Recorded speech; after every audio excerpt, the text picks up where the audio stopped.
Ladies and gentlemen, I'm very pleased to be able to welcome you here on behalf of the Deutsches Historisches Museum Excellency, dear Ambassador Kafka. What a wonderful name for me to express here. Dear Mr. Neyer, member of the German Parliament, dear Christiane and Nikolaus Weikart, I hope you're following the live stream. Dear speakers, dear guests of the Deutsches Historisches Museum, dear museum team, Ines Dokuti, does this work? Do we have a strong echo with my sound here? Does this work well? No, someone from the technical team seems to be trying to correct the sound. Okay. I would like to welcome you as the president of the Deutsches Historisches Museum to what is now the fourth symposium in our historical judgment series. We meet here, and this is information for our guests who are on site, in the former armory where the weapons were kept. And when you look around, you see masks of Schlüter, of warriors looking down on us. They are dying soldiers, as a matter of fact. So that is the ancient ideal of the warrior dying in war. This is from the Baroque era, what you see here. This is no longer so familiar to us today. It seems to be far away, or perhaps suddenly not anymore, because in recent weeks I'm hearing an echo in my sound now. There seems to be some sort of interference. In recent weeks, the world has been changed by the Russian war of aggression against Ukraine. And I think for Germany too, this war really marks a historical change. And as a historical museum, it is difficult to react spontaneously to such an event. Our central medium is exhibitions. It's a slow medium because, as you know, good exhibitions take many years from the idea to the opening. Also, symposia are preceded by lengthy planning, and therefore it's all the more remarkable that our fourth symposium in the historical judgment series this year has the subtitle Violence in the Museum. And I think we will certainly also discuss in the course of the day the way in which the main title is once again more connected to our present. More so than we already saw when we were planning it. Europe and Germany from 1939 to 1945. The concrete background to this conference is my plan to dedicate an exhibition to the theme of this symposium, perhaps then under the title Germany in Europe, and this exhibition in turn in the context of a decision taken by the German Bundestag, our parliament, on the 9th of October 2020 to build a new documentation center in Berlin. This documentation center wants to document the history of German occupation in Europe during the Second World War, and to also convey knowledge about the historical events and create space for commemoration of the victims. The federal government has entrusted the Deutsches Historisches Museum with the development of a concept for this documentation center. And I have put together a team for this task that, together with researchers from all over Europe, and some of whom I'm pleased to welcome here today, developed this realization proposal by the end of last year. The responsible ministry is, while we are here in session, busy examining this plan and will then present it to the federal parliament. So far, I have received very positive feedback from Claudia Roth as Minister of State for Culture and Media, so that we can assume today that the center will also receive the necessary political support. Even before Russia's war against Ukraine, it was clear Germany's tyranny over Europe in the years of the Second World War has a historically central significance right up to the present. that 230 million people had to suffer the violence that came from Germany at that time is a fact that still plays an important role today, and not only as a memory, but also as a continuing injustice, for example, in the absence of compensation, but also because many of the violent crimes have been forgotten or never remembered in the first place. This became clear during the world financial crisis in 2007 and the euro crisis in 2009, when people in Greece, for instance, immediately made a connection between the present and Nazi history. Or think of the role this played in the Brexit discussion in Great Britain on an emotional level. Many people in Germany, and I would also like to mention that, are still not aware of how massively Great Britain, for example, was affected by the bombings and attacks from German bombs and rockets in the Second World War, and what memories of this are still present today. And we see how the memory or the activation of Nazi history, and especially of the violence inherent in its ideology, continues to have an effect. Beyond the question of how conjured images can be interpreted as pure propaganda lies, as skewed metaphors, or as justified references, they show how strongly Europe today is still shaped by this period, and they demonstrate how strongly this background is evoked, rightly or wrongly. So it will clearly be impossible to speak at our symposium without this background, and it shows the importance of our topic in a way that we all really did not wish for. Nevertheless, even a year ago, when we were thinking about the implementation of the Bundestag's decision, we always pointed out what we are now tackling is possibly one of the most important historical projects in Germany and Europe. Germany must come to terms with the violence that was perpetrated in Europe under German occupation from 1939 to 1945, and what consequences this has had in all these areas up to the present day. Now, with this symposium, we would like to explore for the first time a part of the question that will accompany us in this context quite decisively in the coming years. How can we exhibit violence? And here I would like to add something, because otherwise it is difficult for me to address it. Some of you are very concretely affected by the belligerent violence of Russia's war of aggression on Ukraine. For you, today's topic of violence will be particularly painful beyond the period that we are dealing with from 1939 to 1945. And I would like to thank you in particular for discussing it with us today, despite this, or perhaps precisely because of it. For me, the question of how you show things is, of course, very important. How you tell history by showing it. The collection of this house consists, for the most part, of things that were not made for the purpose of being exhibited. And this finding is particularly true for objects that have a direct connection to the tyranny under German occupation, and especially to the Shoah and the genocide of the Sinti and Roma. In this, as in many areas, our collection consists to a large extent of documents, photographs, uniforms, weapons, pictures or records that mainly reflect the perspective of domination.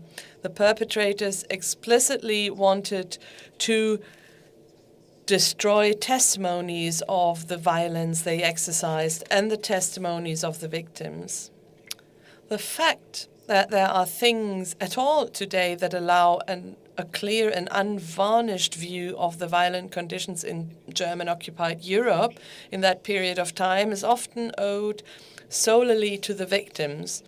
People everywhere in occupied Europe acted in the awareness of experiencing violence of historic proportions and possibly of not being able to survive it. Among the millions of Soviet prisoners of war whom the Wehrmacht left to languish and starve under surveillance, many tried to bear witness to their existence, for example, by carving their names into the barked trees of the camps. Many in this room are also familiar with the women and men of the conspirational activities of the Jewish group Yonek Shabbat, who documented the Warsaw ghetto's ultimately lost struggle for the survival and left the famous Ringelblum archive to posterity. This is there is another unprecedented example of the will to document, and this is something that Barbara Kirschenblatt-Gimblet refers to in the interview that our contributor Raphael conducted with her for the recently published magazine Historische Urteilskraft. It underlines the power of objects in history museums. Part of the exhibition in the Warsaw Uprising Museum, Kirschenblatt-Gimblet reported, was a tiny ration of bread that a man threatened with starvation had literally saved from his mouth. With really breathtaking clarity, he found it more important to preserve that tangible evidence of forced starvation in the occupied Polish capital rather than eating it. Now, this example alone could be used to discuss some of the questions that immediately arise for a museum such as the Deutsches Historisches Museum, when it is entrusted with designing a center about the immeasurable suffering that the Second World War waged by Germany from 1939 to 1945, brought to 230 million people across Europe. How do you actually exhibit violence without reproducing violence? Which objects are shown, which are not? Whose story is told? From whose perspective? These and other questions about dealing with the German occupation in exhibitions and collections are what we would like to explore today in interdisciplinary lectures, discussions, and talks by and with memorial directors and historians, collection directors and curators, art historians and lawyers. And I'm very pleased to welcome all of you. Welcome Natalia Alexiun, Fritz Backhaus, Wolfgang Eichwede, Sabina Verta-Begovic, Julia Franke, Mary Fulbrook, Bianca Gaudenzi, Meike Hopp, Benjamin Lahusen, Hermann Parziger, Lili Reyels, Philipp Zorns, Julia Torrie, Raphael Utz, and Jens Christian Wagner.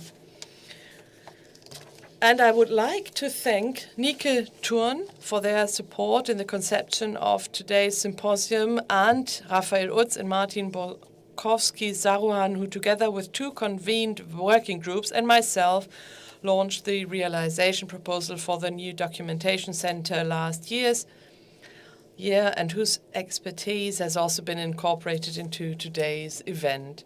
Dear Mr. Wagner, I will now hand over the floor to you first as the long-standing managing director of the Lower Saxony Memorials Foundation and current director of the Buchenwald and Mittelbau-Dora Memorials.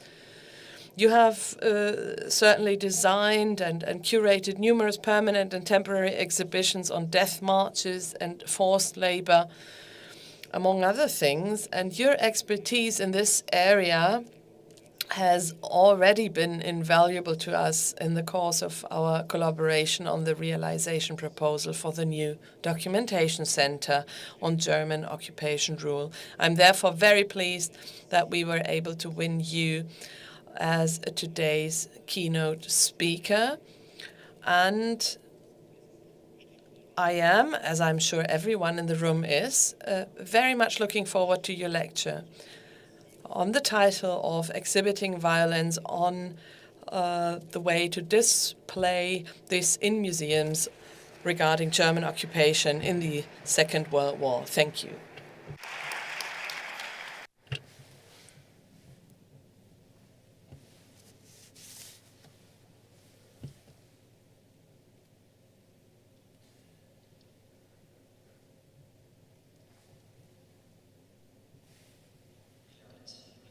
Well, then, thank you very much, Mr.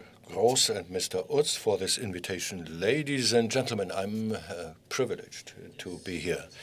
During World War II, Nazi Germany, with the help of its allies, established a tyranny in Europe that was unprecedented in history, that stretched from the Atlantic to the Black Sea. Well, we should be able to see it on a slide. Apparently, it's not the case. I do not know who is the lord or the lady of the masters. We should be able to see a map. It will appear in a minute. Here you can see the area that was ruled by Germany from the Atlantic to the Black Sea effectively. This meant that 300 million people, an unimaginable number of people in the occupied territories, became an disposable mass for the murderous National Socialist plan for the racist reorganization of Europe. 20 million people in the annexed and occupied territories did not survive the war. Jews as well as Sinti and Roma who were shot or gassed, Slavs in Eastern and Southeastern Europe. Oh, now I see. I am the lord of the slides. Thank you. Jews as well as Sinti and Roma who were shot or gassed, Slavs in Eastern and Southeastern Europe who starved to death or were used for murderous forced labor and deported to the Reich, people or had to carry out forced labor in their home countries, people from almost all European countries who were shot for resistance or as hostages or deported to concentration camps. More than 75 years after the end of the war, we were just told by Mr. Gross, according to a resolution passed by the German Bundestag in October 2020, a new documentation center is to be dedicated to the victims of the occupation regime, providing a comprehensive account of the crimes committed under German occupation rule. But how can history of violence be displayed? What can museum objects as historical sources tell us about the history? Can individual suffering and mass murder be presented in museums at all? Which objects, which topics can be exhibited? In the following, I would like to give you a comprehensive insight into this matter. Life in the occupied territories, or those under German influence, you know it, varied greatly depending on the type of occupation, military, civilian regime, or a puppet regime, according to the time of the war and the region. In accordance with their racial ideology, the occupiers in Eastern and Southeastern Europe were usually much more brutal than in Western and Northern Europe. The life of a factory worker in the Reichskommissariat Ukraine was fundamentally different from that of a farmer in occupied Norway, where a puppet government ruled under German control. It's, so to speak, it has become a synonymous term for such a puppet regime, Quisling. From Poland and the occupied territories of the Soviet Union, several million people were deported to the Reich for forced labor. From Greece, however, on the other hand, which also suffered under a brutal occupation regime, such deportations to the Reich, with the exception of the Jewish population, especially from Thessaloniki, who were deported to Auschwitz and murdered, have hardly survived. In France, however, on the other hand, men were initially recruited to work in the Reich more or less voluntarily. Only there did they find out that they were no longer allowed to return. Any exhibition on occupation rule will have to reflect these differences, and at the same time it will face the challenge of trivializing the suffering of the majority of Western Europeans who did not have to fear for their lives throughout against the backdrop of the Shoah and the systematic extermination through famine of the Slavic population in the East. This applies in particular to the important topic of everyday life under occupation rule. What other topics are to be displayed? A quite essential experience for all people in the occupied territories was the German invasion, which was often accompanied by military violence, so-called cleansing operations, and direct threats to the lives of the civilian population. This was followed by the establishment of a military or civilian occupation administration based on the power of the German repressive apparatus and collaborating indigenous associations or groups. What you can see here is a photograph. I hope you can recognize it despite the glare. This is the job agency in the occupied Łódź in western Poland, occupied by the Germans. Taken 2 weeks after the German invasion, the German occupying administration was already at work. The colleagues of the job agency followed on the heels of the German troops. Even those who were not victims of raids, arrests, torture, and murder suffered under the occupation from hunger, constant fear of separation from family members and friends, who were deported to camps in the Reich or conscripted into forced labor. An important theme, in addition to collaboration, is resistance to the German occupiers in each occupied country. Individual and organized resistance appeared in a wide range of forms, from aid for the persecuted and refugees to strikes and sabotage, to armed underground struggle, culminating in regional uprisings such as in Warsaw or Slovakia. So my point here is it becomes apparent. Thematically and topographically, the occupation rule has an enormous range of variations. This cannot be depicted encyclopedically and for all regions likewise. So what is needed here is condensation, conciseness, and typification.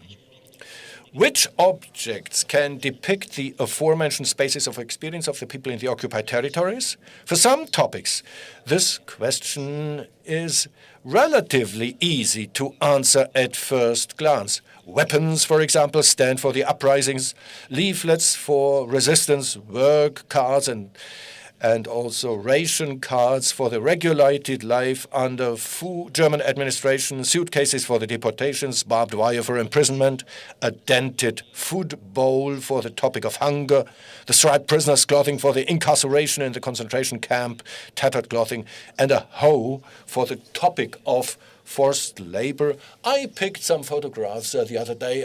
I downloaded them from the net.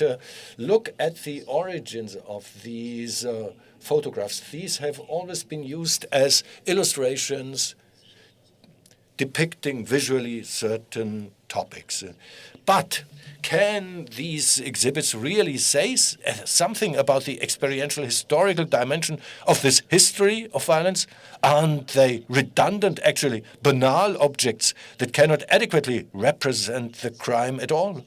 What do they tell us about misery, death, fear, and violence? And what do they tell us about the people who suffered? Museum things, as Gottfried Korff calls museum objects, are symbolic carriers that mediate between past and present. Now, the question is, how can the qualities attributed to them, haptics, aesthetics, aura, authenticity, and emotional appeal, how can they support the process of appropriating history, or better, the process of historical understanding as communication tools between the visible and the invisible, as Korff put it? These exhibits have a fragmentary character whose symbolic content must be recontextualized and redimensioned through the arrangement of the objects, through their selection, and through their verbal explanation. Thus, the representation and mediation of history in the museum is always a constructive process, even in the supposedly open view of the object, where the individual symbols are updated more and others less strongly. With a certain positivism, however, the concentration camp memorialists in the 1990s believed that the documentary quasi-forensic concept of searching for and securing evidence could be used to offer visitors to the exhibitions the opportunity to learn something about history. On the basis of this experience, to become acquainted with a multi-perspective landscape of exhibits so as to be enabled to work out their own interpretations. The exhibits should not illustrate a given interpretation of history, but rather, due to their fragmentary character, they were supposed to offer a multi-layered and deliberately ambiguous approach to history. This documenting principle was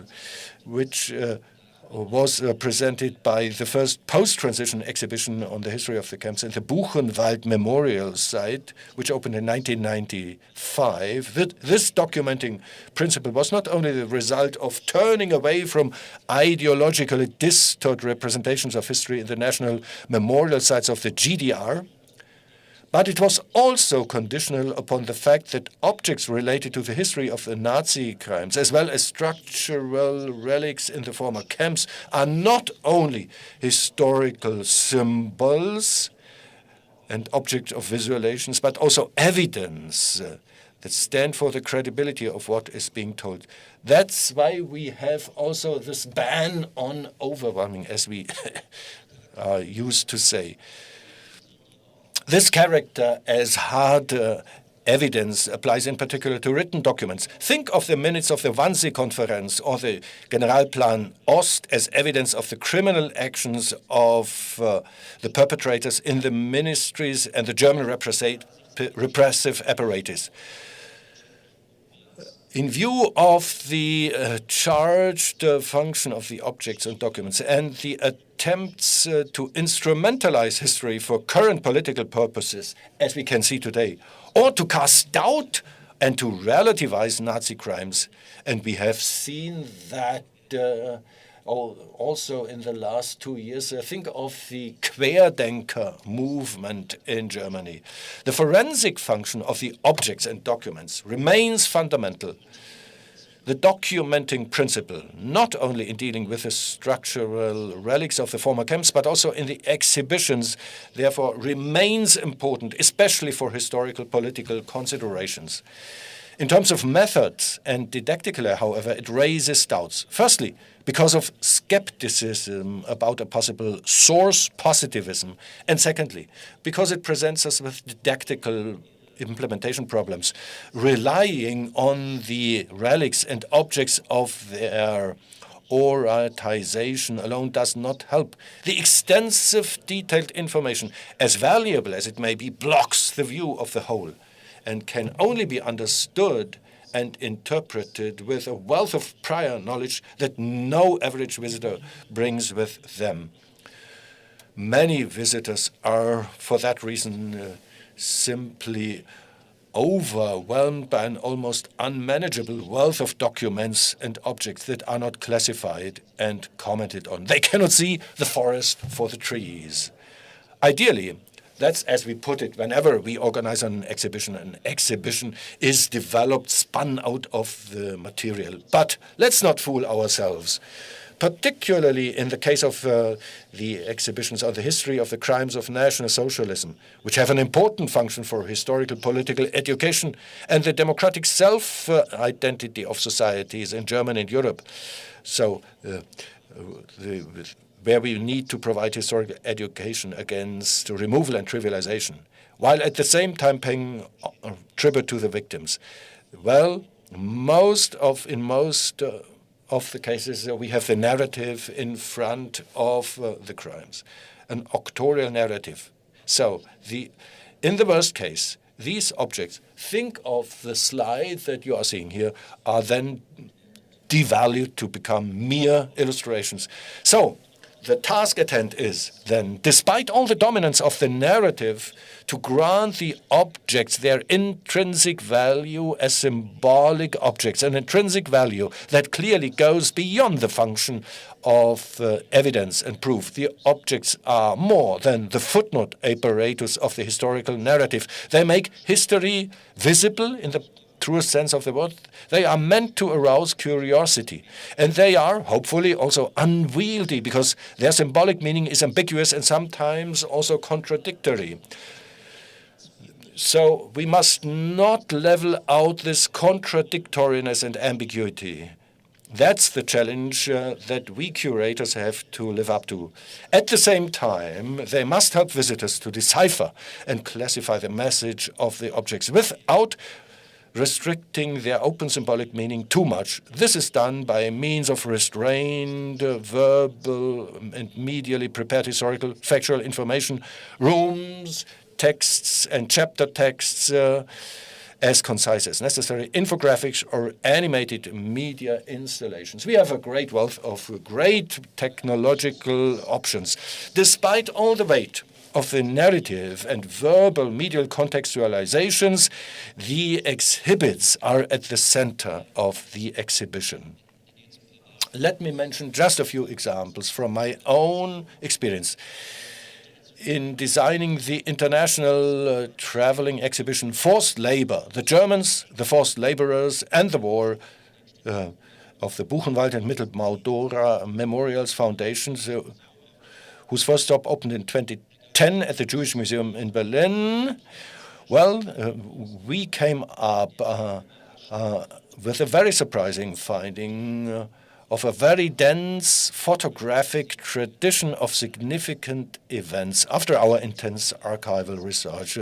Since the topics of forced labor and occupation are closely interwoven, we devoted one of the three main chapters to the occupied territories. It is to be expected that this will also apply to the planned exhibition on occupation. So a wide wealth of photographic documentation. The source-critical presentation of the photographs could thus represent a pillar of the exhibition in terms of content, design, and didactics. In the case of the exhibition on Nazi forced labor, entire photo series could be reconstructed, which enabled a quasi-scenic access to the topic. Here, you can see a photo series on raids in occupied Poland, or here a photographic series on the arrival of Ukrainian forced laborers in Berlin. So it's just like a thumbs cinematic experience. These photographs not only created visual anchors, but also made it possible to visualize historical situations quasi-cinematically through their serial photographic presentation. Such visuality, provided that it is critically staged based on the sources, is not an end in itself in the form of overwhelming or striking superficial attraction. Rather, it is a matter of using them as the starting point for an intensive dealing with history, and at the same time making them tangible as sources that awaken processes of knowledge, together with other sources, including three-dimensional objects. Creating exhibit ensembles together. The prerequisite for this, and I mentioned this already, is a source-critical approach to the photos. It must be taken for granted. However, it's not always followed as a rule. My experience at the university tells me that even students are extremely uncritical towards photographs. So, again, the prerequisite is that not only their authors be identified and named, but also the people depicted in them, the concrete historical situation, the perspective and the background of their transmission, and also the media use of these photographs. In general, a critical exploration of sources must be applied to all exhibits. In view of their visual conciseness, this applies to photographs in a particularly poignant way. The use of photos to present the history of violence is a scientific, didactic, and ethical challenge in other respects as well. and a conundrum that every team that has ever worked on an exhibition on concentration camp history can tell you about. On the one hand, it is necessary to document the history of violence relentlessly, not showing the shocking photos of corpses from the concentration camps or from execution trenches. Not showing them could, in the worst case, mean trivializing the Nazi crimes. But doesn't this not degrade the victims depicted in the photos a second time? And doesn't the presentation of shocking photos not contradict the ban on overpowering, which we know from the Beutelsbach consensus? Letting apart the perspective of the perpetrators? This conundrum will not be resolved. It can be minimized, however, if the photos are not used as blow-up illustrations, but as historical sources, especially if they convey stories that visitors must first decipher because they are not immediately obvious. In the permanent exhibition of the Mittelbau-Dora concentration camp memorial, for whose concept I was responsible and who opened in 2006, the chapter on the death marches and the Gardelegen massacre of April 1945, in which 1,000 concentration camp prisoners were murdered in a barn that was set on fire. This exhibition indicates as a visual anchor not one of the shocking photos of the burned corpses, but a black and white photo in which only a striped cap and a dark spot in a field can be seen. This is the cap of a prisoner who managed to flee out of the barn and was shot by the killers. The dark spot is a pool of blood. Only at second glance, however, does the photo convey the deadly violence. Moreover, it represents the killing in the open field and thus in public. The photos of the charred corpses, however, are shown in the exhibition. You see it here on this photograph on the right side, only in their media use, namely in the form of an original issue of the American Life magazine, which first published the photos in May 1945, to the best of my knowledge.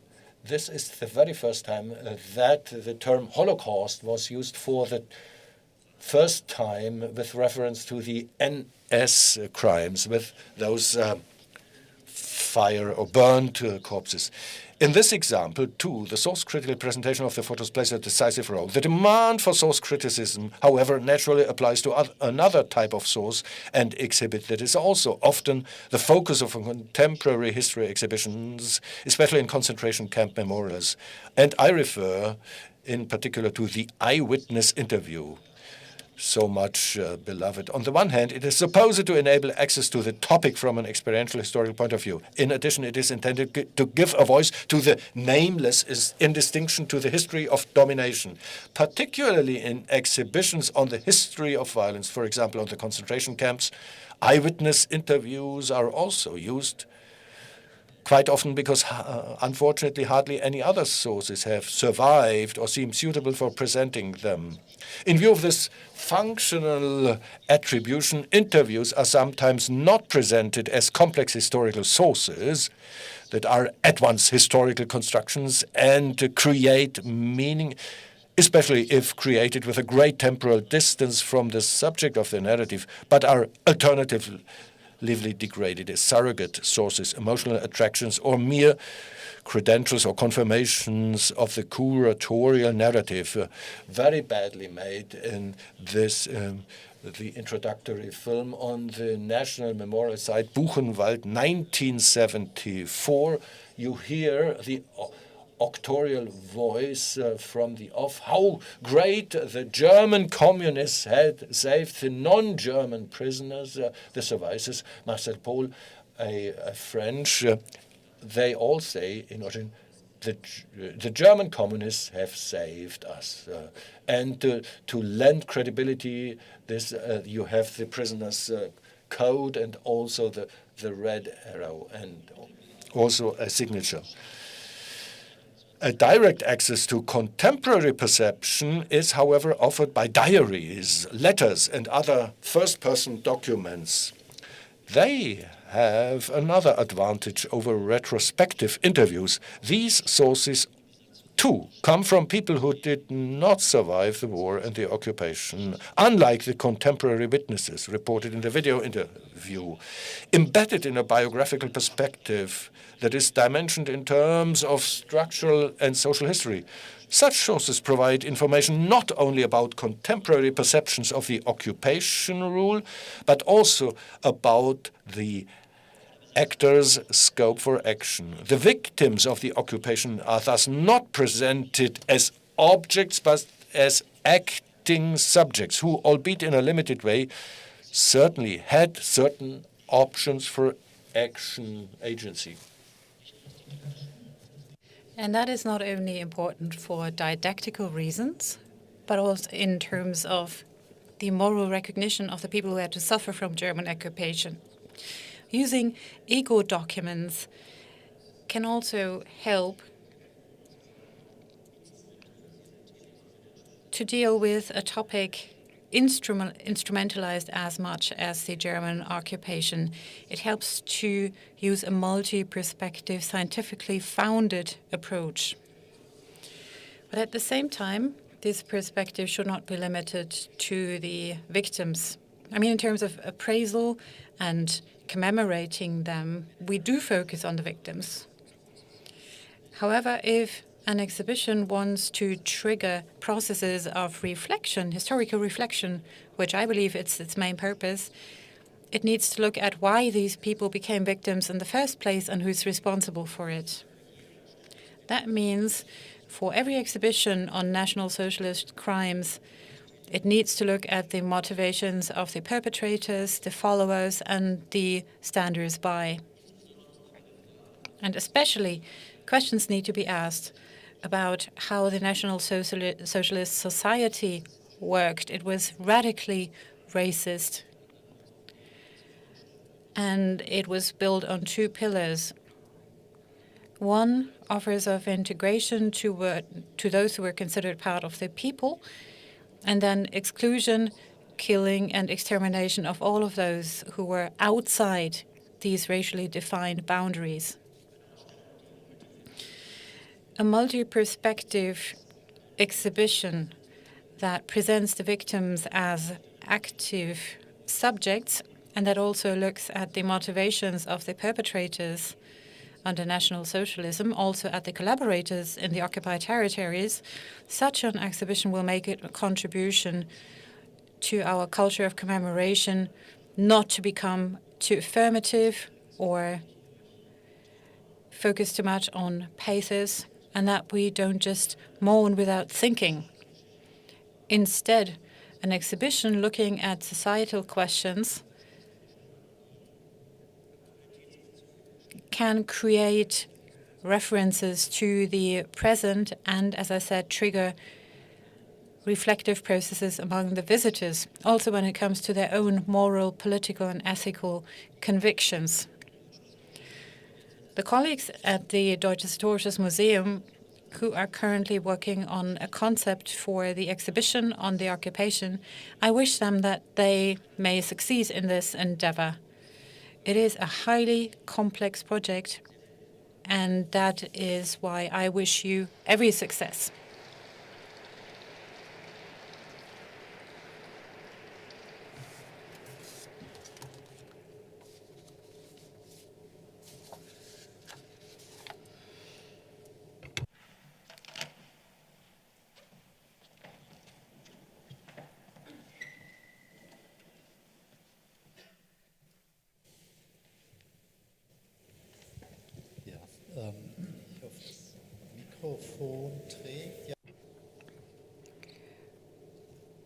I hope the microphone works.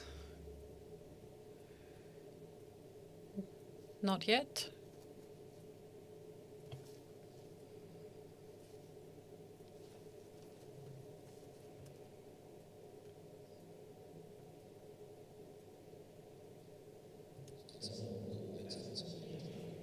Mine's working.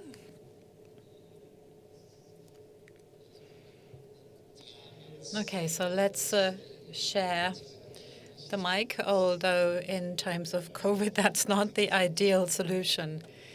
In any case, thank you very much, Mr. Wagner.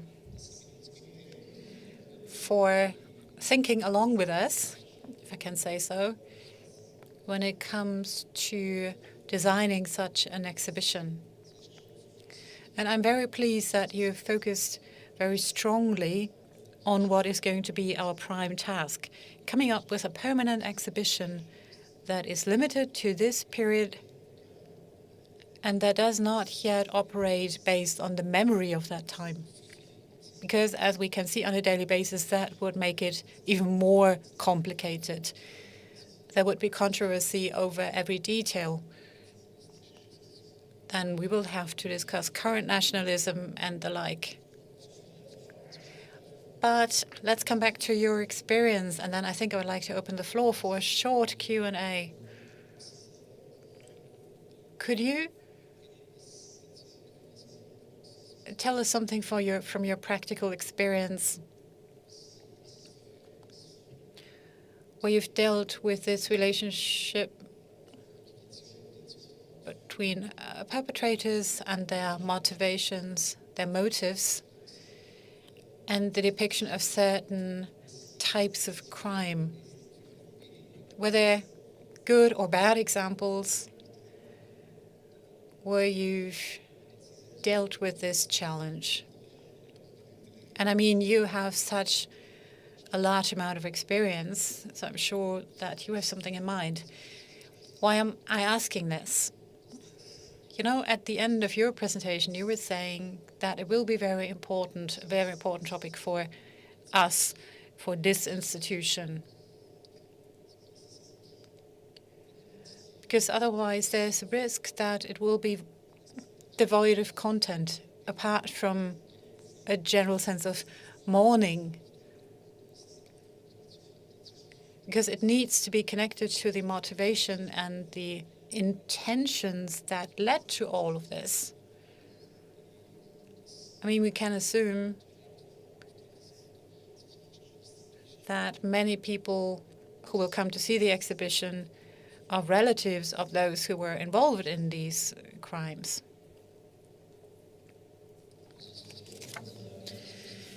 Now, first of all, until recently in the concentration camp memorial sites, it wasn't at all common sense to say that they also show the perpetrators.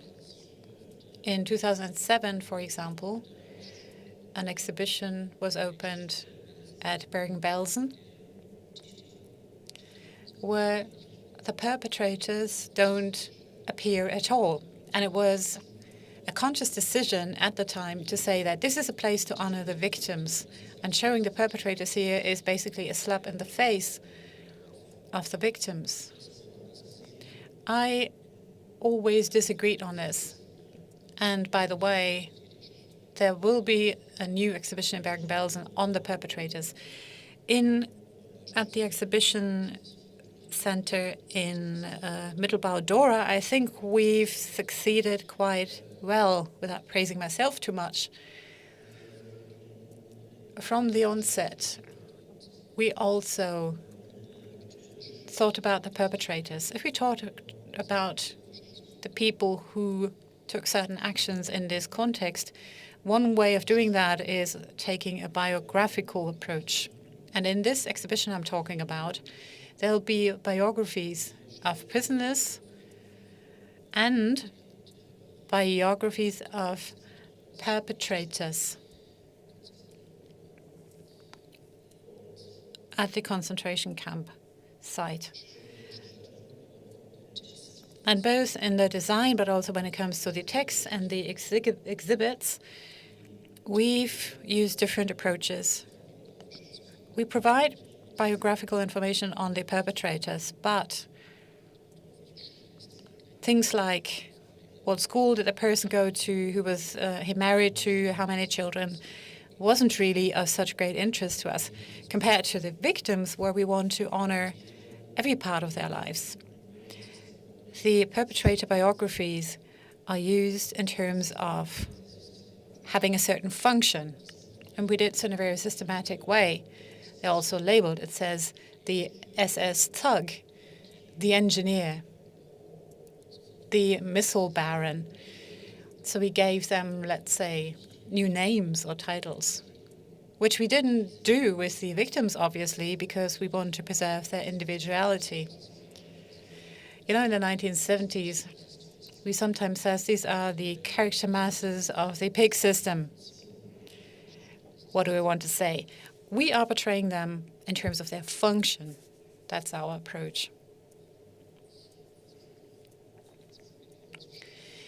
Now let me look at the audience, whether there is a question. There is.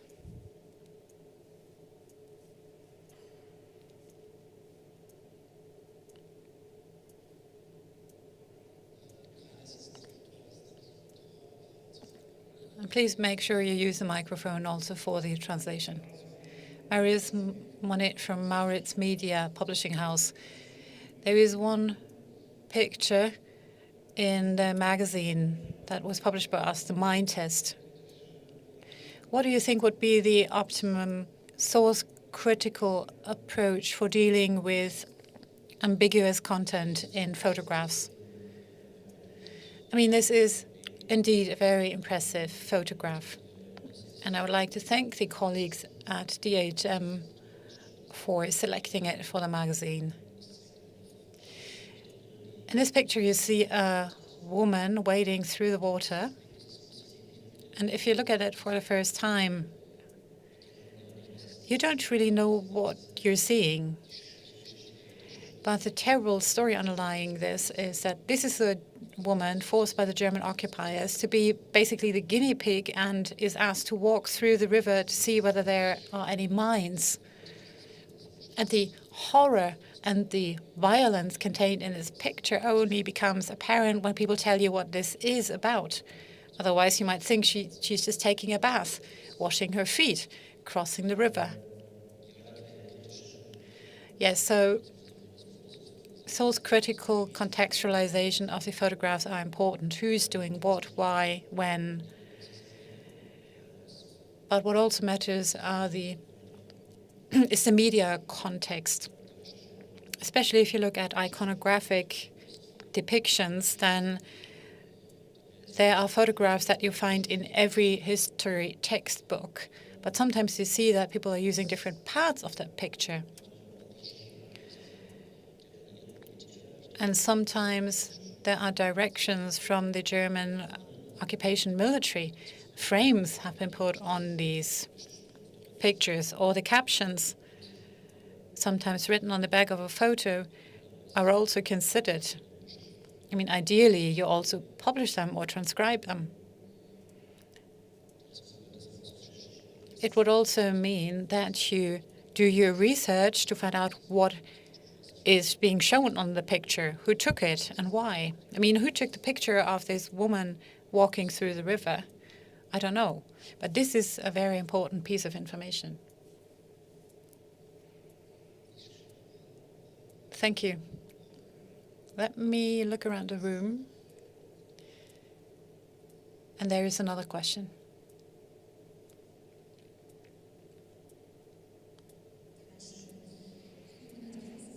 Helen Atkins, art historian. Mr. Wagner, what if there is no photograph? I mean, there are situations where you don't have any photographs, and that makes it sometimes very hard to show something or anything. I mean, you say you're an art historian. Look at the liberation of Bergen-Belsen. Down photographs, but paintings or drawings of so-called war painters serving in the British Army, and they painted or drew what was happening. You have a lot of such drawings from concentration camps that were made and also transmitted in a clandestine fashion. But it is true, sometimes there is nothing that would visually document an event. And let's remain with the woman in the water. Perhaps she survived, and perhaps she was able to report about it after the war. Perhaps she wrote something about it in her diary during the war. But finding such sources, I mean, if you do, you're just really lucky.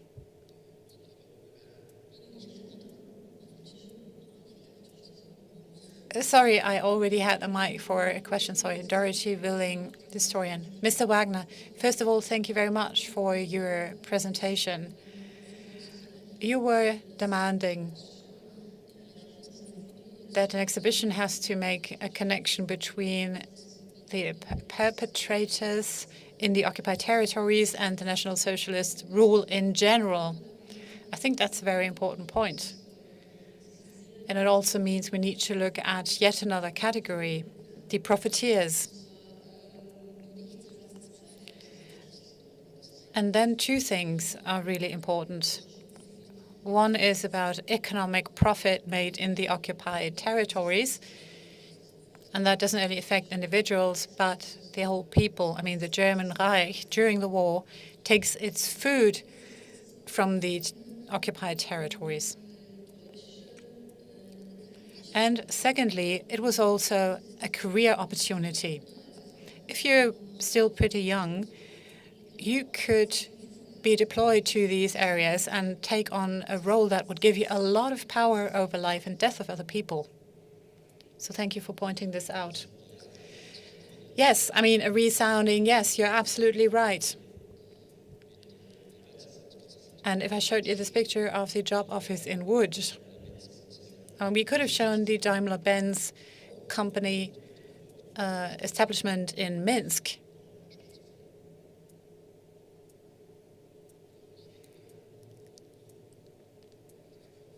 Thank you. And coming back to the previous question, I think there'll be many other examples of objects that refer to events where we don't have photographs. We have two works of Philipp Nussbaum, who, of course, works artistically from the perspective of a victim. And for a museum, such works are, of course, also very relevant. And they are less frequently used in the memorial sites. I mean, you talked about the forensic approach that might be more prevalent in the memorial sites. And perhaps here's a new opportunity for the new documentation center, because they might be able to opt for different approaches now. But that's a fundamental difference between a memorial site exhibition and the one you're planning here. This is not the historical place where things happened.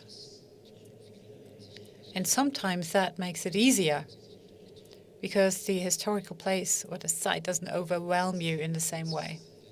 Well, we'll see whether that will be the case. I mean, the opportunity to find a place where there's no connection is very unlikely.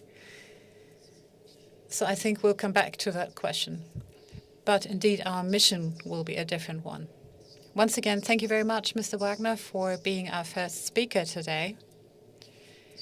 Thank you for this very multifaceted introduction. And the program continues in a minute.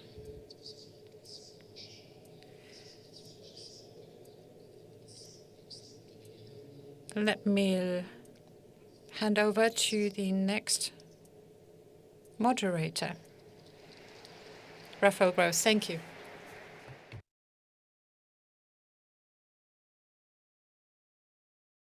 Yes, we'll continue with our first panel. Occupation Rule and Displayed Objects is the title, and I'm very pleased to introduce you to Ms. Julia Torrie. I would like to ask her to join me here on the stage for her presentation. She's a professor of history at St. Thomas University in Fredericton on the Canadian East Coast. If you're interested in more biographical information, I would like to draw your attention to our conference folder. We've decided to not spend too much time on reading out people's CVs today. Ms. Torrie, a very warm welcome. Thank you for being here today. And we begin with your presentation, in which photography also plays a role. Occupation or vacation, Germans in France, 1940 to 1944. Thank you very much, Mr. Utz. Ladies and gentlemen, dear guests, I will be speaking in English, but I'm happy to be available for German questions later on. Thank the German Historical Museum for the invitation to join this symposium on Europe and Germany during the Second World War. The current context of war in Europe gives new urgency to attempts to understand the reality of violence in the past. And I'm looking forward to today's conversations, not only about the most obvious and brutal forms of violence, but also the more subtle ones that are the subject of my talk.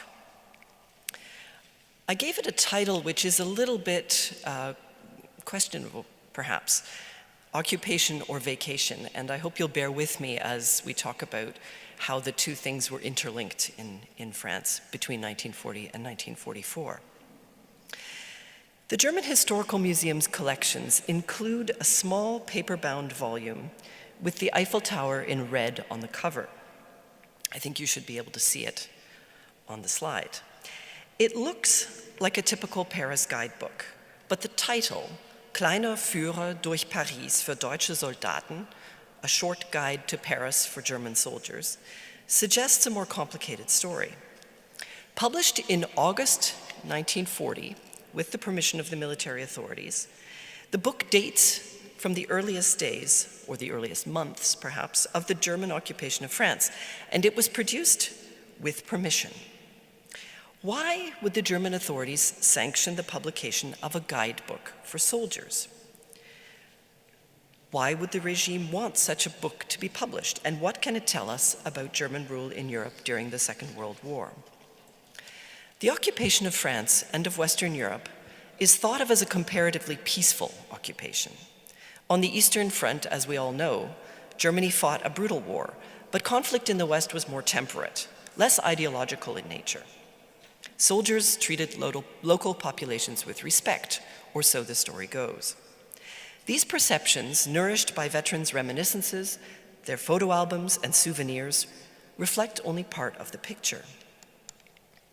This slide shows two commonly sold photo albums in which soldiers were to collect their photographic recollections of their war period and, of course, also construct a story about what the war was supposed to have been.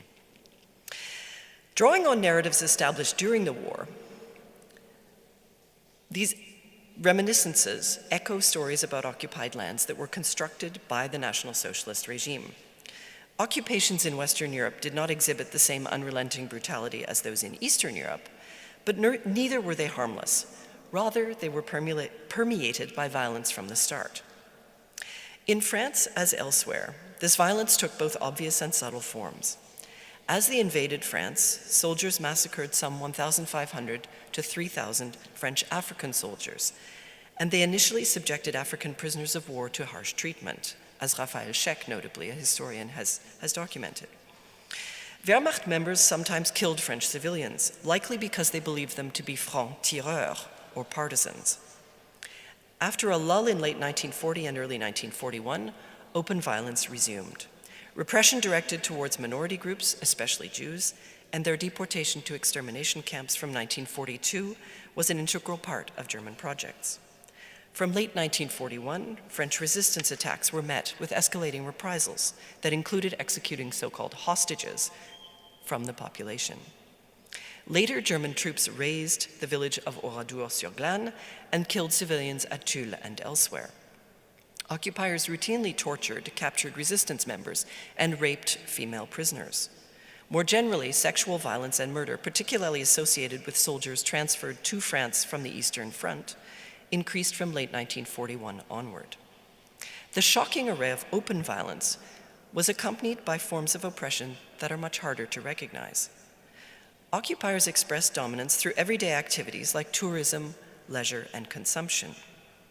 In this slide, we can see a propaganda image of occupiers in a cafe.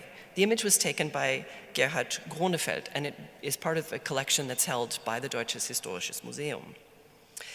Gronefeld was a photographer for the Berliner Illustrierte Zeitung. And of course, we should look at these photos with the kind of careful eye that Herr Wagner was encouraging us to turn to all photos from this period in particular. In the context of a military occupation, sightseeing, shopping, and fine dining reinforced occupiers' privileged position, exploited enemy resources, and bolstered support for the war effort. Publications like the Kleiner Führer amplified and disseminated official narratives that painted over the occupation's violence. Today's perception that the German presence in the West was fairly harmless owes a great deal to groundwork laid during the Third Reich. Soldiers came to France expecting to interact with it as tourists. Like tourists, though with different intentions, they left home and entered a foreign land. Once there, they used their free time to explore the sites. This is another image by Grönefeld. It shows soldiers pointing to the view. And as you can see, there are also women in this image, and we can come back to the women perhaps afterwards. According to the scholar John Urey, tourism generates, quote, experiences which are different from those typically encountered in everyday life, and it enables people to, quote, view a set of different scenes, landscapes or townscapes which are out of the ordinary. Tourism presupposes a decision to use one's leisure time to explore a new environment. Perhaps because it was easier to imagine themselves visitors than conquerors, occupiers readily transposed themselves into the role of tourists. France lent itself to this activity. The Kleiner Führer began by describing the French capital's size and population, and affirmed that, quote, the treasures and marvels that Paris possesses, as well as its magnetic attraction, make Paris the center of world tourism. This is another picture from the Grönefeld collection that shows soldiers being photographed in front of the Eiffel Tower, and they are, of course, assuming a position which Hitler used to great effect when he visited Paris in June of 1940. He was photographed with the Eiffel Tower in behind him as well, and that's on the cover of a commemorative book, Mit Hitler im Westen. Radio operator Hans Klump, who fought in 1940 with Infantry Regiment 75, could hardly wait to reach the capital. He confided in his diary, quote, tomorrow's finally the day we're headed to Paris. I've already got the travel bug. Later, with a sense of wonder, he recorded, I saw the Eiffel Tower, the emblem of Paris, for the first time in my life. Once he was inside the city, Klump was impressed by amenities like the subway, and he commented on the funny feeling, as he put it, of riding an escalator for the first time. On Bastille Day, the 14th of July, he and a friend snuck downtown without permission. In 45 minutes, with lots of sweat, as he put it, they climbed the 1,800 steps to stand at the top of the Eiffel Tower next to the Reich war flag. Later, they visited Montmartre, and they saw a cabaret, where he described women who were doing their dances half naked. Simply amazing, Klump concluded. When you have the chance to be in Paris once, you've just got to have seen it, exclamation point. Klump was from Karlsruhe, a provincial town by comparison with Paris, and so Paris offered wonders beyond anything he had experienced. But even another rather more sophisticated occupier remarked, after a whirlwind visit to the French capital, that the impression is big and lasting, and I count these days among the finest I have yet enjoyed. The regime exploited France's attractions while also trying to control soldiers' interactions with the land and its people.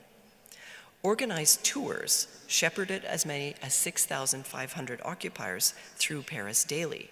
And these are some photographs from the album of a soldier, an anonymous soldier. We don't know who he was. And you can see that there was a bus put on for the soldiers to visit Paris in groups, and they also climbed the Eiffel Tower. The photo on the top left shows them on one of the different balustrade or balconies of the Eiffel Tower. So there were trips to Paris. Also, men who were stationed on the coast were taken to local attractions like the Mont Saint-Michel. Uniformed soldiers projected an image of sophistication and culture as they admired local monuments. Unlike the barbarians that existed in French popular imagination, these Germans seemed orderly and correct. Leisure activities raised a smokescreen of civility that helped to hide the exploitation underlying Germans' presence. Simply by sitting in cafes or riding the metro, occupiers took possession of public spaces, making them uncomfortable for locals to use. Dining in a fine restaurant overlooking the Seine, or climbing the Eiffel Tower and photographing Paris at one's feet, reinforced soldiers' sense of superiority. The letters the men wrote, their snapshots, and the goods they mailed home allowed their families to share vicariously in their victory. As the war dragged on, the regime relied increasingly on France as a site for rest and relaxation, regrouping and retraining tattered units from the Eastern Front. Other fronts as well, but in particular the Eastern Front. Time spent recuperating in France became a common wartime experience, and the respite offered notably by tourism undergirded violence and brutality elsewhere. The Kleiner Führer was one of the first guidebooks for soldiers. You can see that there were many other guidebooks as well, and there were several versions of the Kleiner Führer published. There's a different version on the bottom left here. More than 30 such guides and commemorative books were published for France alone, and similar volumes appeared in other occupied areas.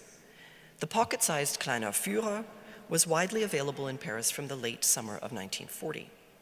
The clumsy wording of this particular book suggested it had probably been translated from a French text, possibly produced for the 1937 World's Fair. The guide highlighted the Deutsches house. You can see that in the bottom there on the right-hand side. I've just reproduced the page there that deals with the Deutsches house. And the text claims that German arts and sciences and the immense progress in various domains of human activity were widely admired at the Deutsches Haus in 1937. On the whole, the depiction of Paris in the Kleiner Führer seems little different from a non-occupation era book. Since Germany now controlled Parisian treasures, their value could be underlined. The guide mentioned the American embassy on the Place de la Concorde and alluded to a Jewish quarter in passing, stating that St. Paul's Church was located there and that there were other interesting sites nearby. Other guides commented on major sites and proposed itineraries for soldiers. The bi-weekly Der Deutsche Wegleiter, printed from the 15th of July 1940 right through mid-August 1944, Paris fell on the 25th of August 1944, listed regime-sanctioned events, and then there were longer books that gave historical background, as well as a special interest publication called Pariser Nächte, Paris Nights, that focused on nightlife. It's on the top right there. The choice of sites and forms of entertainment to either recommend or omit, like the wording of these publications, reinforced messages the authorities sought to convey. Some guides presented a National Socialist worldview more overtly. A very striking example was the undated pocket guide, Paris Deutsch gesehen, Paris as the Germans see it, published by Oberleutnant Dr. Schulz Wilmersdorf for the Kraft durch Freude, or Strength Through Joy organization. This book was distributed free to soldiers, and it included segments referring to a rampant Jewish quote-unquote problem that the French had been unable to master. Recognition of this issue, the guide contended, led during the occupation to the first far-reaching measures of racial protection. The usual instruments of police power did not allow for drastic measures, the guide continued, so legislation was used to enable a sharper crackdown from spring 1941. Non-French Jews were sent to French concentration camps. This guide exhibited the racializing worldview that the regime applied not only, of course, to eastern areas that it occupied, but also to western occupied areas. Armed with a primer like this on how to see France and its inhabitants, not to mention German policies towards those inhabitants, a soldier could, as the guide's foreword put it, shape his many impressions of Paris into a lasting memory. Tour guides and other books about France for soldiers had an avowedly commemorative purpose. This slide shows some of the other books as well on parts of France outside of Paris. Soldiers were intended to keep these books, to read them over, to share them with their families and friends. The regime invited soldiers to document their experiences through photography and to write patriotic accounts of what was always referred to, or often referred to, as a world historical moment. Such books, like newsreels and radio programs, offered frameworks through which to perceive the world. These then inflected soldiers' memoirs and photographs, which the regime collected and redisseminated, creating a reciprocal dynamic to reinforce its messages. And this is a book that was published in 1942, Soldatenfotografie in Frankreich, which was a kind of exhibit catalog for an exhibit of soldiers' photography that occurred in Paris. And I've reproduced a sample page, which shows an image called Blick auf dem Trocadero, Blick vom Trocadero auf dem Eiffelturm. And this is very typical of the type of image that's often been commented upon. It shows Paris without any soldiers in it during the occupation. So it speaks to this question of whether one includes the Täter or not in an exhibition, for example. And if one leaves them out, then what is one saying? So more than simply tolerating soldiers' sightseeing, the regime encouraged it because it entertained and relaxed soldiers, it helped disguise oppression, and it raised morale. Over the longer term, however, tourism became a liability. The relatively easy life that occupiers enjoyed in France made other men jealous. Occupiers were accused of exhibiting an Etappengeist and becoming westweich, or soft, from having been too long in the West. Despite the regime's attempts to limit the numbers stationed in the West and to rotate administrators out after 2 years at the latest, these resentments grew. In the face of increasing resistance attacks, it became harder to decide what tone the occupation should strike, how to navigate between overt repression and the desire to maintain what military commander Otto von Stülpnagel described as calm and order in order to exploit France, as he put it, in the most useful and extensive way for the German war effort. This dilemma was exacerbated by the growing gap in culture between longer-term occupiers and incoming troops from the East. Men reeling from hard fighting had little time for what they saw as Westweich occupiers in France.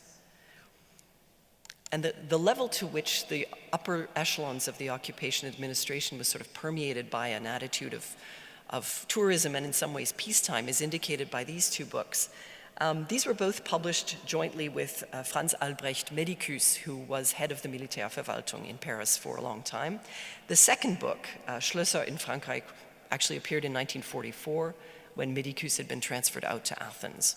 And there was some criticism, notably at the German embassy in Paris, of books like this, which seemed to be some kind of Kulturpropaganda for France. As the security situation worsened, and especially after the Allied invasion of Normandy, a new sort of stab-in-the-back myth arose, which argued that Germany would have had no trouble defending Western Europe if occupying troops had not been asleep at the switch. The historian Bertram Gordon has suggested that the closer relationship soldiers developed with France after long years of occupation, in addition to the deeper knowledge of the country they gained through tourism, may have put a brake on violence. At the same time, the historian Peter Lieb has shown that SS units, elite units, and those who had experienced setbacks fighting in Eastern Europe were most likely to commit atrocities in France. Taking a closer look at occupiers' tourism and the attitudes it engendered suggests why both of these contentions make sense, and more importantly, how they are related. Among longer-term occupiers, a close relationship with France and its people may have rendered violence less likely. Equally, for men who had just arrived after punishing combat in the East, the tourism, leisure, and consumption of those comfortably stationed in the West must have seemed like a slap in the face. Perhaps they fought more viciously not because they were accustomed to suppressing East European insurgencies harshly, but also in order to show that unlike France's long-term occupiers, they had not gone soft from being in the West. In this way, the tourism that the National Socialist regime did so much to encourage became a double-edged sword.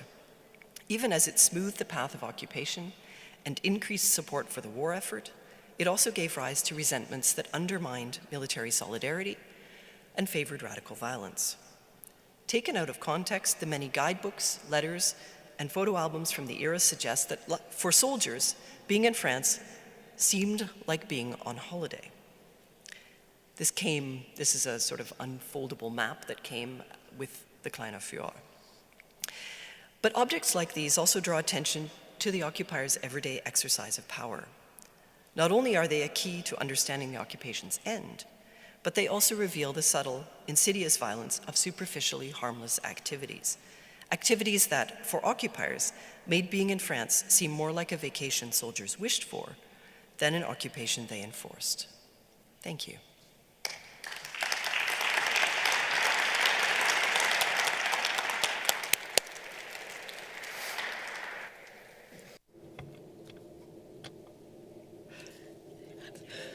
For this fascinating insight you have given us into subtle forms of violence, which may, if looked and if decoded correctly, as you just did it, may not be so subtle after all.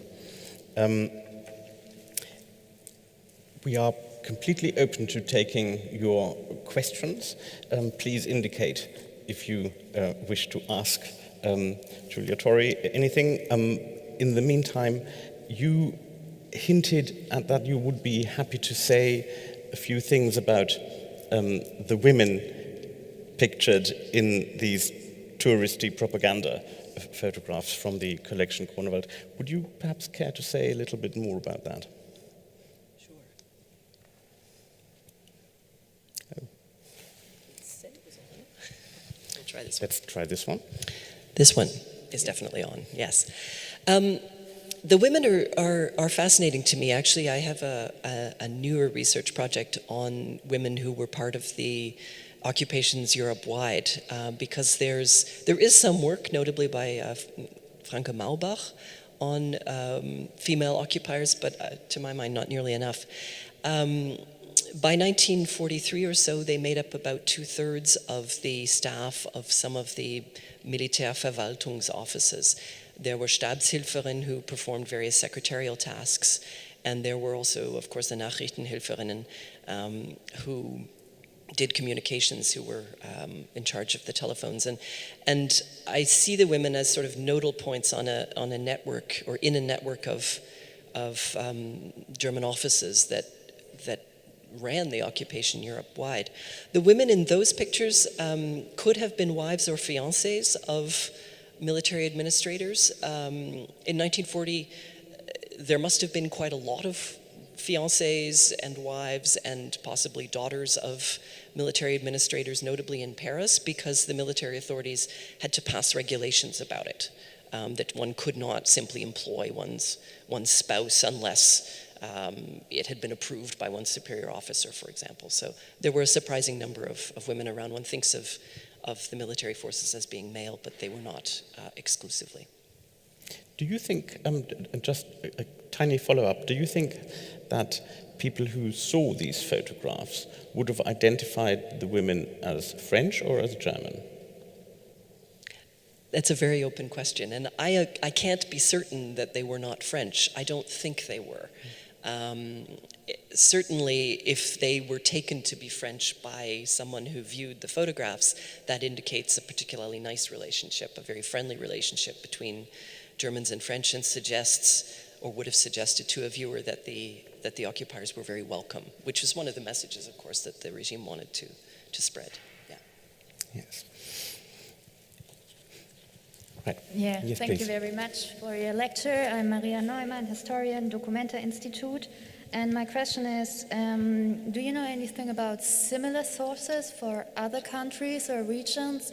And what kind of differences do you see? Or is this a special German-French thing? Thank you very much. Yeah, there are books like this for the whole of Europe. There are probably more for France than for any other occupied area. Jane Kaplan wrote a very insightful essay about the Baedeker Guide from 1943 to the Generalgouvernement, and that's a wonderful place to start, to look at how the East European guides differ from the ones that were produced for Western Europe, but I wouldn't want to exaggerate how different they are. This racializing worldview is applied to the West as well as the East. So the Guides to France will talk about how the Normans and Bretons are sort of older races, and that recent French have been degraded. And it's not so different from the discourse, which is, of course, much more pushed in the guides to Eastern areas. What I can say about guides to Poland occupied Ukraine, for example, as well, is that it depends on, the tone depends a lot on what German projects were in that area. And so the guides to Ukraine that I've seen tend to be somewhat more complementary, because there was an interest in getting along fairly well with Ukrainians in order to fight together against the Soviet Union. Guides to Poland have, of course, absolutely nothing pleasant to say about Poles or, in particular, Jews. And soldiers are encouraged in the Guide to Warsaw, for example, to visit the ghetto. This was something that was in the book as something you should go and do. But, of course, their viewing of the Warsaw Ghetto was conditioned by a text in the guide that explained what they were to go there and see. That's what tour guides do, of course. They tell you what you're supposed to be looking at. Yeah. Wir haben hier vorne Natalia Alexiou.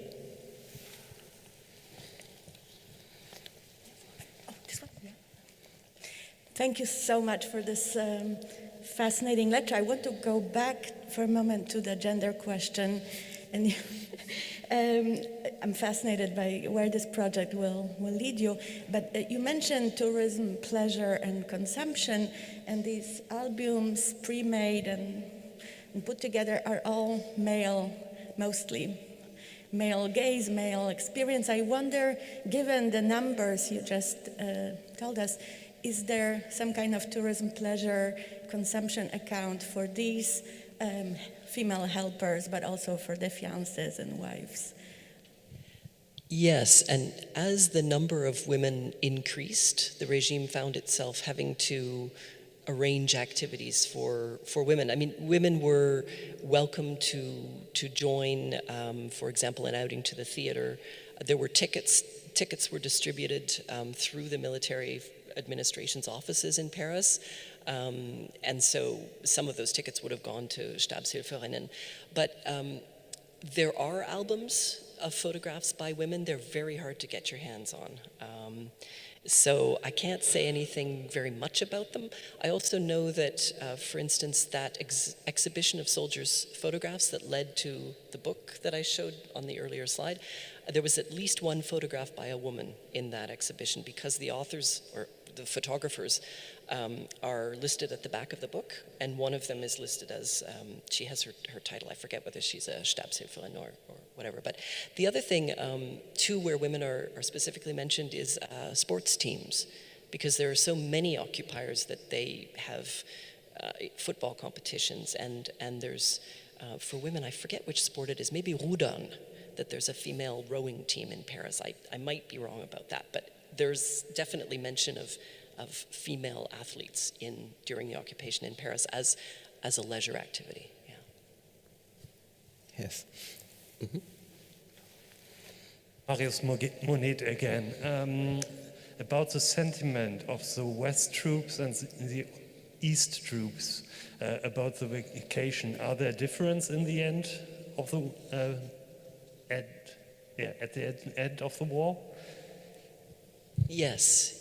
So if I understand your question correctly, you're asking about the sort of the differences and similarities between the Eastern and the troops coming in from the East and troops who were already in France. Yeah, and also I should also underline, and there's a change in tone in the occupation very clearly from 1941 onwards. And by the time it gets to 1943 and into early 1944, resistance attacks are a significant problem. And security is tightened up for everybody. The troops coming in from the East are a problem because they tend to behave in France as if they were in occupied Western Russia, for example, or occupied Western Soviet Union. And the military authorities in France are sometimes shocked by the fact that they will destroy the furniture in a manor house that they have been billeted in, that they are not sort of respecting French structures the way that occupiers who had been there longer tended to do. So there's a culture clash between the occupiers who've been there longer and those who come in. The opportunities for tourism for those units that are moving into France, certainly by the time the Allied invasion has taken place, the tourism is greatly reduced, but there's still the illusion that it exists because the Wegleiter is published right through to mid-August of 1944. But when it comes to units that were really combat units, there's much less of that going on, obviously. It's the activity that that I've traced and documented is primarily the administrators who are stationed there for some time. Yeah. Lili Reyels. Achso, gut, ja. Nee, bitte. Entschuldigung. Thank you. Peter Skalniņš from Riga in Latvia. A very closely related question. Is there documentation of debates or back and forth between the various commanders regarding the more appropriate, harsher versus gentler, more touristic kind of administration between the Eastern troops, the more brutal troops, and the longer term occupiers? Was it a matter of sort of a rivalry between the various units and their leadership? I wish I had documentation of debates. In some ways, I have some documentation of the dismay, notably from soldiers themselves who talk about, if we hadn't been so well. Actually, there's a Reichsbahn official who wrote at about 6 months after the fall of France. He wrote about sort of what had gone wrong, and he's the man who had been stationed in the east for the Reichsbahn for about 20 months, and then he was moved to France in the summer of '44, and he's scathing, absolutely scathing about how lax the administration had become by the end, and this is why we lost France. It's that we had the men who were dining at the Tour d'Argent, this is a famous restaurant in Paris, they had just lost all perspective, all sense that we were still at war. So I have that kind of complaint. Debate, the document that I mentioned, I think, briefly from the Deutsche Botschaft Paris. It's an administrator in the Botschaft who's complaining about how books like the kind of thing that I was showing you are sie betreiben eine einseitige Kulturpropaganda für Frankreich, I think is the phrase. So there are complaints. I don't have a big debate between officers about how one should behave in France, but I certainly have sense of that, yeah. Some Botschafter. First of all, many thanks for your fascinating presentation. My question is rather going towards the response on the French side, whether they are already cool and relaxed enough somehow to see it just factually, or whether they are not some comments there which are perhaps like aiming at a sort of belittling of ordeal of France, where the question about vacation is raised at all. The French are, of course, there's a range of reactions, moving from collaborators who host German guests regularly to a sort of tolerance of this activity, because after all, it supports the French economy to some degree, while the occupiers are exploiting the French economy. It shouldn't be forgotten. But the resistance certainly wanted French people to recognize even sitting in a cafe as offensive, to turn one's face away from occupiers, not to speak to them. And certainly I know that by the late spring of 1944, it had become quite dangerous for even women who were recognizably part of the occupation authorities, and they had to be told to be extremely careful. I have a report, actually this is something that Franke found in a document, that somebody's jacket had been slashed in the metro, that a woman had to be very careful in the metro that she kept her back to the wall, because otherwise she might find that her jacket had been cut. So it's a way of attacking the occupation authorities by aiming at someone who's relatively weak, who doesn't normally carry an arm. But soldiers were told they should not go out by the spring of 1944 without having an arm, and they should always go out in pairs. So that there's clearly, the French recognize this for what it is increasingly as time goes on, yeah. Thank you very much for your talk. Very interesting. I was wondering if you also found or tried to find diaries of German soldiers or officers who were in Paris or in France, for that matter. I just edited a diary of a civilian in Norway, and there you can see that he was actually not only using Norway as a huge tourist area for himself, but also was actively planning to go back after the war, which he obviously imagined as, being ending with the victory of Germany, to go back with his family. And he actually did. In 1959, the first travels that he did was he took his family in his brand new VW and went up to Bergen, where he had been Dienststellenleiter. I mean, so there is, I think that the idea of what one scholar has called der Krieg als Reise is a broad idea in Germany, especially also for soldiers who never had been abroad before. Yes, absolutely. Thank you. And not just for German soldiers. Australians during World War I were already interested in signing up to travel the world. Americans in Hawaii treated it as a sort of, even if it was technically theirs, they'd never been there in World War II. So the Krieg als Reise is a theme that goes much beyond German activity in occupied Europe. But yes, there are definitely diaries, many diaries at Emmendingen in the Deutsche Tagebucharchiv. There are diaries, also soldiers' letters. There's a series of letters from a man who used the pseudonym Bernd Hadeweg. He became a writer after the war, and I think he's Bernhard Schulz. Anyway. I may be slightly wrong on his actual name, but anyway, he used the pseudonym Bernd Hadeweg, and he wrote to his fiancée, whose name was Gerda, and he wrote to Gerda about how wonderful France was and how he really wanted to visit France with her after the war. It would be wonderful to find out whether he actually did. He probably did. Many, of course did. Yeah. Right. If there are no more questions in this particular section, I would like to thank you so much for this wonderful lecture and the lovely discussion and the excellent questions to all of you. Thank you very much, and we were looking very much forward to having you with us for the rest of the day and to continue our conversation. Thank you.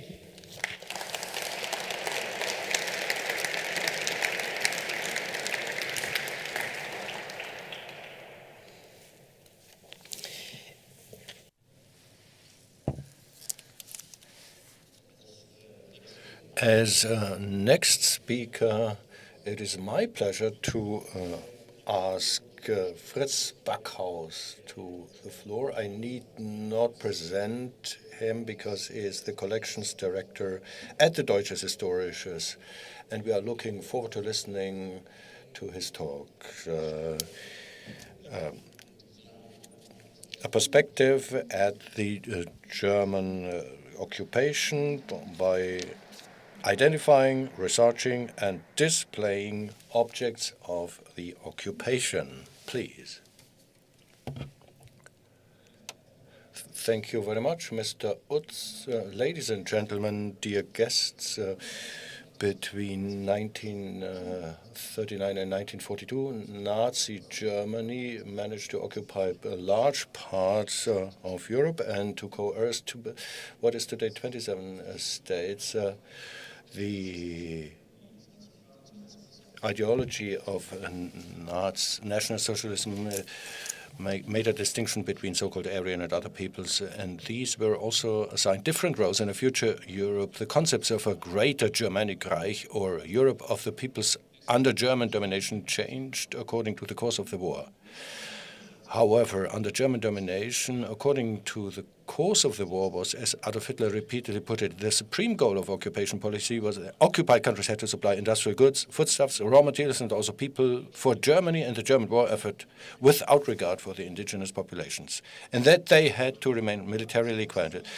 That meant also the oppression of any form of resistance, and also the creation of a monstrous system of concentration and forced labor camps, countless acts of murder, the planned destruction of towns and villages, as well as the looting of art and cultural treasures on an enormous scale. Linked to the occupation policy were resettlement actions and a population policy in Eastern Europe that was intended to make room for German settlers and planned for the murder of millions of people in Poland, Russia, Ukraine, and Belarus. The complete annihilation of the Jewish population of Europe was envisaged as a goal that was pursued with deadly consistency right up to the last days of the war.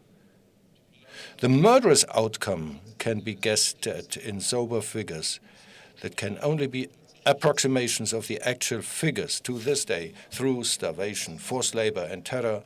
5.7 million Jews, 2 million Sinti and Roma, about 1 million non-Jewish Polish civilians, and millions of Soviet civilians, 2.8 million of Soviet civilians, millions of Soviet prisoners, and around 400,000 non-Jewish civilians in other territories occupied by Germany were killed. These themes are documented by objects in the collections of the Deutsches Historisches Museum.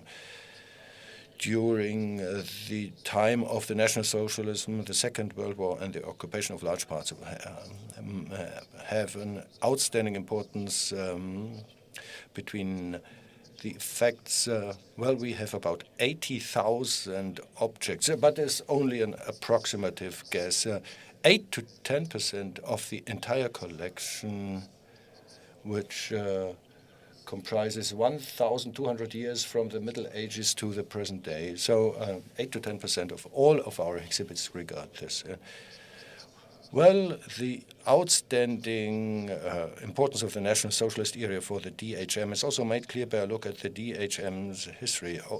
Look at the permanent exhibition, German history from the Middle Ages to the fall of the wall. Overall, the period, the Nazi period, took up about 1/5 of the total exhibition space of about 2,500 square meters. Here you see a quick glance. You can see a glance at the exhibition. So this part of the exhibition represented 38 chapters, like the burning of the books of 1938, the November pogrom of 1938, countless war and military effects in the sequence in 1939 to 1945. The effects of the German occupation was just one topic among so many others. What took the center stage was the course of the war and the effects on Germany, but also the genocide of the Jewish population, and in particular the Auschwitz extermination camp were prominent topics. What the presentation of the previous permanent exhibition made clear was the murderous German occupation of large parts of Europe is documented in a very large number of very different exhibits, photographs, placards, the marking of Jews, designs, and also various diaries and other populations depict the murderous occupation of German occupation. But I think most of these exhibits are characterized by the perspective of the occupying force. The soldiers photographed the subjugated population in the occupied territories and did not shy away from recording executions, murderous actions, and humiliations. Here you see again David Gronefeld, who was the Wehrmacht photographer, who left countless photographs, not only those made in Paris, but also in Polish Jasinowska, an entire series of photographs. He can be seen also himself. Again, referring to the talk by Mr. Wagner. Which photographs should be displayed? How can we show them? How can we embed them? How can we contextualize them? This was just a quick reference to this huge collection. We have so many other documents, also of ordinary Wehrmacht soldiers. Countless documents and posters testify to the enforcement of the occupation through drastic threats of punishment or the proclamation of executions for the smallest offense. documents and discriminatory badges show the division of forced laborers that worked for the German war production under increasingly worse conditions. Documents from concentration camps testify to the system of oppression set up by the SS throughout Europe, which was meant to stymie any form of resistance. In this context, we have also so many paintings, watercolors, and drawings of the so-called German war art collection. More than 7,000 works that were made within the framework of the Wehrmacht's art troops, but taken over by the US ABBA. You find works like Breton or a portrait of a Caucasian with a fur cap. This is the portrait of a Caucasian. These are idyllic landscapes, genre scenes of peasant life, views of towns or places of interest. Only their origin betrays the fact that they are not harmless views of travel. It is the view of Wehrmacht artists who visually take possession of the conquered landscapes. Even if they do not appear to be ideologically influenced, they show the advance of an army that is preparing to expand National Socialist rule to the entire continent. It is precisely the idyllic pictures of Ukrainian or Russian soldiers that are the most striking. So German settlers will soon be the masters of the land and of the population, which has been reduced to slaves. Only few testimonies in the collection reflect the perspective of the people in the countries that were subjected to the German terror and the preparations for the monstrous land seizure and resettlement projects in Eastern Europe. These are objects, some objects from concentration camps. If you follow the entries in the database, they can be attributed to individuals that were not Germans. Here you see, for example, a minus figure made by the Polish prisoner Josef Dąbrowski in the camps Sachsenhausen. They testify to the will to survive and also can be seen as a sort of resilience. We find also caricatures, cartoons that were also illegally made. What is noted, it is remarkable that the testaments that make the resistance of non-German prisoners in concentration camps such as Buchenwald, Sachsenhausen or Ravensbrück visible come mainly from the collection assembled by the Museum of German History, MFDG, which the DHM took over in 1990.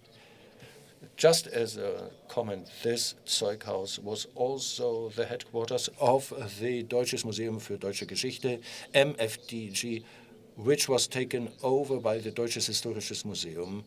And roughly half of the objects preserved by the DHM comes from the MFDG. The aim of the Central History Museum of the GDR was to document the communist resistance in the concentration camps and to highlight the proportion of prisoners from the Soviet Union or other socialist countries. This minus figure stands next to so many other artifacts. Remarkably, we find it in the inventory book as originating from the SED Central Committee. This illustrates the close political involvement of the Museum for Deutsche Geschichte, which had the task of highlighting the share of prisoners from brother countries in the resistance to Nazi rule. In its own exhibitions as well in the presentations. Mr. Wagner mentioned this. They highlighted the share of prisoners from brother countries in the resistance to Nazi rule and therefore collected corresponding testimonies. Here we have, for example, a copy of an illegal mid-wave receiver of Soviet prisoners in the concentration camp Buchenwald. Well, it was also the museum's policy to produce replicas of concentration camp clothing. For example, when sufficient originals were no longer available. The acquisitions of the Museum für Deutsche Geschichte include not only testimonies from concentration camps, but also writings from the Danish resistance. For example, the Danish underground newspaper of 1945 that the Museum für Deutsche Geschichte was able to buy. This also indicates the goal of documenting the communist resistance to Nazi rule in particular. However, research into the MFDGs, the Museum für Deutsche Geschichte collection strategy, is still in its infancy. The work commissioned by the DHM's provenance research has so far concentrated on the question of which specific acquisition paths can be reconstructed for the collections and the background to entries in the inventory books, such as transfer or SED Central Committee. The DHM's collection strategy has followed the very extensive thematic catalogue of that was designed for the permanent exhibition. Among the about 100 keywords, we have in this concept of 1980s, there was also the development of a new quality of war of extermination, the mass extermination of European Jews, other minorities, and parts of the civilian population in the East. Prisoners of war and forced labor, domestic and foreign persecution and terror, war economy, domestic politics and war propaganda. German occupation policy and its effects in the various countries. From war in a foreign country to total war in one's own country. End of quote. While it was possible to draw on the Museum für Deutsche Geschichte's holdings for many of the topics, the collection managers sought to expand other topics. These included, in particular, the persecution of European Jews and the Holocaust, which do not form a separate subject area in the Museum für Deutsche Geschichte. For this acquisition policy, we have an outstanding example. The two paintings by Felix Nussbaum, which had already been acquired by the DHM. They are outstanding examples. They were then, in 1944, this picture, the triple portrait, the distress situation a few months before the deportation of Nussbaum and his wife, Felka Platek, from Brussels. On the whole, however, this remained an exception. Since 1990, the collection has been expanded. It consists primarily of testimonies created by German soldiers and occupation officials and reflecting their perspective. As with all historical museums, the growth of the collection is based to a large extent on donations or sales from private individuals. This also applies to many acquisitions from the National Socialist era. They were made either by people directly affected or by their descendants. Such transfers are normally given that there is a certain trust to be placed in the institution. And when people that had been victims of the German occupation are generally rather reserved towards a German institution in order to achieve the goal of the planned documentation center, to create a collection, not just an exhibition. That we need a long-term process. We must build up trust more than anything else. Thank you very much.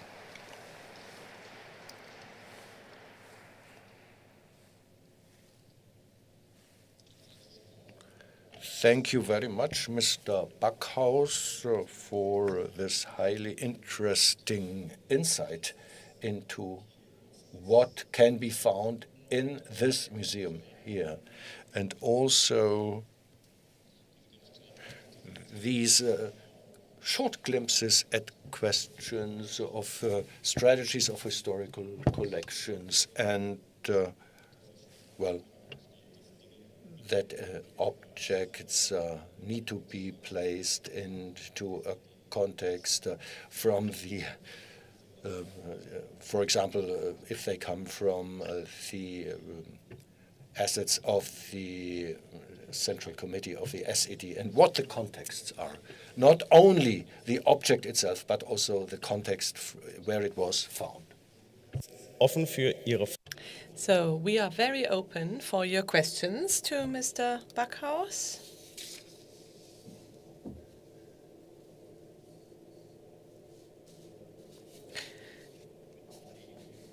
But before the questions come, I'd like to kindly ask you to tell us more about you researched the collection of the Deutsches Historisches Museum. Why is that a problem? Why do we want to know this? Well, we just cast a very short view into our collection, but I think it became quite clear that collections are based on questions, on raising questions, on those perspectives and perceptions of those who commission these collections. Also politicians, why do they think they're valuable? Why do they think they're worthy of being preserved? So we're speaking about more or less 1 million objects, and quite a high percentage is related to that period of time. I think about 20%. So why was it especially those objects that were kept? Where do they come from? How did they end up in a museum? What is the perspective of the heads of these collections or the directors of those museums? Why do they keep those and not other objects? And I think in that context, it becomes quite clear that it's all linked to the German perspective, something which may be conceivable, but there's another aspect that I wanted to make clear at the end. Last year, 1/3 of what we acquired was buyings, but the rest, 2/3, came to the museum through other paths. It was donations and gifts. So that has to do with the trust that a certain group of people places in the museum, parts of the society, those who come visit the museum. And so it is our task to preserve these collections and make sure that they're not only testimonies of history showing what happened, but that in every respect they must be interpreted. And this is why I hinted at this very big collection, which may not be very well known, which is the works of art being produced by Wehrmacht soldiers who were part of the art task force and produced thousands of different pieces of art, which then were handed over to the Deutsches Historisches Museum. They contain a lot of propaganda paintings, fighting soldiers, vessels and submarines, for instance. But what's interesting here are those works of art that are not characterized ideologically by perhaps showing idyllic landscapes in Ukraine and Russia, genre scenes, peasant genre scenes. And I think they're a good example to show that our view, our perspectives, and the goals that also the soldiers pursued have to be made clear. So we need to communicate what these pictures want to tell us, what these paintings want to tell us. And I think that's a task of those exhibiting the collection. And then at the same time, we constantly have to put our collections into question, in that we say, are there gaps? Are there questions that we did not bear in mind? Do new questions come up, perhaps, that we need to deal with? And that's when it comes to managing and administering these big collections. That exercise of management should also be collected or connected to self-criticism. It's not something rigid that cannot be changed. It's something that reproduces images of history and therefore also characterizes the future.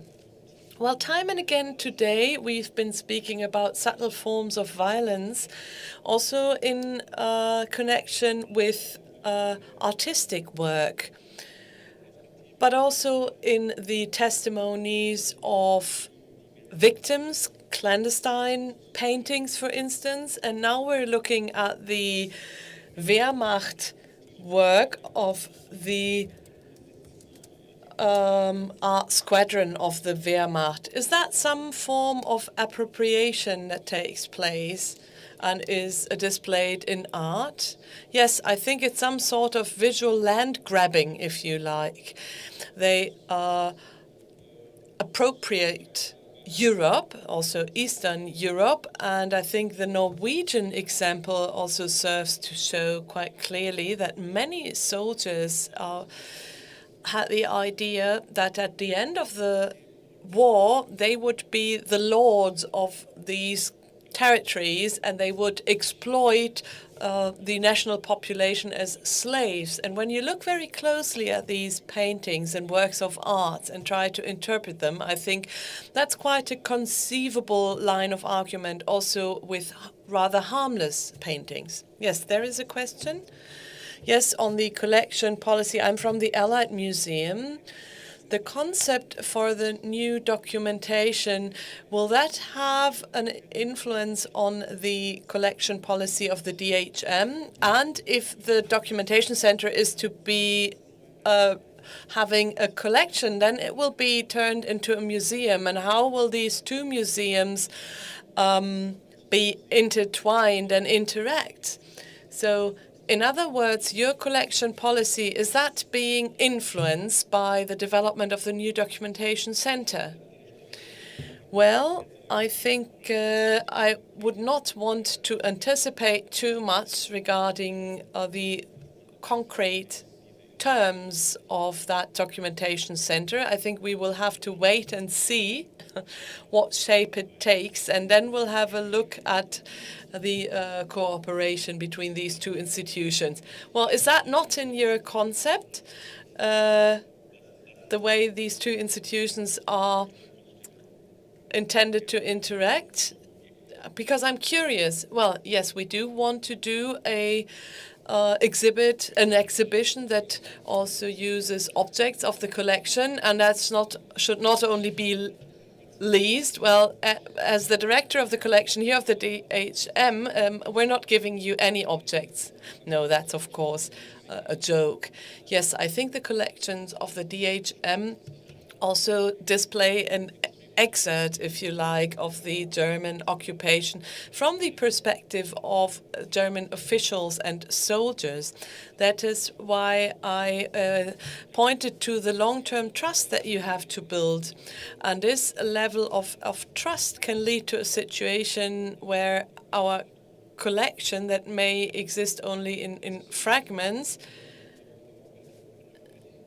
can help to, let's say, close these gaps with the documentation center. Peter Klein, I'm a historian. I do have a question on this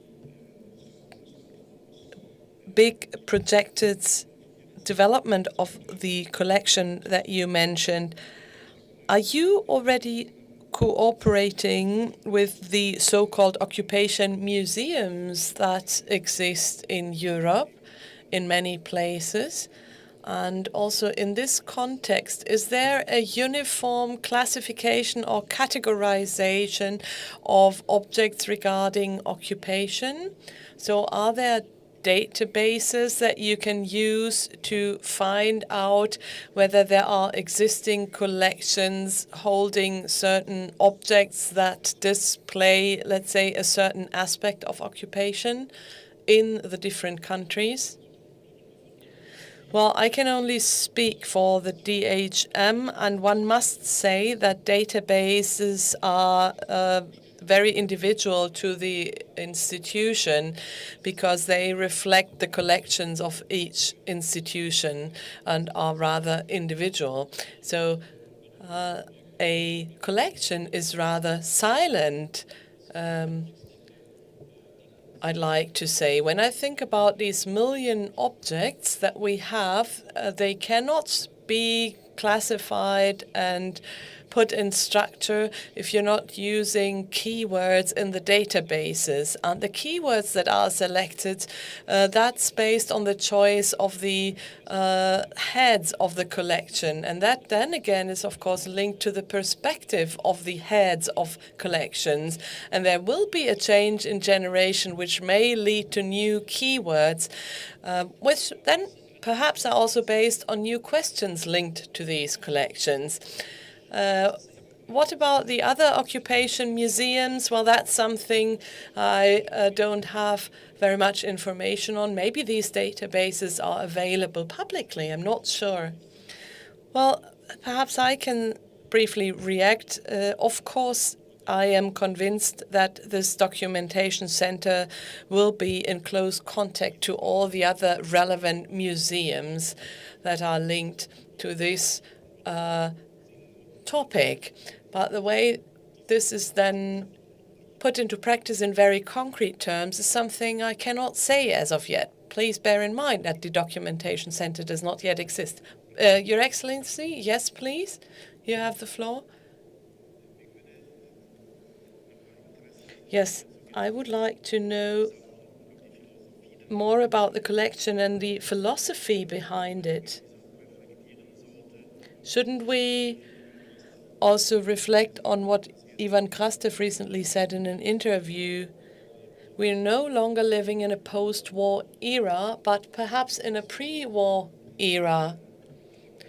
Wouldn't that lead to new conclusions on behalf of the authors of these collections, or is it just an essayist wisdom of Ivan Krasnik?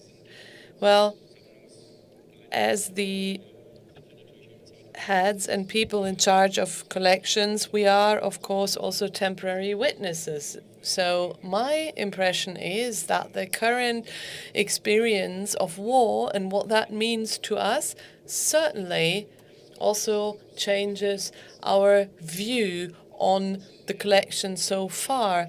A collection as such is not something static. It's time and again looked at from different perspectives, and that's not also true for us as the ones in charge of the collections, but also for historians. So I think that the collection is certainly characterized by testimonies of war. Previously, we had the Prussian Military Museum in this Zeughaus in the armory, and you may well imagine that we are strongly characterized by militaria and military objects. So testimonies of violence is something that can be seen throughout the history of the Deutsches Historisches Museum. We may take a different stance to that, but at the end of the day, a historical museum also has to collect objects from the present. So even today, we have to think about objects that we want to collect because we think that they may be important as historical objects in the future. So when COVID broke out, when the pandemic started, we started right away to collect objects. We've already got 500 in our collection. We also went to anti-war demonstrations and attended those demonstrations against the aggression war by Russia. And already today, we're thinking about possible objects to collect. However, that's a pretty difficult process. It's also based on a lot of reflection and dealing with your own present, really. Collecting does not always mean you collect dusted objects that you clean here and then. It also means that you really critically have to deal with the present. Lili Reyels from the DHM. I have a question to both of you. The measures to build trust, what should they look like with regard to such a German institution? How can you bring the, let's say, broader society on board, also regarding the documentation center? Well, I think the gap that exists is due to the fact that the DHM, as a German historical institution, may not be the first institution you turn to when you come from Poland, Ukraine, or from other countries in Eastern Europe or France if you want to hand over your testimonies. So I think that is a certain invisible barrier that exists. People may be reluctant to do that. So perhaps by defining the documentation center differently, this may lead to higher levels of trust amongst these parts of the population and different nationalities. Well, I think that's something that cannot happen overnight, but there is one clear precondition, which is determination and also the experience of those who lived under German occupation, to take that experience seriously and to really muster the will to display that. I think that's a precondition for trust to develop. Yes, please. Sorry, yes, I am Grüner Kokolev. I'm a historian for Eastern Europe, and I dealt with the occupation in the Soviet Union and Crete, the Greek island. I wanted to link up to the problem that you just mentioned. I truly welcome the fact that you want to develop such a documentation center. But we're seeing, for the cases of Eastern Europe and Greece, or Crete for that matter, that there is a lack of knowledge. So my question is the following. There are so little objects from the victims of occupation on the ground in the different countries. Why would you want to bring these few objects that exist to Berlin? Do we have the right to take these objects to Berlin? Well, that's an extremely important question indeed, and that's also another aspect that is closely linked to trust building. Of course, when we acquire, i.e. buy objects, we don't want to compete with national institutions. I think that is something which has to be absolutely clear. We would still have to rely on people offering those objects to us and really wanting to give them to us. And thirdly, it is about objects which primarily may be linked to everyday history, and we are actively looking for objects that don't have any material value. When you look, for instance, a small graphite lamp that was used in occupied Poland because there were power outages. There are hundreds of these lamps, and they can be bought on flea markets. But when we have these objects, we can make them speak because they are mainly unknown to Germans. So that, I think, should be our approach. It's certainly not about taking away things from someone and then to lock them up somewhere. No, it's about displaying these objects and also the history behind it, especially also raising awareness amongst the German population. I'm Ronnie Golds, and for 40 years, for many years, I've been dealing with the German Special Court in Prague. There were obviously executions in Prague, etc. And my question is,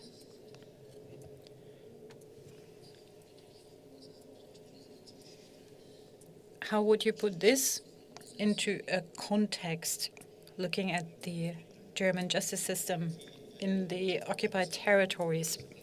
You know, thank you for the question. If you look at our magazine, also for those who are interested in further objects, can obtain the magazine here. There is a legal file, a German legal file from Bromberg.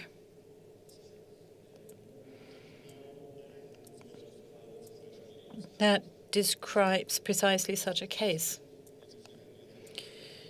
And there's a text to go with it. So yes, of course, this type of occupation also needs to be transmitted. So yes, the justice system would be a part of these considerations. And if you look at this magazine I mentioned, you already find some information on this. So thank you for mentioning it.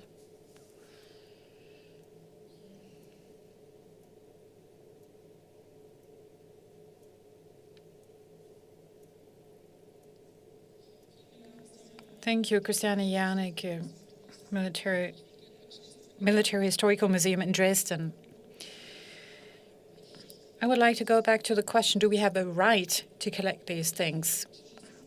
And I think I agree with your answer, but I would like to add something. We also have an obligation to collect these things and to exhibit them, especially in Germany. And especially looking at German responsibility. And I assume that this is the whole point of the new documentation center. And then I have a question referring to something that came up in the first presentation. It's about the challenge of different types of portraying the occupation in the West and in the East. And with a view to the East, there are many more stories that could be collected, individual experiences, personal memories, and I would assume that there are also objects that could be used here. And it will now become difficult to trace these things. I mean, that would have been much easier a year ago, but traveling to the region, researching, talking to people, asking for their memories, taking things with you, if people had given them to you, this option doesn't really exist anymore now. And I don't think it will exist in the foreseeable future. And now, given that Eastern Europe is somewhat under-researched, and given that there is now a problem with obtaining more information, how can we compensate that? Yes. This is indeed a very pertinent question, and perhaps you bear with me that I don't have an answer for you right now, and I don't think anybody in this room has an answer. It doesn't mean that, and I think it's not true that there won't be any access to Eastern Europe, because quite apart from Ukraine and the Russian Federation, there are other crimes that happened that nobody really wanted to know about. I mean, think of former Yugoslavia. And there, of course, we can still travel, connect with people, bring about trust, and create the conditions we need. But it is true that, yes, in the medium term, there will be a challenge in this field.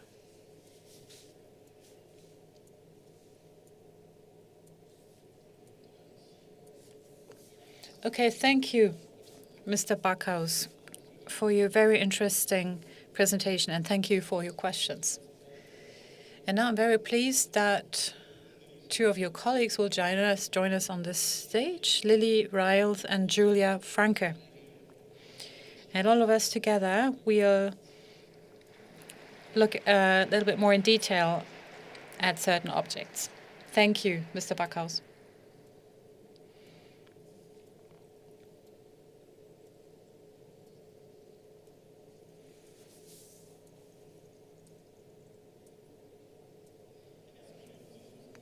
Yes, hello. It is a great pleasure to welcome my two colleagues here from our collection department. Julia Franke runs the department called Everyday Culture 2. This is a particularly large collection. And you're in charge of civilian clothes, textiles, and certain political and religious insignia and emblems. And Lili Reyels runs the financial and economic history collection here at DHM. Today we'll be looking at some objects that I think are connected to both collections. We've said before that forced labor is an important topic. Thank you for picking up the remote. Ms. Franke,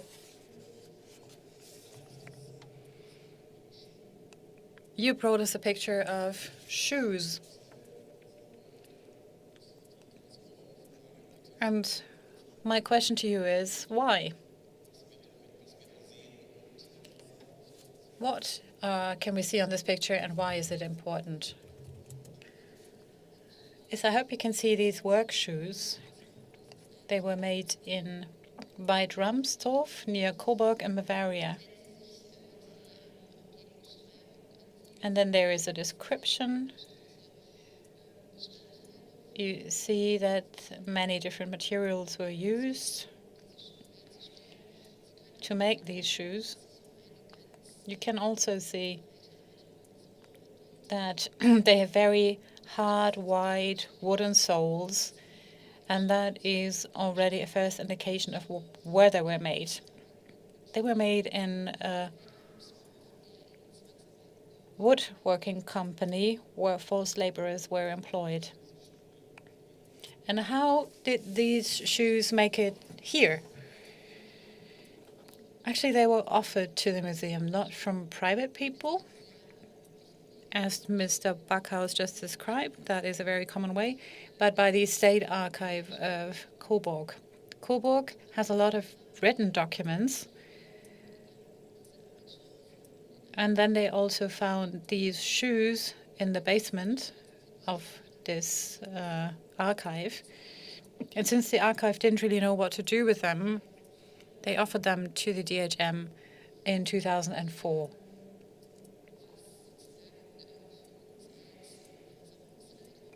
And what is always very interesting for us as people dealing with collections is to find out who made them, under which circumstances, why and how. And what is this company we're talking about? In 2004, the head of the collection asked for all this information because that information hadn't been provided in the beginning. And then she was given the name of the company, but the company also requested not to mention the name of this company that is still active and internationally active. Okay, so that is a very interesting mix.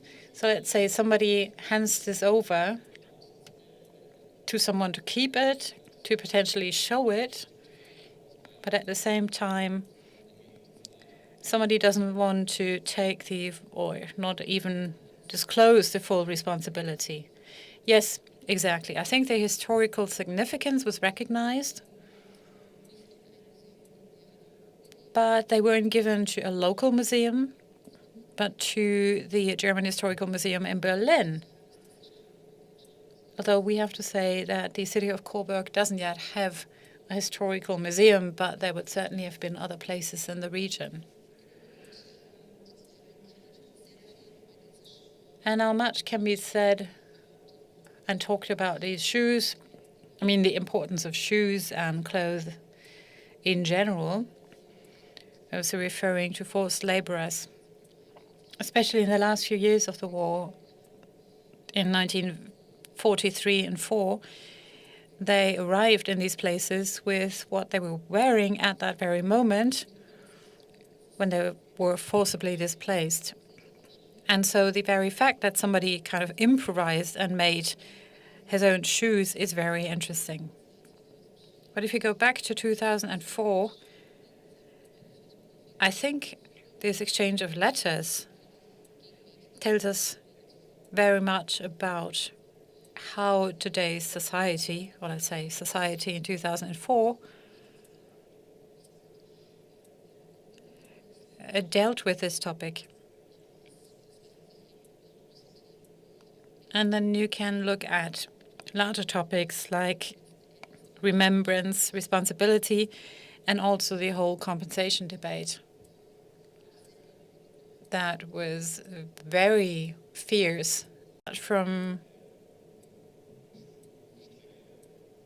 sometimes representing practices of torture. For example, if you go to Sachsenhausen, where there was the shoe test stretch, as it was called. There, the prisoners had to test shoes for the Wehrmacht until they died of exhaustion. So it was basically a death march, and that didn't only happen for institutional customers, but companies that we still know today, like Salamander or Rika. So yes, shoes have a very particular significance. What was their significance for the forced laborers? That's true. Shoes have existential importance. For only if you were able to walk were you able to work. And if you were able to work, you would have been fed, although not abundantly, but there was a better chance of surviving your forced labor.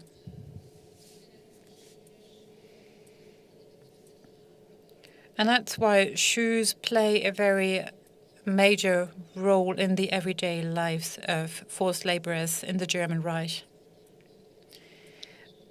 There were around 13 million of them at the time. And they were not given new clothes, and they were not given protective equipment.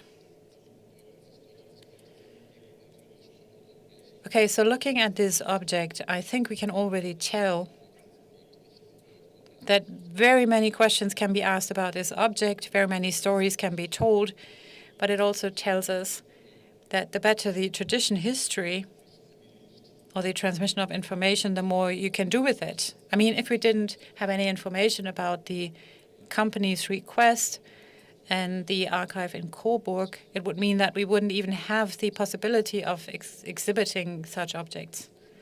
That's right. And there are many things we don't know. We don't know who wore the shoes. We don't know who made the shoes. And that, too, is something that exhibitions need to make clear.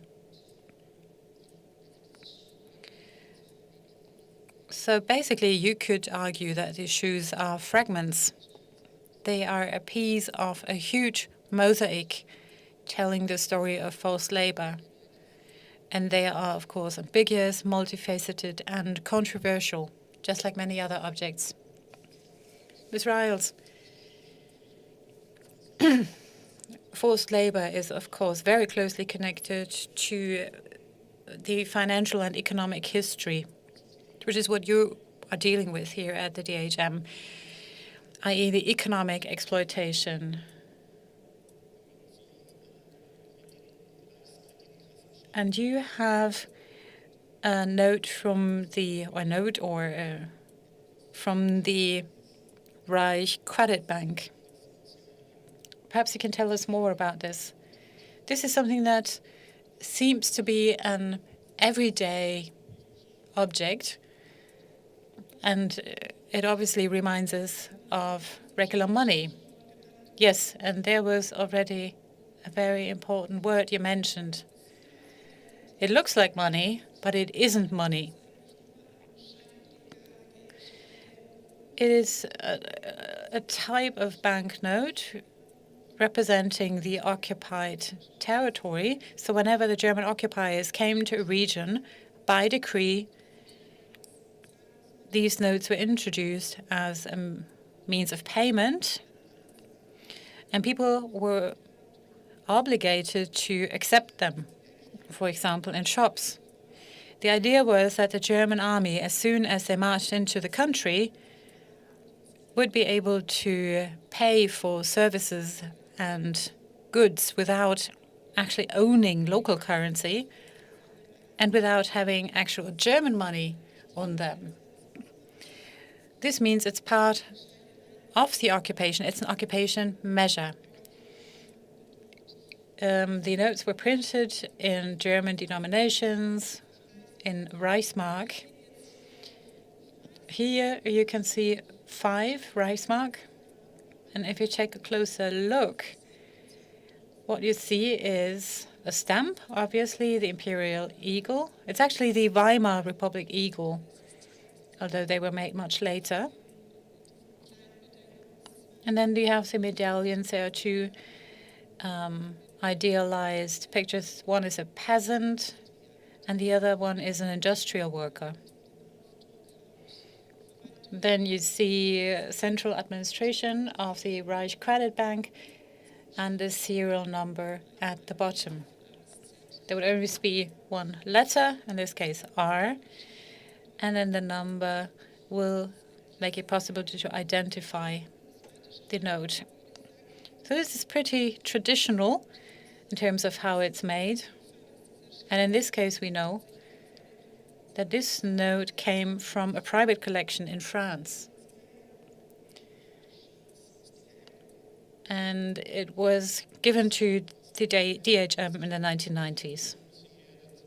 And can you tell us a little more about what happened in the occupied countries?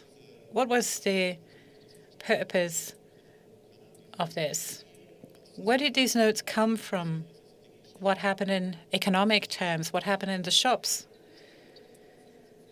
I mean, Mr.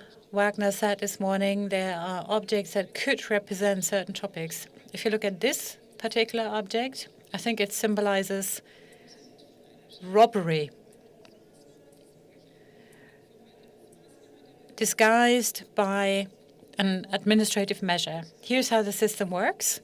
A decree is issued. You have an obligation to accept the notes. And if the German occupiers want to obtain goods or services, they can pay with this occupation money.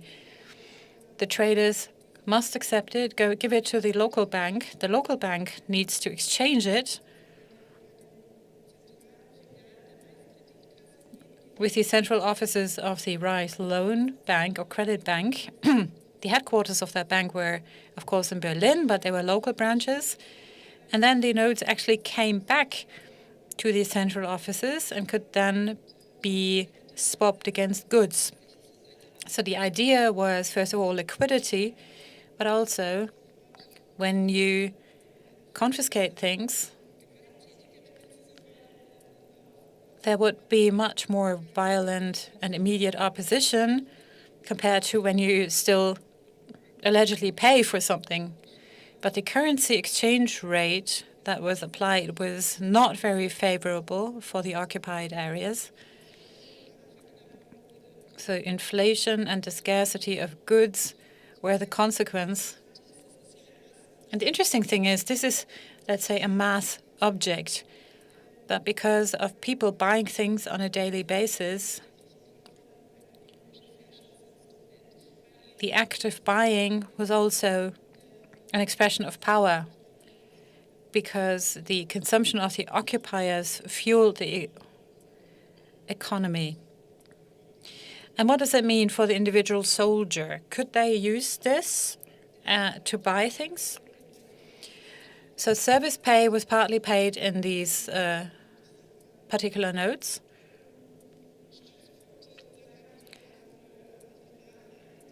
But the military bases also used them to buy things.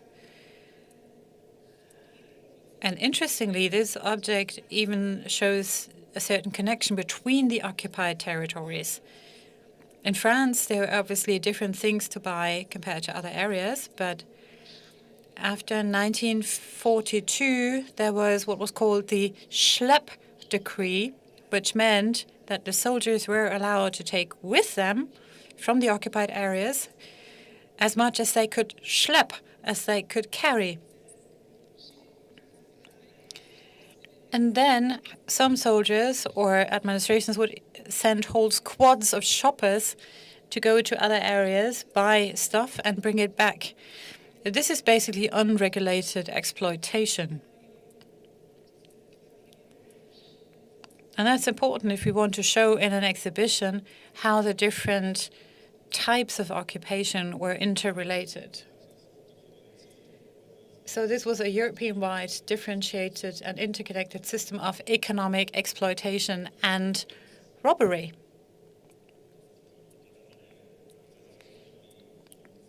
The idea that an occupation army can live on everything that exists in the occupied territories while the occupied population is starving, this is what this symbolizes.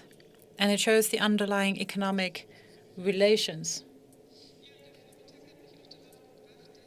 Yes, and I mean, this morning also reminded me that this is, let's say, a perpetrator's object, but physically speaking, it is used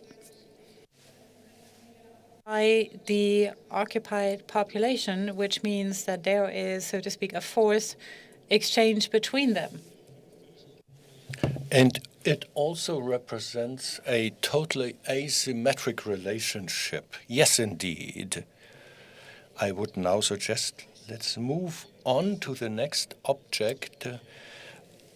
As of now, all the objects have not shown any explicit act of violence.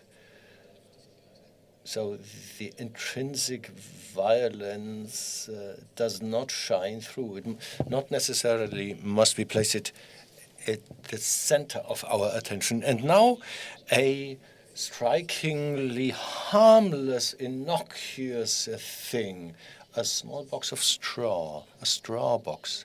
Well, this straw box was selected by me on the collection of Everyday Culture #1.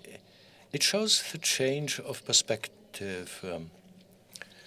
This has been highlighted already, that we have a predominance of the German side.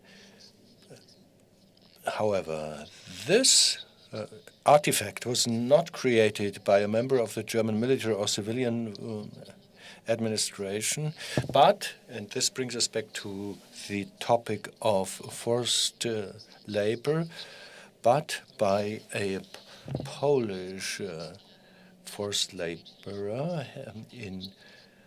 He had to work on a farm to which a mill belonged, and he had access to straw.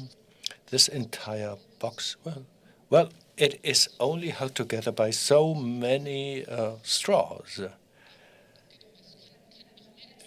A forced laborer in Wasbeck, Schleswig-Holstein.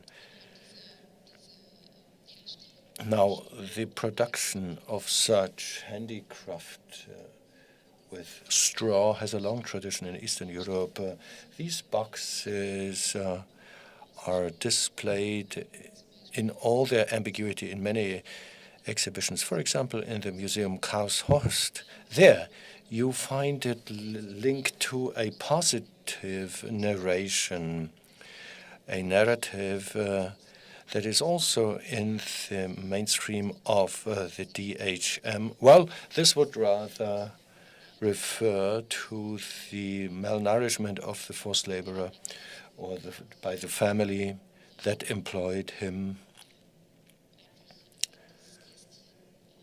But this box was produced by him in the little spare time that he had to offer it for sale, to get some extra money. So this rather harmless or rather decorative straw box followed apparently this function. Well, this type of boxes is still very common to the present day. It was very popular with the population, and that's also a reason why we do still have many of them. So the most important thing here is, for the representation of this object today, there was a forced laborer that had the full ability to act on his own.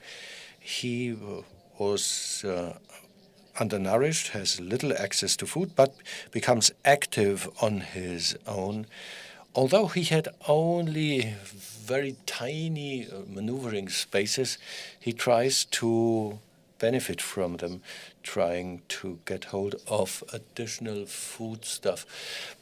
Well, a follow-up question.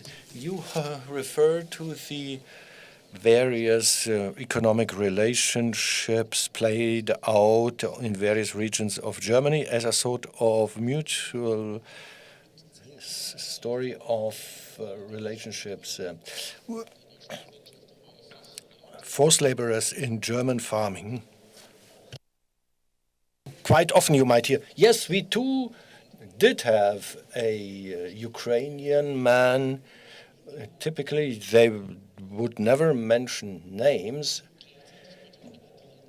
but they had a very good life at our farm. We hear it often. How can you embed this in the typical fate of forced laborers? Well, the genesis of the straw box denies this version. It is certainly a narration or a tale that has been told and retold also to counter one's own feelings of having exploited another person. As to the fundamental question, well, in agriculture, there were so many cases where work in a private company offered much better survival opportunities than any employment in the industry. Well, this apparently existed quite often, or that was the case often. But in those forced laborers were strongly dependent upon the favors of the farmer's family or of the farmers. They were terribly dependent and subject to, well, the withdrawal of food. You read it very often in the literature, was quite often a punishment. And that's the background that gave rise to this misery. And this misery might also have led to the production of those straw boxes.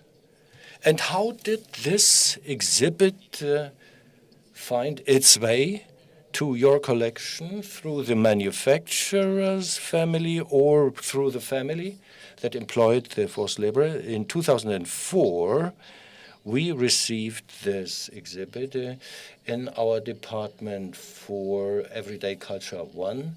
It was handed over to us by an heir or a descendant of that family, and she offered this to the museum. What about those Reichskreditkassen-Scheine? What about, you refer to France. How did it happen? What was the context where this private collection was established? Did they just have banknotes?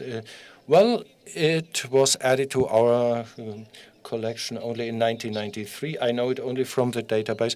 The previous owner is mentioned, and that then it is also noted that it was a collection in France by the name.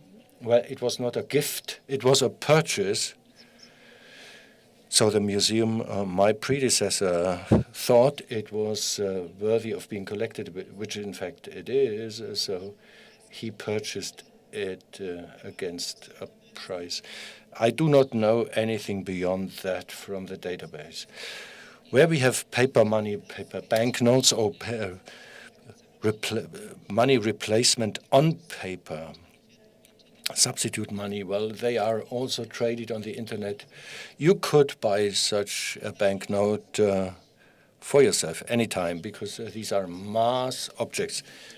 Once again, also a hint for future collections in an exhibition. You would need so much of explanation about the iconography and also about the names, the numbers. You would have to explain a great deal to understand this Reichskreditkastenschein. So, but that would be an orderly solution. Well, it appeared like an orderly solution, but it was nothing else but a hidden form of robbery. Any questions from the audience?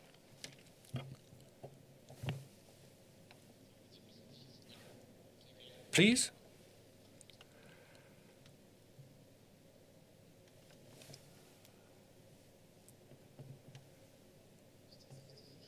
Did I get this right?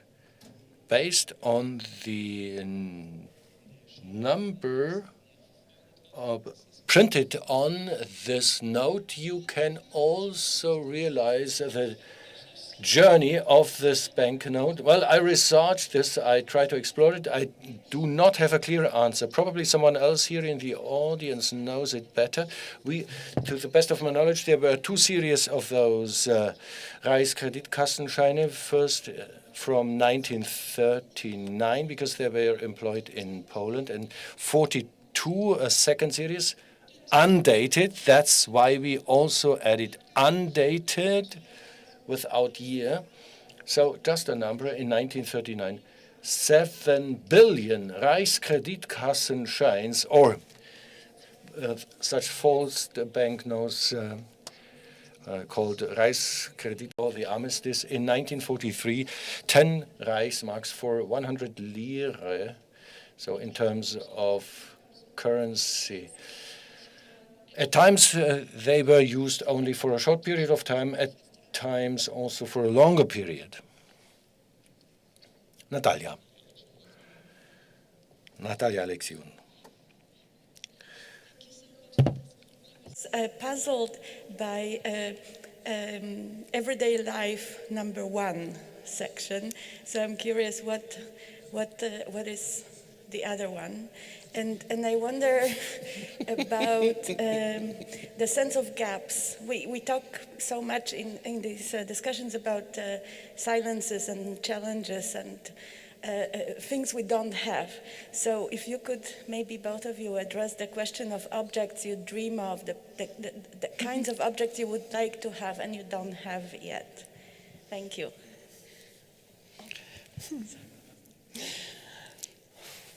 Wollen Sie anfangen, Frau Reyels? Oder? Do you want to start out, Ms. Reyels? You take over. I prefer you take over. Well, everyday culture, #1 and #2. There are so many areas of everyday culture.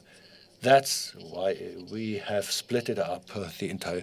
My colleague, Dr. Sabine Witt, and I myself, we, so to speak, share the whole workload, but we have different areas, and the shoes belong to the textiles, for which I'm responsible, and the straw box belongs to the household appliances that is under her aegis. Objects that we dream of. Well, that's why I was so happy about this straw box in the context of this collection.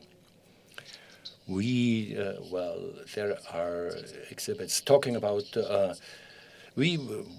there are certain objects that can tell a story about sabotage, or that have a much more concise tradition, because those voids or those gaps that you mentioned are immense. Even with artifacts, for example, the straw box and the shoes arrived in 2004 and were added to the foundation Deutsches Museum.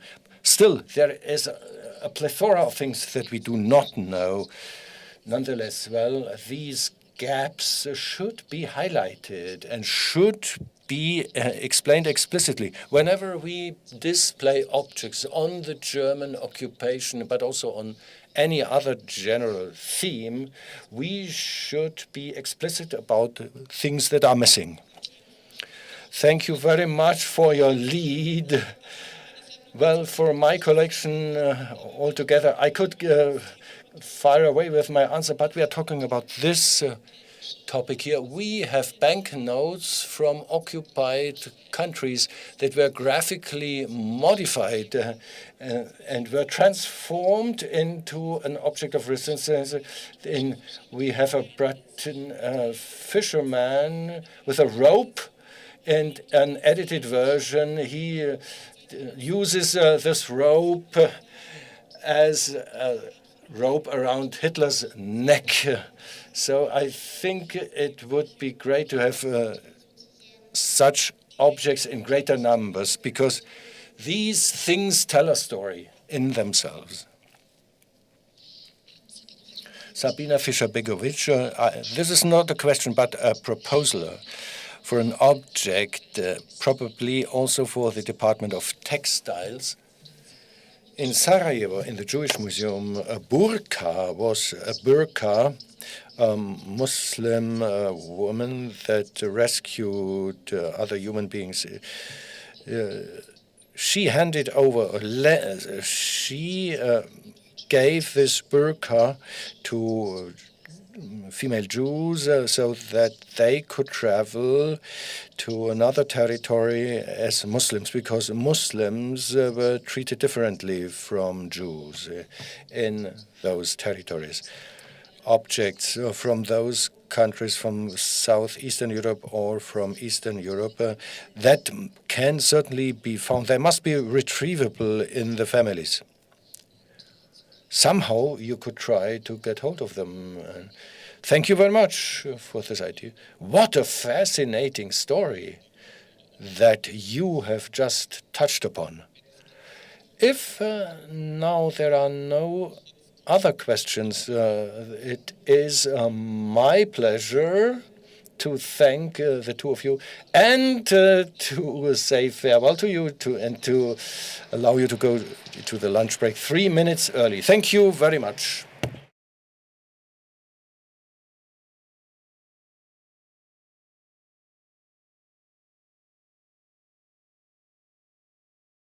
Used in quite a different way as a historical source, and they do differ from the objects we spoke about this morning, either because they no longer exist, because they were destroyed under German occupation, or they've been looted and robbed, meaning that they've been modified strongly in their physical appearance.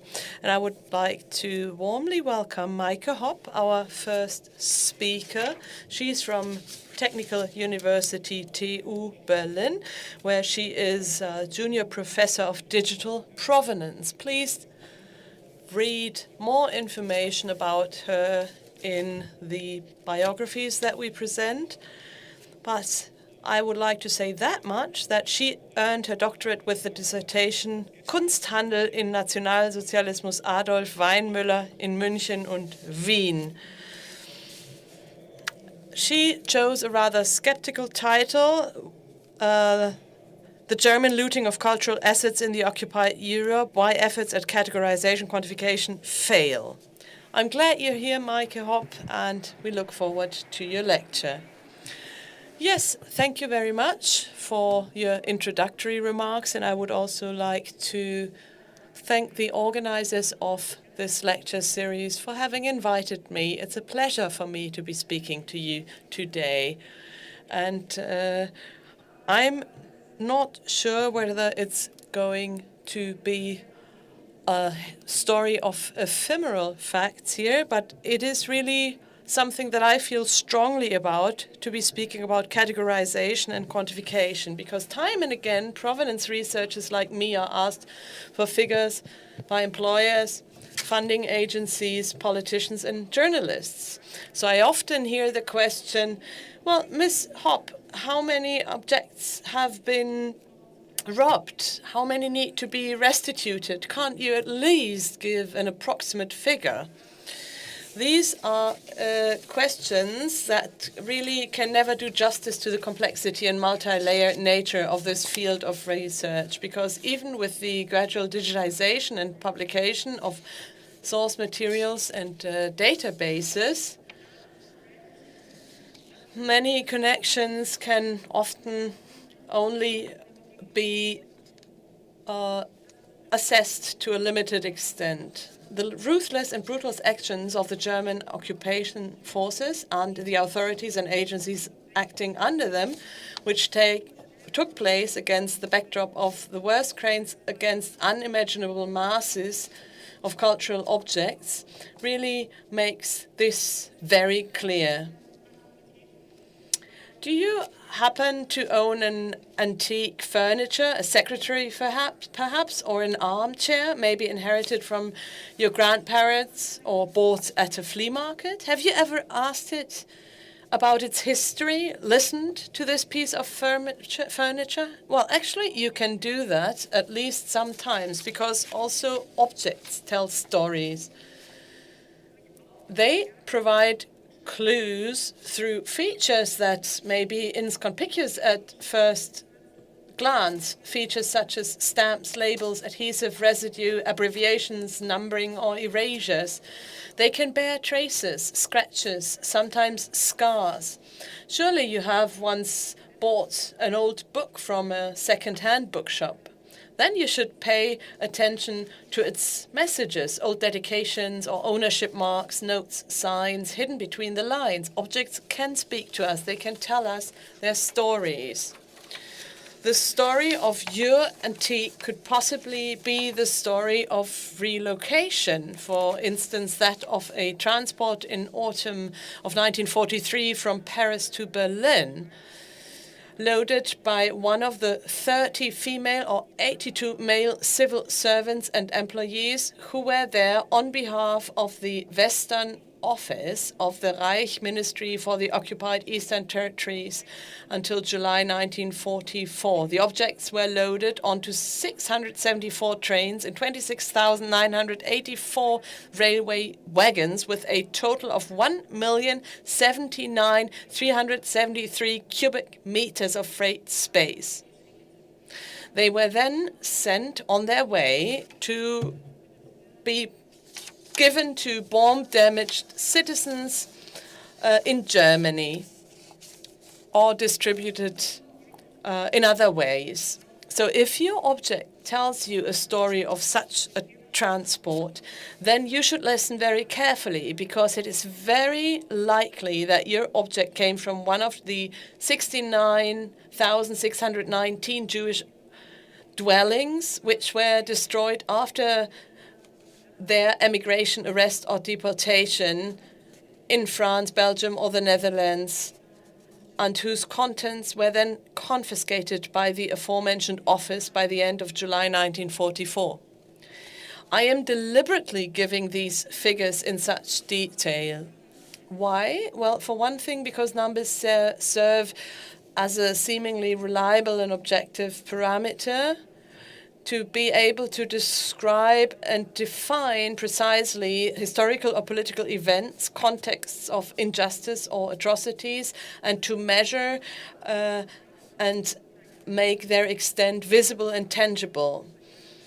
They are unambiguous and therefore seemingly neutral evidence of past, of incomprehensible realities, and this is why they're so important for our understanding, for our research, for our communication about past injustice. These figures mentioned in the supplements of the so-called M action, furniture action, in the files of the Nuremberg trials against the main war criminals, and thanks to their digitization by the University Library in Stanford, they can be traced online worldwide.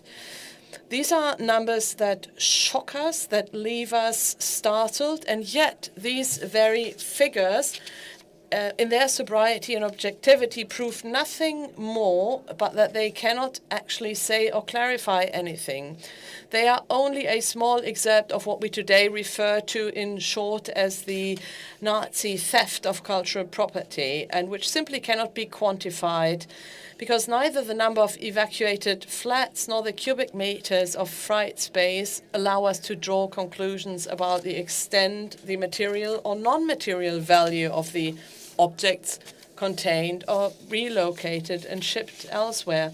And these figures certainly do not tell us anything about the tragic fates hidden behind them.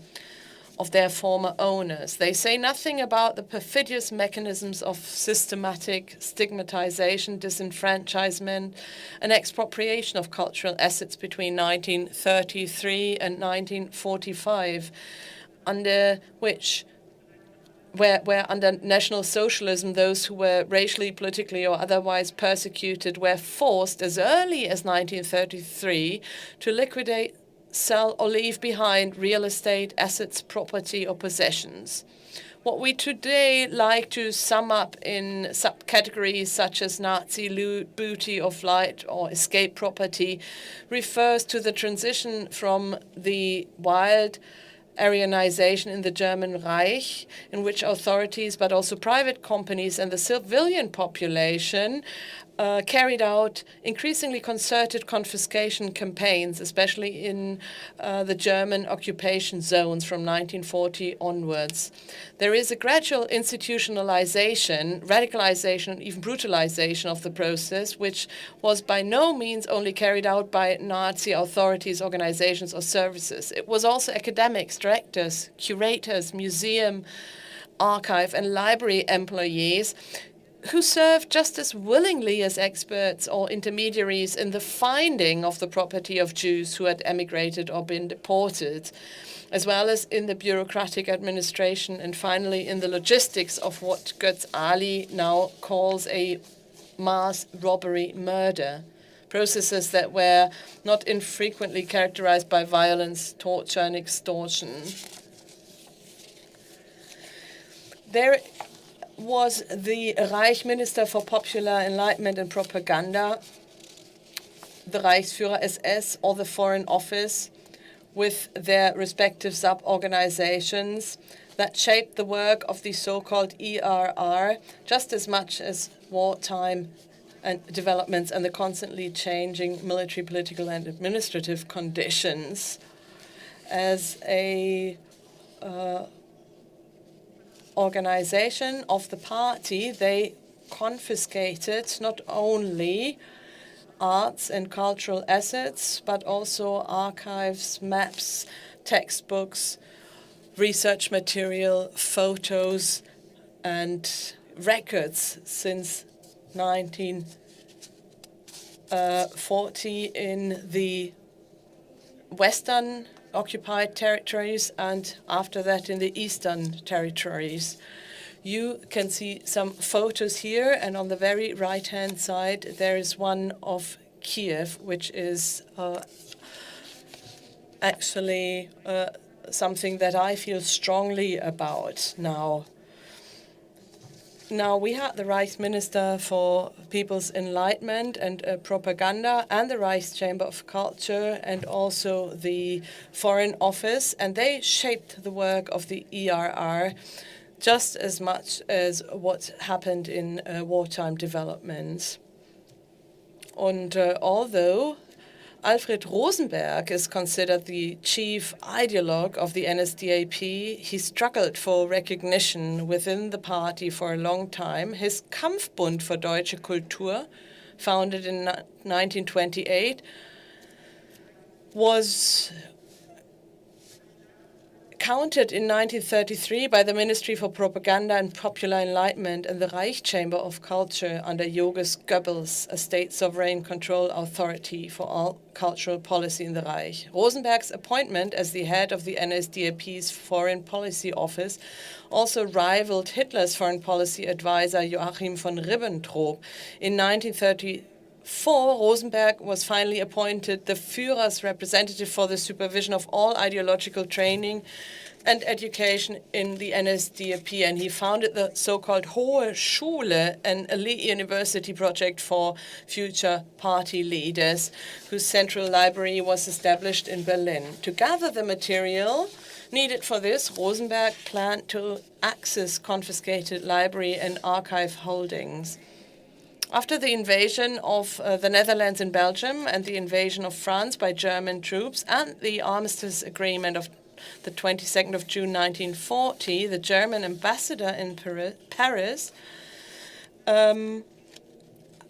had approximately 1,500 privately owned, primarily Jewish works of art and antiquities, and that was a quote, seized.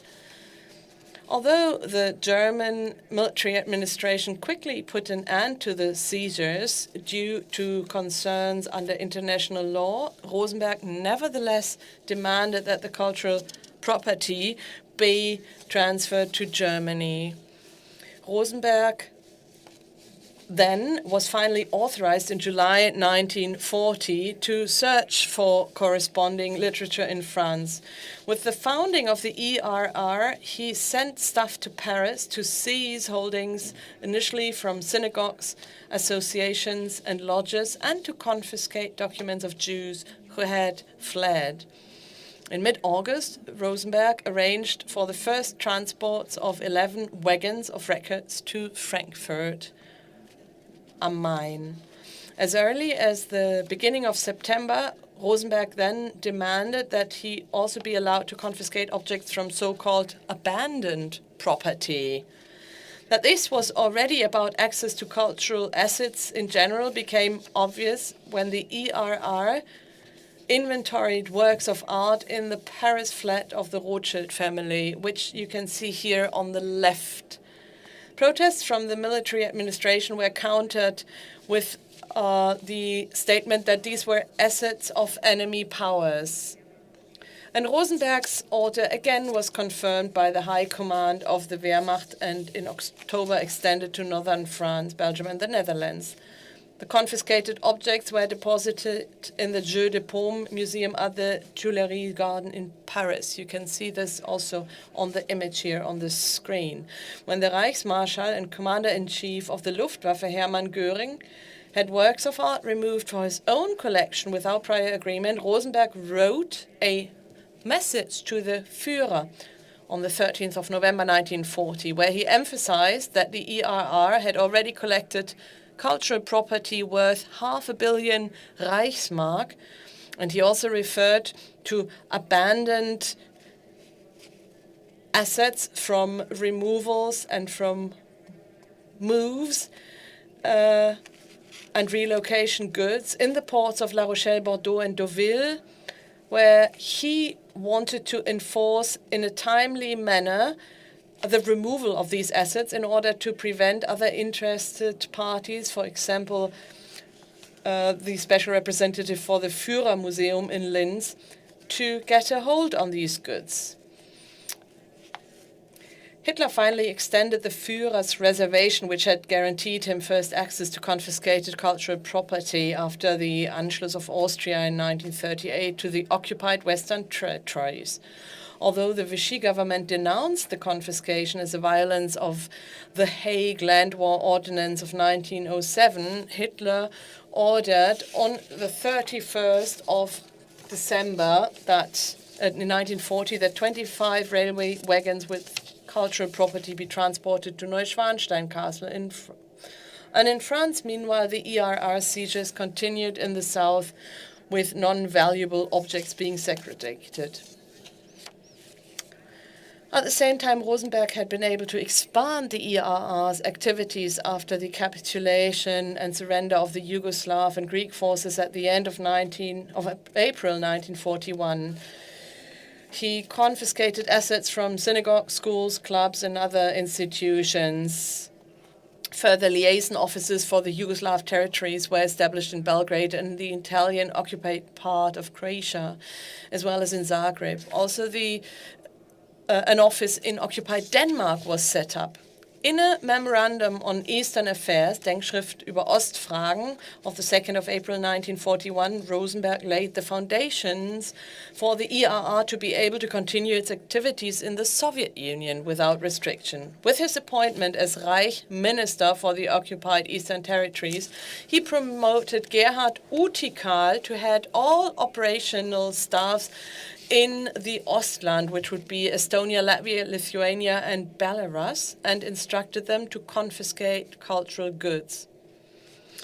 On the 3rd of October 1941, a similar directive was issued to the Reich Commissioner for Ukraine, Erich Koch, And you can see an excerpt of this shown here. Finally, on the 1st of March 1941, another Führer decree was issued which confirmed Rosenberg's all-encompassing access to cultural assets, and that's a quote, owned or possessed by Jews, abandoned, or of uncertain origin, end of quote. This is like a blank check. This set in motion an extreme radicalization of confiscations in both the East and the West. The Central Office for the Registration and Safeguarding of Cultural Objects in the Cultural Property in the occupied Eastern Territories became increasingly ruthless.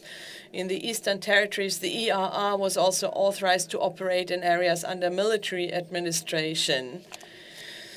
There was again competition with the SS Einsatzgruppen, the Chief of the Army Libraries, the Race and Settlement Main Office, the Sonderkommando Königsberg, or the Sonderkommando Yankun for archaeological excavations, and led to uncontrolled and brutal procedures. Under the cruelest conditions, archive, library, and museum workers, also of Jewish origin, had to help with the loading of looted assets and were not infrequently murdered afterwards in mass executions. Archives, books, and cultural goods were gathered together in lorry or wagon loads. The content and whereabouts of many of these transports can neither be precisely quantified or traced today, despite the fact that the Soviets have been conducted documentation since 1942. And some stocks not intended for transport to Germany were often destroyed on site. Against this background, it becomes quite clear that there's also a radicalization in France, Belgium, and the Netherlands with the establishment of the Dienststelle Westen in April 1942, and also in the course of the M action, that is the confiscation of furnishings from empty flats of fugitives or deportees. They were originally intended for the Reich authorities in the occupied Eastern Territories, but were eventually redistributed to bomb-damaged people within the Reich. The report that I cited at the beginning of this article on the almost 70,000 Jewish apartments conceals the fact that also interned Jewish people were used as forced laborers. Now, with the defeat at Stalingrad and the retreat from Ukraine in 1943, the transport of cultural property in the East increased initially to alternative camps in Poland and the Czech Republic, with much remaining in the cleared territories. Sober statistical reports were written, completely ignoring the events of the war. However, the files on the relocations in their entirety remain quite unclear. The figures given in the reports on the confiscated cultural objects can no longer even be considered an approximation, as they only reflect what was inventoried and taken stock of, but not sales, looting, or destruction. So there is no central compilation or documentation of what was looted. Now, against this backdrop, it becomes clear once again why any attempt to quantify the Nazi theft of cultural assets is something that automatically has to fail, and it is inextricably linked to the NSDAP's racial ideology and the final solution of the Jewish question and the extermination of identity and the brutal war of extermination. Now, what does an object tell us? What are we able to understand? Engaging with the provenance of objects establishes a cultural conversation across time and space with previous owners. That's what Emily D. Bilski recently wrote, calling for provenance to be considered separately from legal questions of restitution, but rather to consider the social relationships that objects embody and to honor the human dimensions, for objects are by no means merely silent witnesses to historical processes. We owe them a debt of representation for the fates of their previous owners, of families, their histories that have disappeared or been erased. And they require sensitive handling. Their stories can close historical gaps and thus raise our awareness of European history and its past cultural heritage. They can connect people, families, societies, and memories. And today we need this more than ever. Thank you.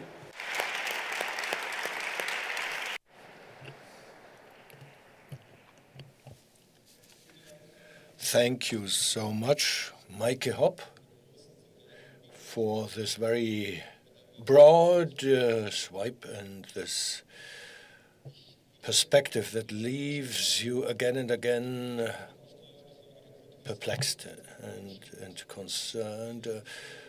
Quantification. I am by training a lawyer, and normally we differentiate between identifiable quantities, for example, 3 apples.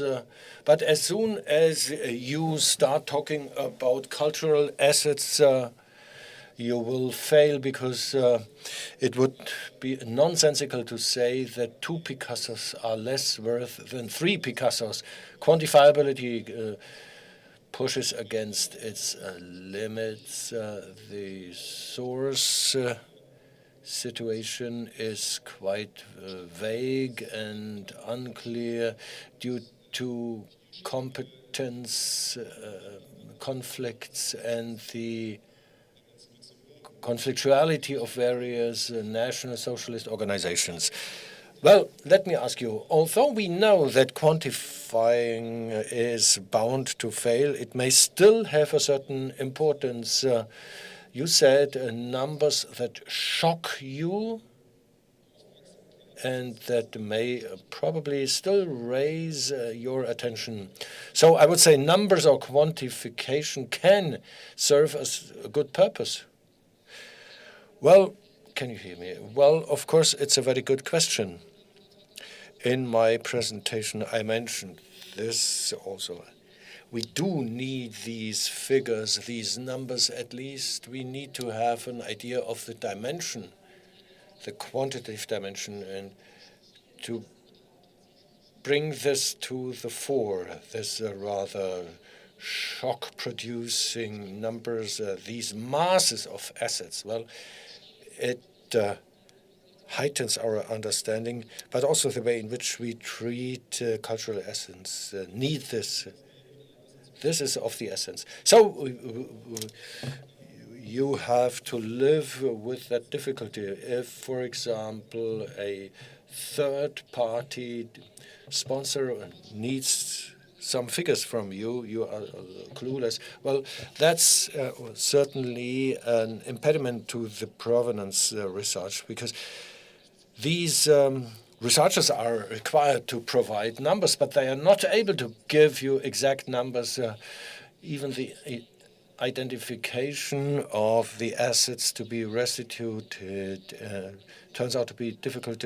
Many objects, present certain evidence of a suspected mass transfer of looted assets. However, normally we do not have enough evidence to support this. Well, is there any hope that the documents may become more satisfying and more complete? In effect, well, provenance research is a fairly young field of research. Over the last 20 years, we have seen a growing professionalization. So you can say, step by step, new sources are tapped into, new sources are found, both in Germany and in the formerly occupied countries. So much is going on. New sources are added, for example, trade dealers, or in the heirlooms, we see it again and again. Catalogs that have been retrieved have been made available to researchers by private owners. So successively more and more light is brought into this darkness.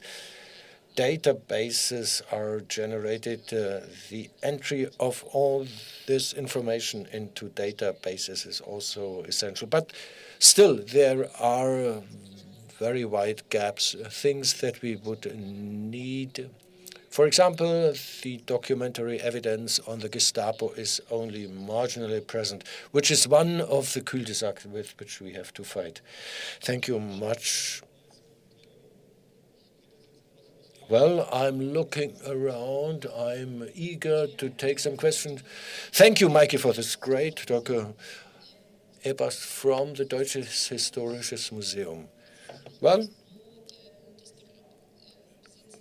the bulk of the looted cultural assets may come from Jewish property, but also we have heard yesterday 200,000 Sinti and Roma were killed. What about the claims for restitution? Or what is the current state of affairs in the field of research? I do not carry out any research in that area, but I know first projects are underway at the Documentation Center of Cologne. There seems to be in the making a project in this area. The day before yesterday, there was a very important program on the family Reinhardt, and Django Reinhardt, of course, not the other one.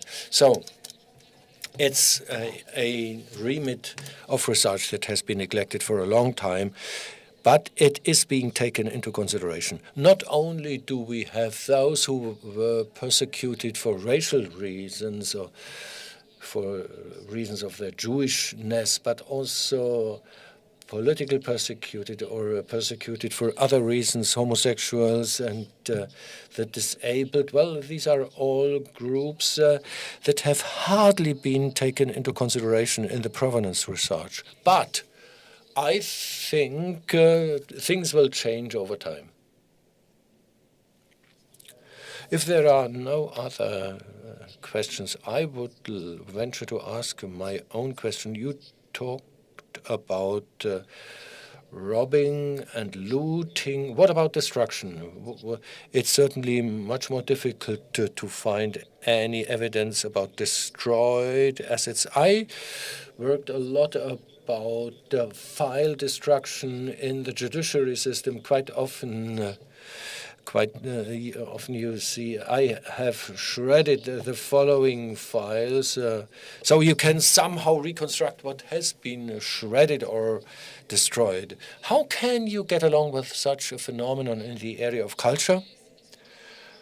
Well, Mr. Eichwede will deliver will sit on this podium, and he's certainly better qualified to give an answer to this than I, because I deal mostly and primarily with the transfer of assets, but in the occupied western and the occupied eastern regions, you see a deep gulf or a massive difference. The destructions in the Soviet Union or in the occupied eastern territories were much more brutal, while in the occupied Western countries, it was rather a removal of cultural assets. Therefore, the documentation is also different. We have freight papers, we have delivery lists and delivery slips, but when it comes to the destruction of cultural assets, if it is not documented on the spot, then we are left blank. We don't know anything, and we don't even know what we don't know, let me say. Hello. Very briefly, you mentioned that some of the looted furniture was then given to families that had fallen victim to air raids. Well, in the first place, they were designed to use as furniture for offices. So the offices and apartments of SS members were supposed to be equipped with these looted objects. After the air raids, there was a real need for such furniture that was to be distributed. But many of these objects were also sold in the trade, and the traces get lost. I mentioned this very deliberately because thinking of the numbers and also due to the fact that there was a redistribution of those looted assets. Those pieces of furniture were then immediately used in German flats, and this also indicates the sheer quantity of furniture items that are still in use or are being circulated in our homes. Mr. Gross, thank you very much. I found this very exciting, especially the way in which you considered the intrinsic difficulties of quantification and also the strategy that might be inherent in this attempt. Let me turn it the other way around. You mentioned the difficulties of provenance research, how big the gaps are. Well, fortunately enough, we do also have dealing with other reasons why we cannot take a decision, why we can never be so sure. I have spent some years with the obligation to take decisions based on provenance research, and whether an object needs to be restituted or not. And I see Mr. Rosenkamp nodding his head. My feeling is that there are huge obstacles where you say there are gaps. Yes, we would say, yes, there are gaps, but we take it that if there are gaps, that it is a clear-cut case of eligibility for restitution. Shouldn't we give more thought to this concept?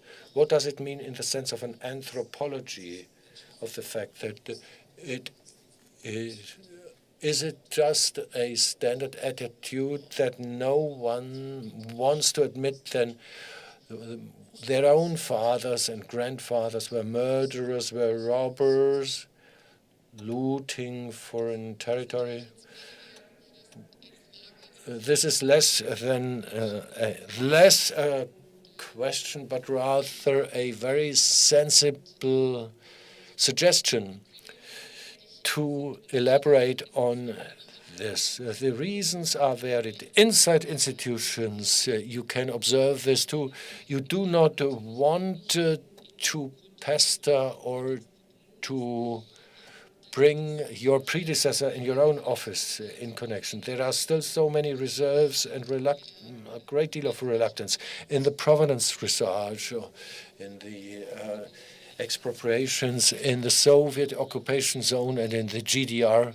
We see even more impediments because these confiscations went down until the 80s. It's a question of generations. I think we have reached a point where we can talk openly about this.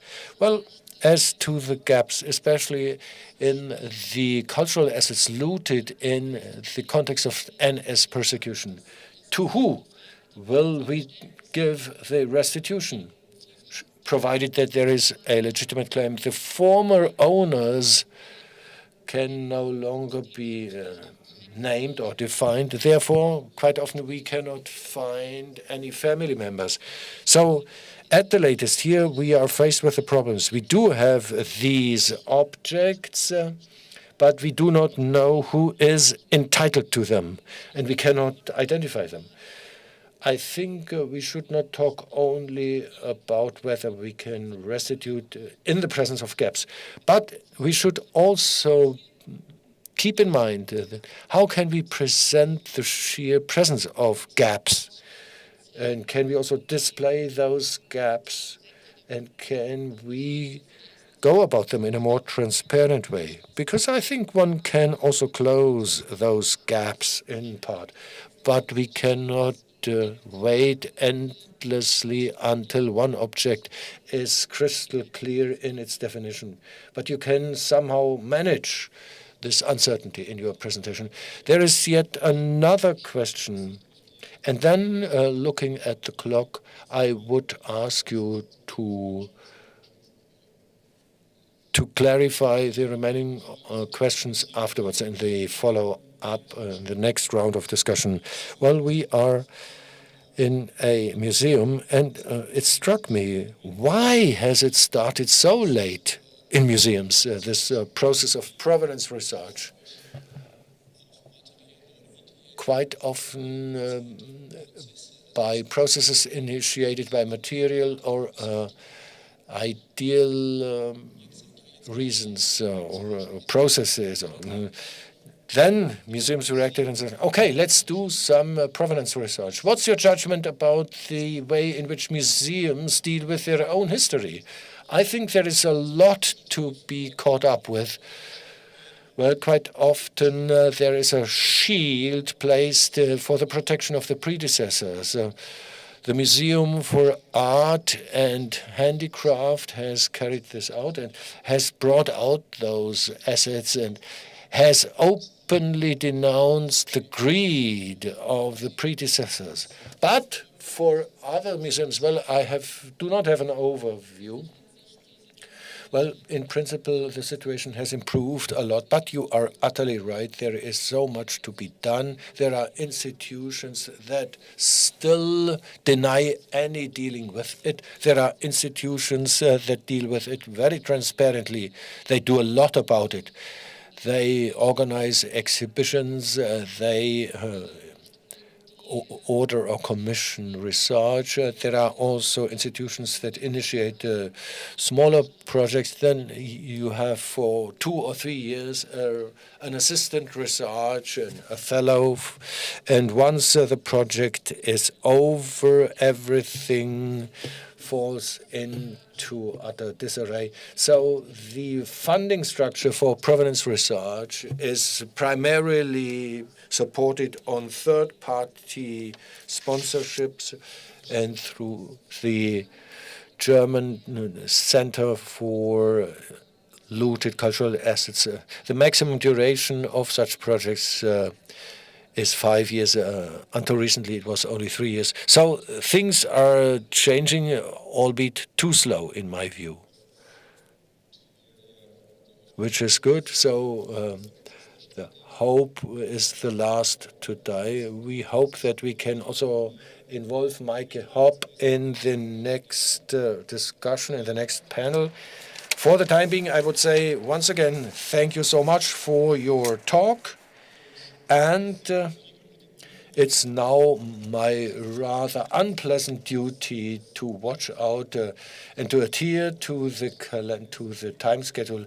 We will now take another approach in the way of a discussion. The 3 members, Bianca Gaudenzi of the Istituto Storico Germanico di Roma, she corrected me and said it is not right. And may you please come up, Wolfgang Eichwede from the University of Bremen. But he tells me it's not correct any longer, from the research agency Osteuropa, Eastern Europe. And Hermann Parzinger, who comes from the foundation Preußischer Kulturbesitz, our immediate neighborhood. No Byzantine paraphernalia or polite formulas. May I now opt for a collective biography? The podium talks about 12 languages, dead and living languages. The members have published and worked in a dozen countries, has 2 orders of the merit, plays very well the piano, and has altogether published more than 3 dozens of books. Meike Hopp has brought us a panorama of terror, the broad perspective from west to the east. I would like to ask the panel to elaborate on certain aspects that we have touched upon. Let me start out with you, Mr. Eichwede.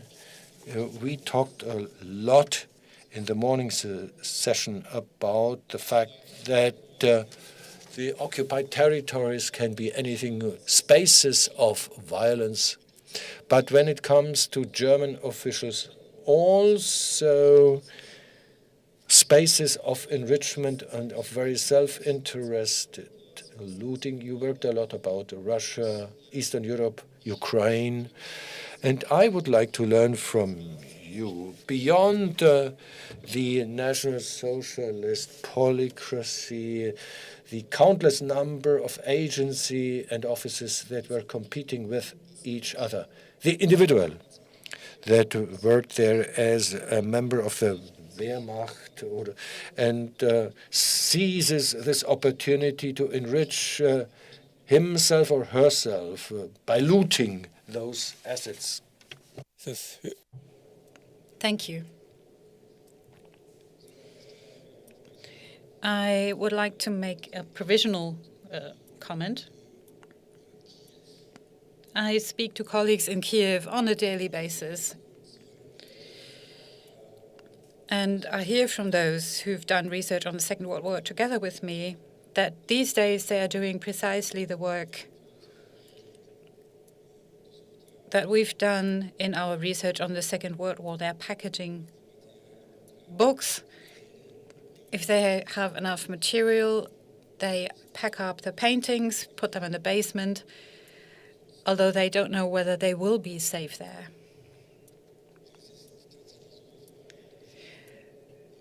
So what Ms. Hopp said is absolutely correct. The volume is enormous, and it's probably bigger in the East than it was in the West. However, when we talk about numbers, we still don't know exactly what we're counting.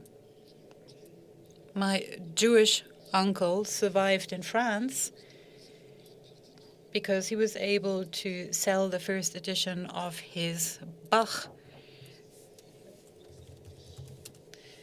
scores. So he survived, but he lost this. And apart from the SS organizations that were mentioned before, my impression is that there was very high readiness among German soldiers and also those in the civilian administration to enrich themselves personally.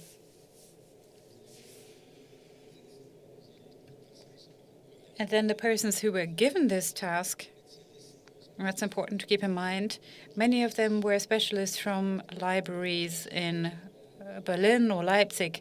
They were asked to travel to Kiev or Novgorod and to help with the search or provide advice. And many of those who did this work back then were able to continue with their career after the war. In some case, it was even an accelerator. And that is, for example, true of our federal archives here in Germany. But anyway, the amount of what was privately looted and taken away should be very large. I can't give you an exact estimate. But if I consider that 12 million German soldiers were in what used to be the Soviet Union,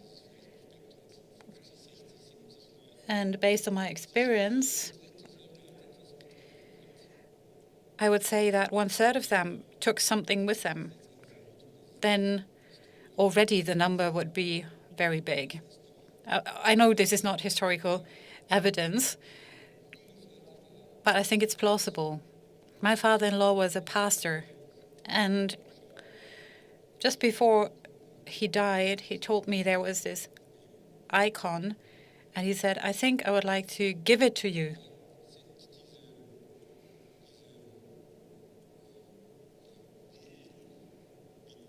So let's say this wild, uncontrolled looting, I think, was very widespread. In a book by Karina Kaur and others, including myself, there is a document of a letter of a soldier writing to his wife that he was given a very unpleasant task, which was to confiscate art in the former Soviet Union. But that didn't mean that he would go to the museum, but he would take them from fellow soldiers who took them before him. And this tells us that there was also this dimension of things. And very often that's something that we can't really trace and we can't know about all of it. And here I have something to you. In 2021, a lady calls me, granddaughter of a soldier, and tells me, look, I have this collection of 85 coins. Her grandfather took them from the eastern part of Ukraine, close to the Russian border. He was deployed there. He had to hide because there were raids, and he buried himself in the ground to protect himself, and he found these coins. Now, it was sheer luck that he also collected coins and he took them with him. The oldest of the coins dates back to 1713. And now this is to be returned. But today it is a war zone, which will make it very difficult. But I think this is an indication that we can only repeat and repeatedly tell people, go and look in your basement or go and look in the attic of your parents and grandparents. And to be sure, some things can still be found there.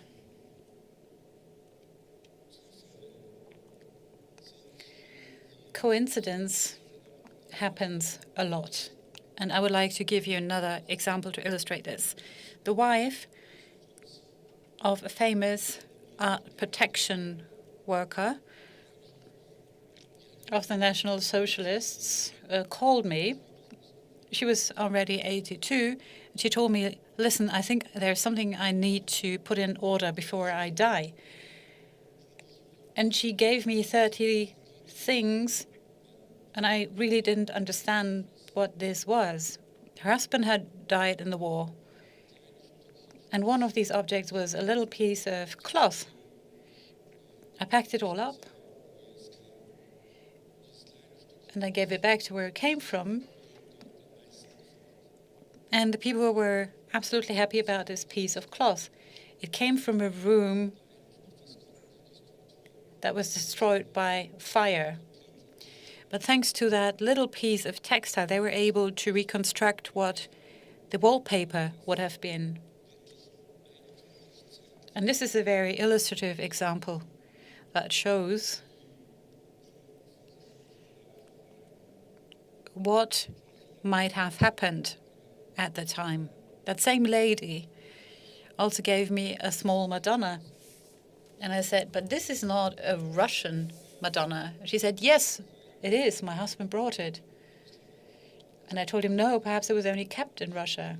And she said, I don't really think it, because it is quite beautiful, but it was not something you would find in a museum. I said, you know, I would guess it's from Bavaria. And she said, no, I don't think so. That would mean my husband stole it.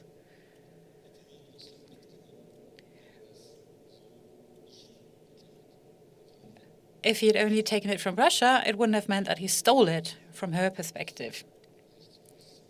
And that shows that there wasn't much of a sense of injustice here. And how much there is to research still. Thank you. Now let me jump in right here. Much remains to be done, and you were saying much even can't be clarified and researched. You said much is coincidence. I mean, that is not a very satisfying answer. You know, if everything depends on how well people clean up the attic or whether you still speak to your grandparents. Meike Hopp also said that categorization of objects is so difficult.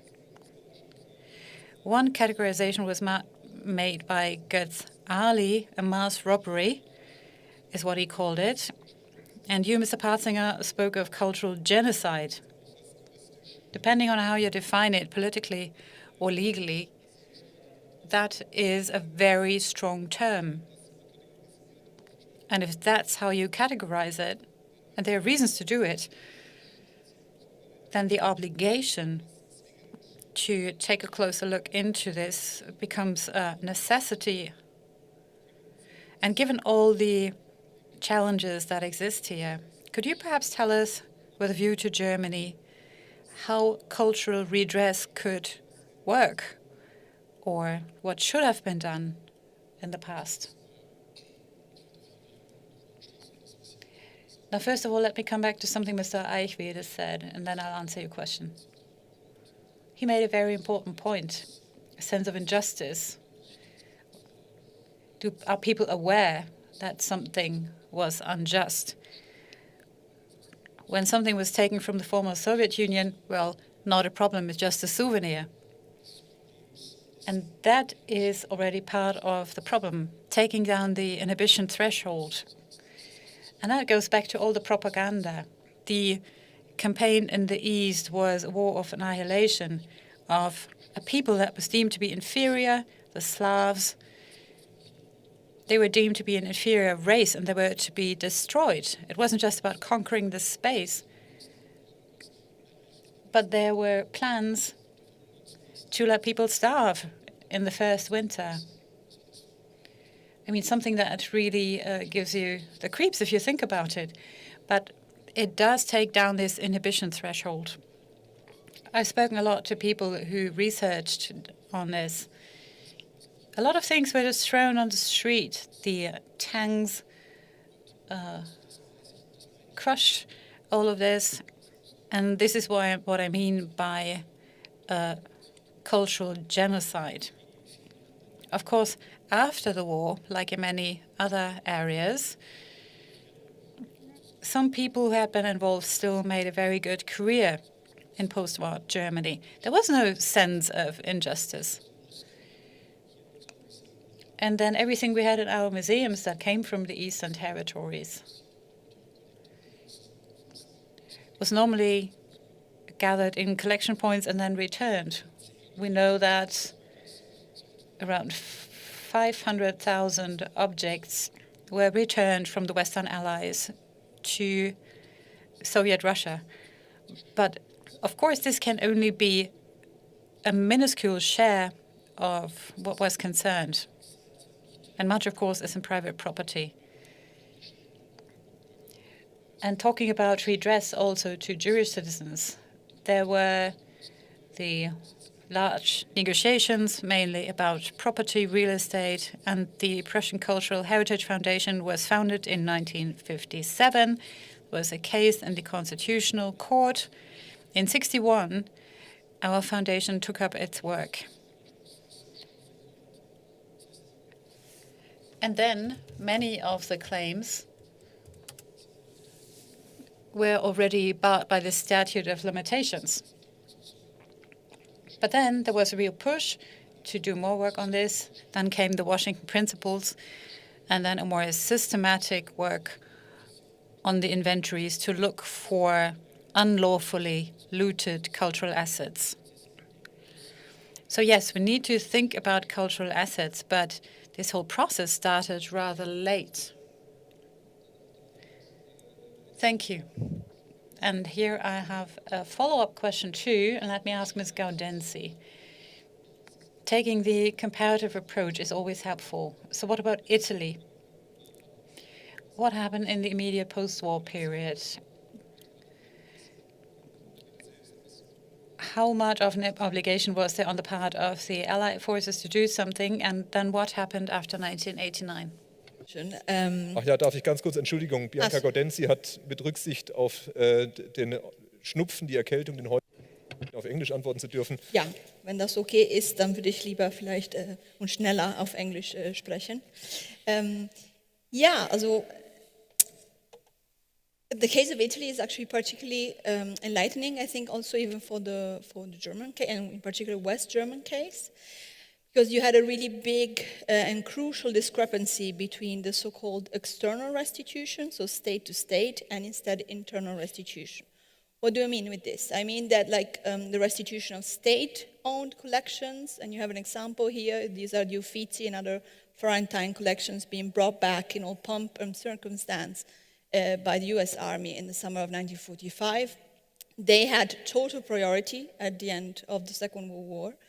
And they also were used to a certain extent to stage a very clean cut with the fascist past on one side, and also kind of give this idea of a cathartic rebirth of Italy after fascism on one side, but also really try and reinforce in the so-called Opfermythos, the victim myth, and the idea of the good Italians as mere victims of the National Socialists, and by doing so really whitewash any reference even to fascist crimes. And by these I mean first and foremost obviously the country's involvement in the persecution and expropriation of its Jewish citizens, but also its ruthless colonial practices. So we have this kind of, and I've given you another example actually here, because I find this image particularly telling. This is Rodolfo Siviero. He's the head of the Drusilla office, posing in front of Tiziano's Danae, which was one of the symbols of this first phase of restitution of national collections. On the other side, instead, we have a very, very difficult, to say the least, process of Wiedergutmachung to Jewish citizens. And here I'm using a West German example from the Allgemeine Jüdische Illustrierte from 1951, but I think it fits the Italian case particularly well. Because even in Italy, survivors or their heirs were usually asked to pay storage taxes, for example, for the objects that were confiscated to them by the fascist state, both of them, or also rent arrears and so on and so forth. So all these kind of Kafkian, really, bureaucratic hurdles on one side. And so what emerged was not only indifference to a certain extent, but even renewed discrimination in some cases, which in turn point to the fact that Italy really struggled with coming to terms with its own involvement and also its relationship to Jewish communities, which in turn was definitely motivated on one side by the urge to pacify the country after fascism and civil war, and also Cold War considerations definitely played a huge role in it, but also really this process of strengthening the legitimacy of the new republic through forgetting, which is something that does bear a lot of similarities with the West German case, at least for the first phase, right? And this also then reflected in the role of some of the objects, and I've just brought a few examples here for you. There were different scenarios, let's put it like this. I mean, the best case scenario was that something was looted or removed, either by confiscated by the fascist regime or looted by the National Socialists, and then after a while returned. Usually, instead, there were four main scenarios, which were, in the first case, I'm giving you here a list of kind of very neat, actually, list of objects that were confiscated by the Egeli. There was the fascist agency for the management and liquidation of Jewish property. And in this case, so all the objects were stored in a bank, and even in this case, it still took 18 months of really vexing requests for the owner to get his objects back. Still the same owner, this is Mr. Leo G, also owned a whole box of antique and very rare books, and here I put an example of the Black Bible, a copy of the Black Bible that he had at home, which was looted instead. And this is the case of looting by neighbors. That happened actually a lot during the Italian Social Republic, so the Salò Republic in the northern part of the country. And in this case, this is actually a really interesting example because he had to look for his books. Most of them he couldn't actually retrieve them. Some had been sold off to other collectors already, and so he could never retrieve them. But in one particular case, then the police was able to find out that the books had actually resurfaced in the catalogue of an antiquary, just a few steps down from his own home. And eventually they were led to his porter, who then declared, after being interrogated many times, that actually he had gotten the books from a certain Luigi, who by him was only identified as a member of the Waffen-SS, because obviously that's a typical name, no, for Waffen-SS Luigi.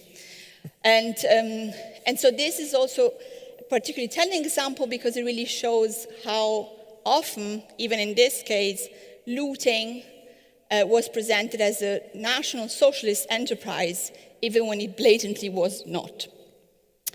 Then we had a third scenario. This is the library and furniture of Elda T from Trieste. These were objects that were looted in the Operationszone, so in the northeastern part of the country, and they were never retrieved. So we are still looking for them to this day. And then finally, there were even the cases of objects that were looted by the National Socialists and then retrieved, thankfully. But then it took them about 4 to 5 decades to actually get back to the owners because they actually had to sit in a storage ministry or storage room for more than 40 years because of the usual bureaucratic hurdles I was telling you about. So you can see this is more or less the picture. And it's only after the end of the Cold War, actually, that a serious Vergangenheitsbewältigung happens in Deutschland. Yeah, in Deutschland. I think Austria is the typical also example. There are a lot of similarities, but yeah, absolutely in Germany as well. Vielen Dank. Ich frage. Thank you. I'll just continue to ask questions. If there are no questions from the audience, that's what I'll do. But of course, you can interrupt me anytime. And as a lesson from this first part, or as a takeaway message, we need to talk about a lack of a sense of injustice. I mean, the way people deal with this depends very much on the political environment. And I would like to know how this can go together with something else that has been mentioned here today, which is the fact that the objects, that the narratives are misleading. So perhaps the objects aren't telling you anything, and perhaps they're answering questions that nobody's asking because it's not the right political environment. Or depending on the political environment, the object will tell you a different story. If somebody has taken something as a souvenir in France, for example, it will can tell you one story of a tourist trip, but it can also tell you the story of some terrible crime. Mr. Patzinger, I know that your foundation, in the framework of the Washington Principles, has been a pioneer in the restitution of cultural assets. Now, what is your perspective? What can institutions do? How much information and awareness building does an institution have to carry out? How do you get people on board? Is it very difficult? And what's your point of view today?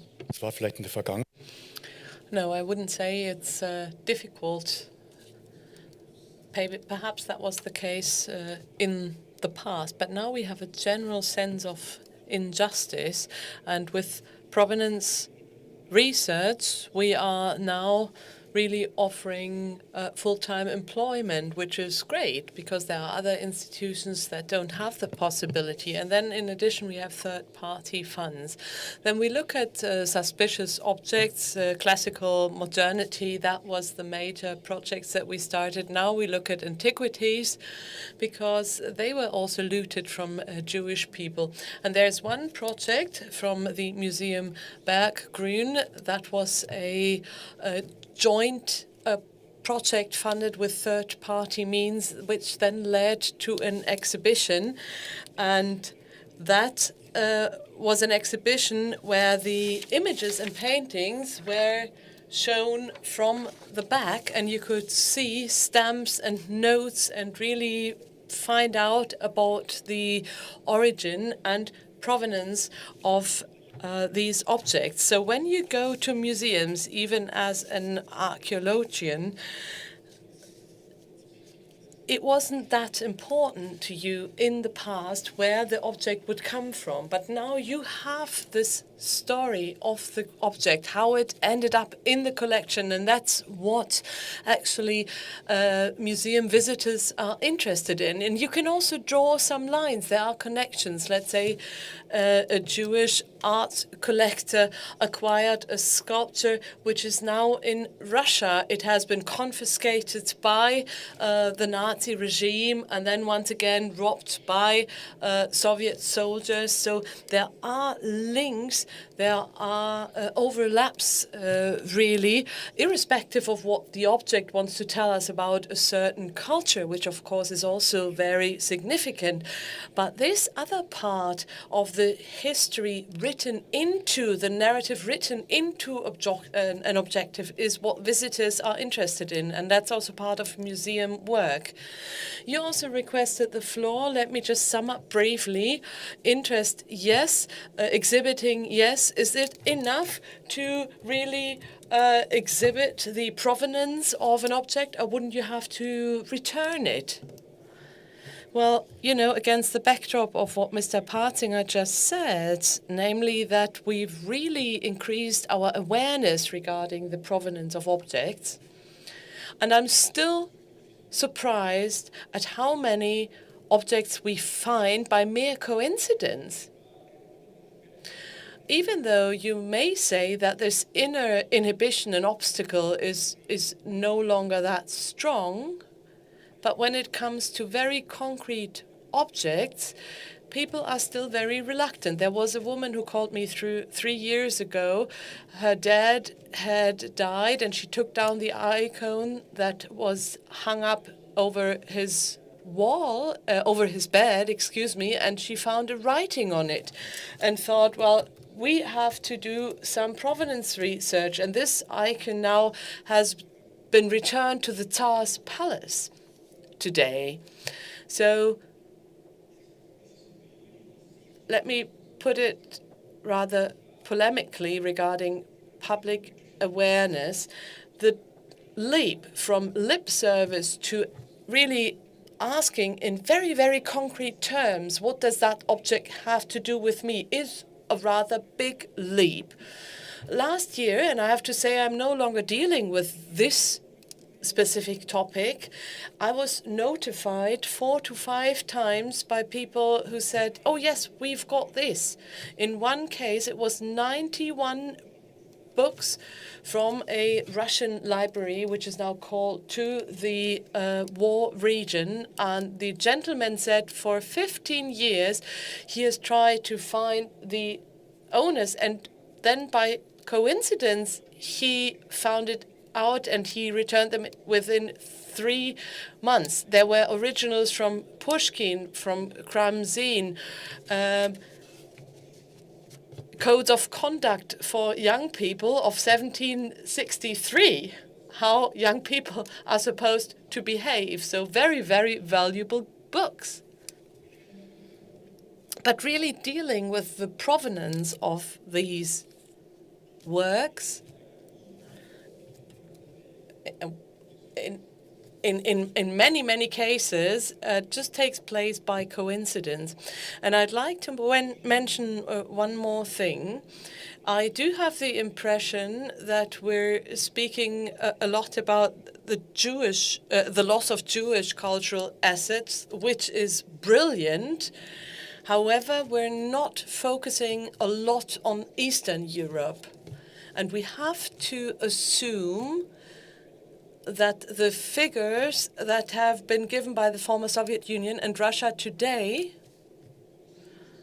only refer to Russian and Soviet cultural assets, but not Jewish cultural assets from that region. Immediately after the occupation of Western Ukraine, there were traders coming from the Netherlands and Germany, and they tried to buy up everything that was sold by Jewish people so that they would be able to escape. Thousands and thousands of objects, however, stayed in the country. We don't know how many different objects there are. The Holocaust Museum in New York doesn't know it, in Washington, doesn't know it either. So there is a huge research area that exists. And we do have the problem that many files of the Wehrmacht have been destroyed. When I look at the figure of Dieter Pohl, who is the most prominent Wehrmacht researcher, we have to assume that 3/4 of the Wehrmacht files no longer exist. So that's 75%. And we must also see that the Russian military files are accessible with the exception of cultural and art assets. And that doesn't have anything to do with the current war going on. We know from old Soviet soldiers that they found many cultural assets that were left behind when German troops were withdrawing, and there is no scientific archive really on what happened to these assets. Then the German side made a suggestion and said, you should please let us have a look at this and try to register and archive that. But if you don't want to do that, let's at least pay your researchers in Russia to do that provenance research and to really register and take stock. So there are many obstacles indeed, not so much in concrete terms regarding museums or libraries, but at state level, really. And these barriers may fall, let's say, in 20 to 30 years, being optimistic. Could I just add a small anecdote? We have this big project from the Volkswagen Foundation, Russian Museums in the War, with the Tsars, castles and museums participating, and they were sitting across from each other, 30, 35 people at a round table, and they said, well, in 1945, these assets were returned, but they are in a different Russian town, they need to belong to us, and they were smiling because they knew that they had ended up in the wrong place because they simply didn't manage to resolve these questions. Well, I don't want to distract you from our problem, which of course also exists. This is Raphael here. It's a new area really of research for your new documentation center. You can work closely with Mr. Partzinger and the DHM, and I think there's a lot of room for maneuver here, and I'm also happy to contribute, of course. No, I didn't suspect you would distract us, really. There is a request for the floor by Julia Voss. Please take the microphone, but before you take the floor, I would like to ask you, Ms. Gaudenzi, one difficulty that is linked to the idea of injustice and the political framework, the conscience of injustice, has to do with the entire narrative, whether the restitution of cultural goods with a loomy provenance, whether that provenance is a loss or some sort of atonement or some sort of relief. Mr. Eichwede is telling us these very personal stories where people want to clear their bad conscience at a very individual and personal level. Can we also say so in general terms about society? Restituting cultural assets may be painful, but it can be a gain because it puts us at peace with our past. And this is why I wanted to show you all how this has been progressing from the end of the Second World War. Because, I mean, there definitely has been a big shift, especially in the Wahrnehmung, as you said, you know, in the kind of also how the Vergangenheitsbewältigung process evolved. But at the same time, I think, and here again, the Italian example is actually can be quite useful because you do have, especially from the mid-90s onwards, you have a big shift, even also in political terms, but also in mentality terms, which has, however, not translated into actual restitution, like broader restitution, like it's more or less customary in Germany now. So, and this is for both reasons, basically, because I think, like, especially from the early 2000s, there definitely is a much broader knowledge of what happened, and especially the kind of Italian involvement in the Holocaust in particular. And you also have sorts of institutions that are now very widely frequented by people and so on. So that's definitely there. What's missing is still the political will to a certain extent, especially the stability to actually do something about it at institutional level. I mean, there's an example in the late 90s in Italy, there was a big law change actually in 97. So a restitution law was actually passed in record time and unanimously, which is basically, that never happens in Italy. So there was a big change. And also a historical commission, so a commission, this Anselmi commission that was kind of devoted into inquiring into the looting and restitution, so even the faulty restitution process after 1945. And then the government changed and Berlusconi was elected again, and then he didn't even distribute the final report of the commission, even though this is actually mandatory in Italy, I mean, according to the constitution. I mean, now there's a new working group on this, but you can see that it really goes in parallel to a certain extent, because even though the political will is there and there's a bit more knowledge and willingness at kind of public level, then there's still something missing. And I think it's precisely what you were talking about. Mm-hmm. Definitely. Julia Voss. Julia Voss, please. Yes, my question goes to you, Mr. Partinger. Here at the DHM until January, we had an exhibition on the process and the history of Documenta, where it was also about the establishment of the Neue Nationalgalerie. Carlo Gentile, the historian, helped us document this exhibition, and he was able to prove that Haftmann was responsible for the shooting of partisans and civilians because he was leading certain troops. And in our arts historian research, we were also able to prove that Documenta and Haftmann's writings really tried to make sure to exclude murdered Jewish artists from arts history and also remove the Holocaust from the history of modern times, of modernity. There are other debates, however, regarding, for instance, the collection in the Humboldt Forum. I think here the debates about remembrance and restitution are linked to names such as Benedict Savoy and Götz Ali, meaning that I think that there is the impression that some of the big debates were launched from the outside regarding the Stiftung Preußischer Kulturbesitz. So are you happy with the debate in the Stiftung Preußischer Kulturbesitz? Well, yes. Yes, I think there are different logical lines. Of course, when it comes about memorials and succession in memorials, it's about keeping together regarding the collections that have existed before.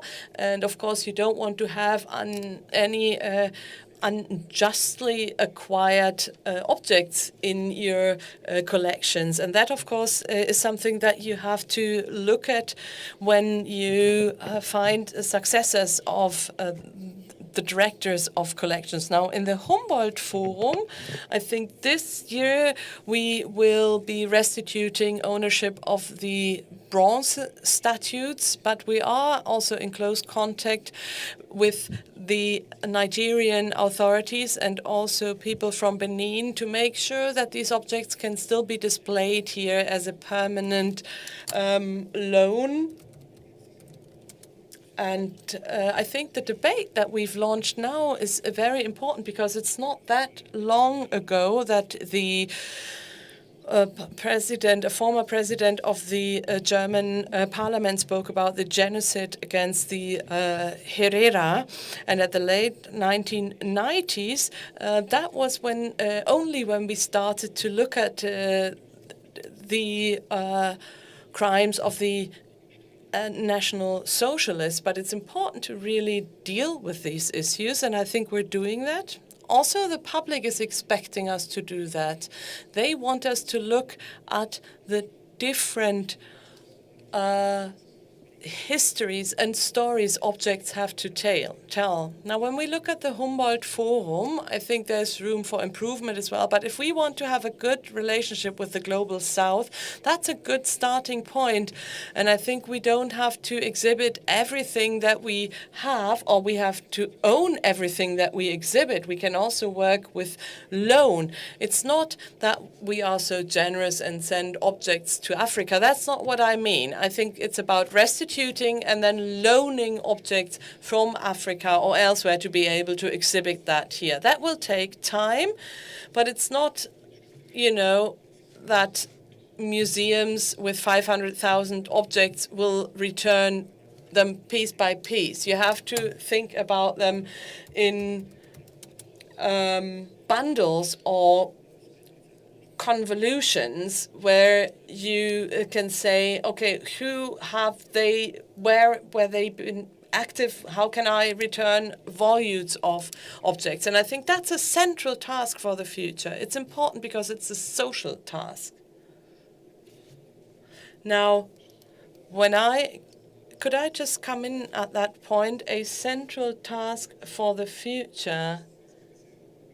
Can we base our future task on what we've learned so far regarding looted art? Bianca, can I start with you? As Meike was telling us in a talk, and we've been discussing in a panel, I think what's really, I wouldn't say missing, but I think a point that really needs to be kept very present, I think, at least I see it also in my research, is that it's kind of the social side of this, because it's really about being able to face one's own history and be able to discuss it also freely in the public and among institutions. And so obviously restitution is a very important objective in some cases, but I think what's really still missing to a certain extent is being able to make a step forward, basically, in saying it's not just about provenance research, which is brilliant, and we learn so much from it, but it's really about what this tells us about our society also even nowadays and who we were. I think this is really something that no civil society can do without. Und Herr Eichwede, Sie hatten gerade schon angesprochen, dass es Mr. Eichwede, this is a huge field of research that is opening up here with a look at the East. What should happen? We want to bring this out of the sphere of mere coincidences of individual case-by-case studies. Let me step back for a moment. Looking back at the discussions at the Federal Ministry of Domestic Affairs in the early 90s and today in the PKM, the State Minister for Culture, well, confronting these two states, we have learned a great deal. Back then, the officials, no matter which party they came from, in the cultural assets, that they had the remit to teach the Eastern peoples international law.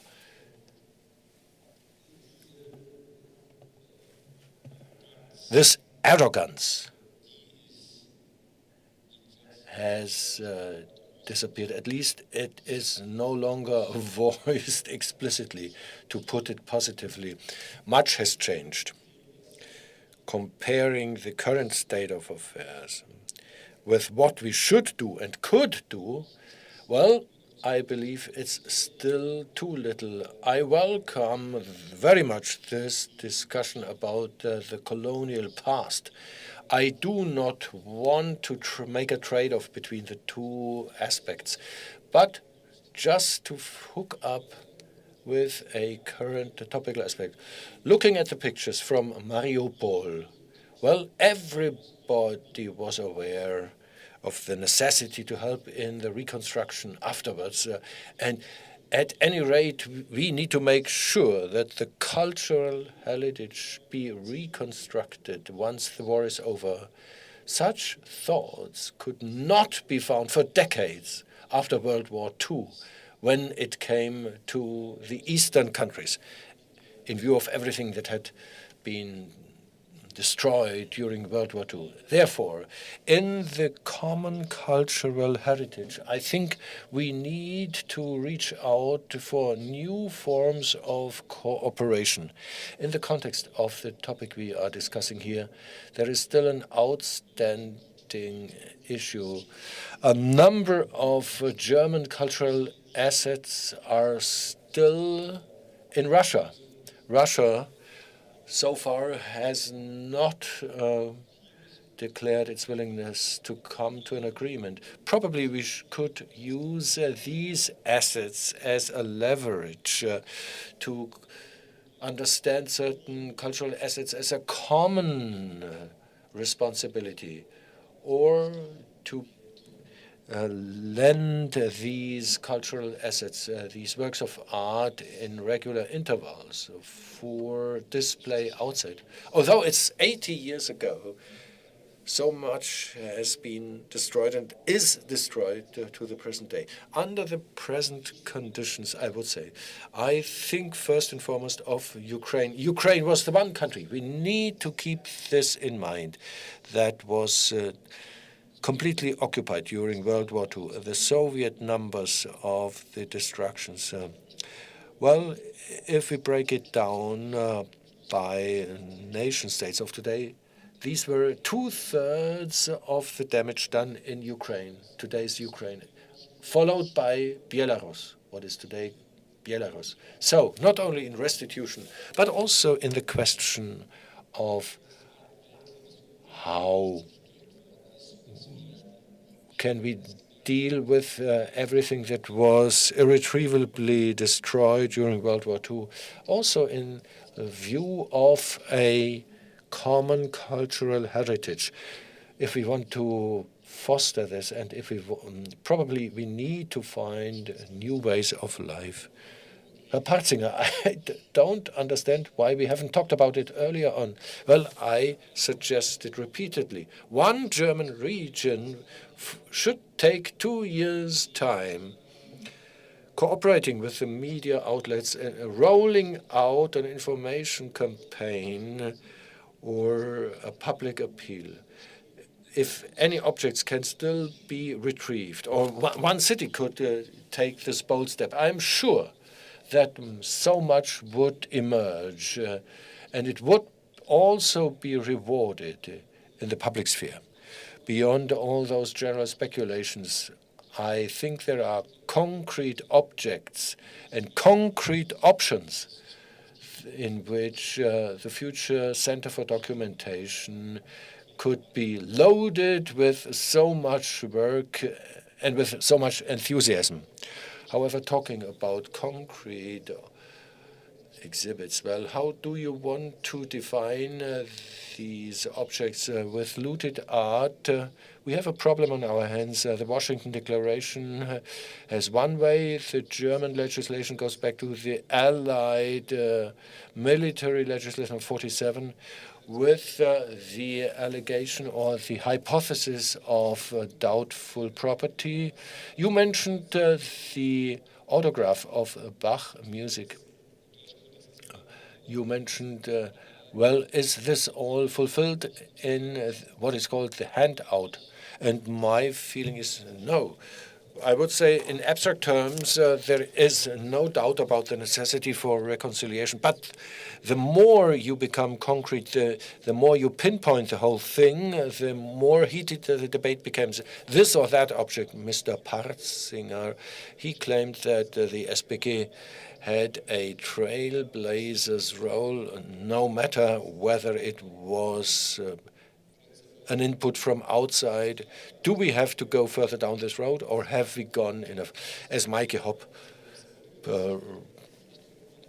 mentioned, probably we argue in pseudo-legalistic jargon from the immediate aftermath of World War II. Should we rethink or redo everything?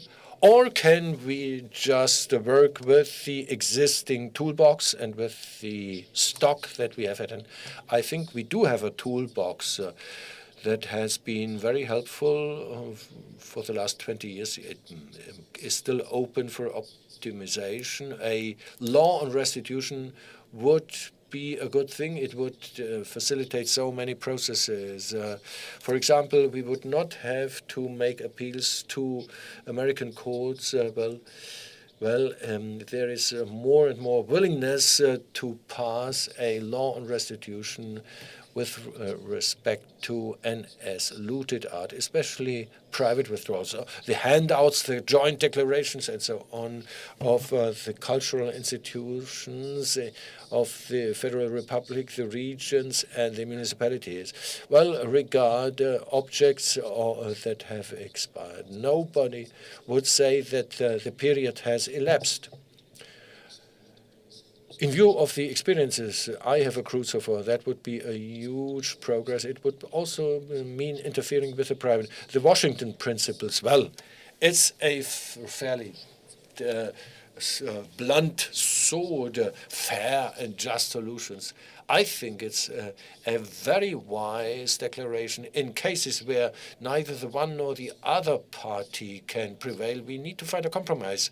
Because in so many instances where the counterpart has admitted to, there is a lack of clarity. For example, a stock can be divided until the moment that sheds light on this uncertainty. If I may compare this to the debate on colonial debates, what happens to Benin bronzes and other loots from colonial violence needs to be restituted, no question about that. But then there are so many other uncertain cases. We talk to so many communities. If it's important or for the identity of a community, shouldn't that object be restituted anyway? Apart from fairness and legalistic considerations, there are also gray areas where we should say, even if it's not clearly documented, if we cannot deduce it in legalistic rigor, we should still take this to heart. This one point in the Washington Declaration. Mr. Eichwede, what's your point of view?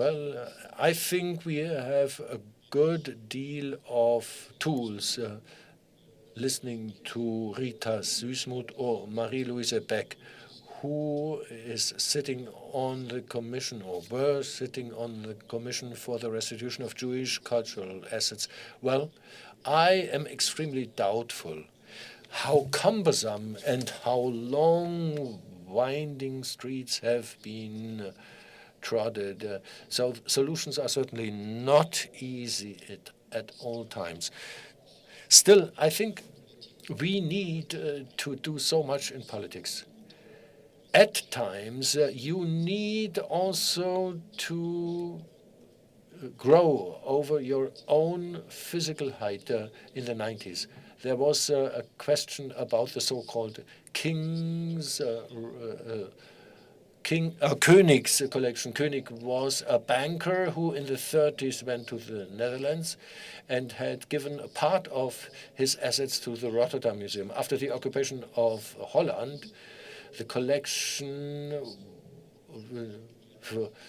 was sold to the museum in Linz by with the help of an industrialist called Posse. You mentioned it. In the early 90s, there was a heated debate between the two ministers of foreign affairs. German and the Dutch foreign minister said, they quarreled about this. After World War II, this whole collection had fallen into Soviet hands, the König collection. So there was no possibility to renounce this property. There was an enormous fight. You can work your way through thick heaps of files. The German government had committed to following the American way in the question of looted, in the fatality of the war. Transferred them the Americans restituted pictures from the Königssammlung to the Netherlands, not to Germany. And I received the answer from the Foreign Ministry. Well, the period for making claim elapsed on the 31st of August 1946. Therefore, it cannot be settled legally.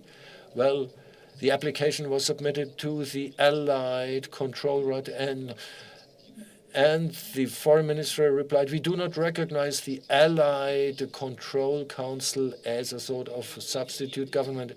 Then they said, if any marriage between a Dutch and a German citizen would be elapsed, I would say only if it was entered into by order of Hitler. So we ended at a dead point. I said, well, why don't you ask the Chancellor? I replied, Helmut Kohl. Helmut Kohl did not hesitate half a minute. The Königs collection is property of the Netherlands. The Foreign Office criticized this bitterly as an impingement on the constitutional law, something that was not possible to be done by the Federal Chancellor. Well, it's some time in the past. Just to highlight, a lot remains to be done. The chance to reach a solution is probably not so much a question of categorization. I understand you. You are a lawyer. You need concepts and categories. Now we need to set examples, leading the way by setting examples for the benefit of both sides. And this will be for the benefit of all parties. Mr. Gross, I would like to second this because I find it utterly important what you have just stated. The paradigmatic, setting a good example, the question of the moral judgment as opposed to legalistic and bureaucratic considerations, which had prevailed in the character of Helmut Kohl, for example. Although the Washington Declaration, this soft loan, has a lot to do with Mr. Gary Smith or others, Mr. Wusel, well, it is somehow unsatisfactory, but at least it offers the option. Based on historic and moral considerations, you can say in certain cases, yes, we want to restitute it.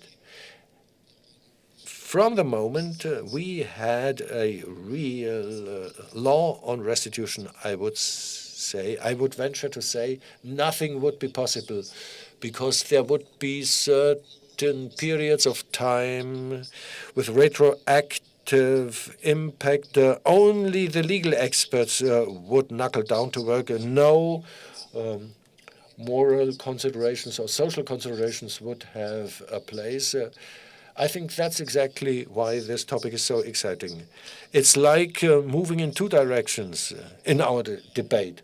Well, properly speaking, we thought, how can we display violence in museums? And now we have opened up a huge debate about the question. We do have exhibits in our museums that belong to our property just due to reasons of violence. We want to get rid of them. So the whole discourse is trundling away in a different direction, highly exciting, but in all likelihood, it cannot be solved in legal terms, but only in such discussions as we are leading now. Quite often we talked about we, the us, I would say. The question, well, we have an accelerando of getting ever better and receding more and more. Well, it depends on the perspective that you take.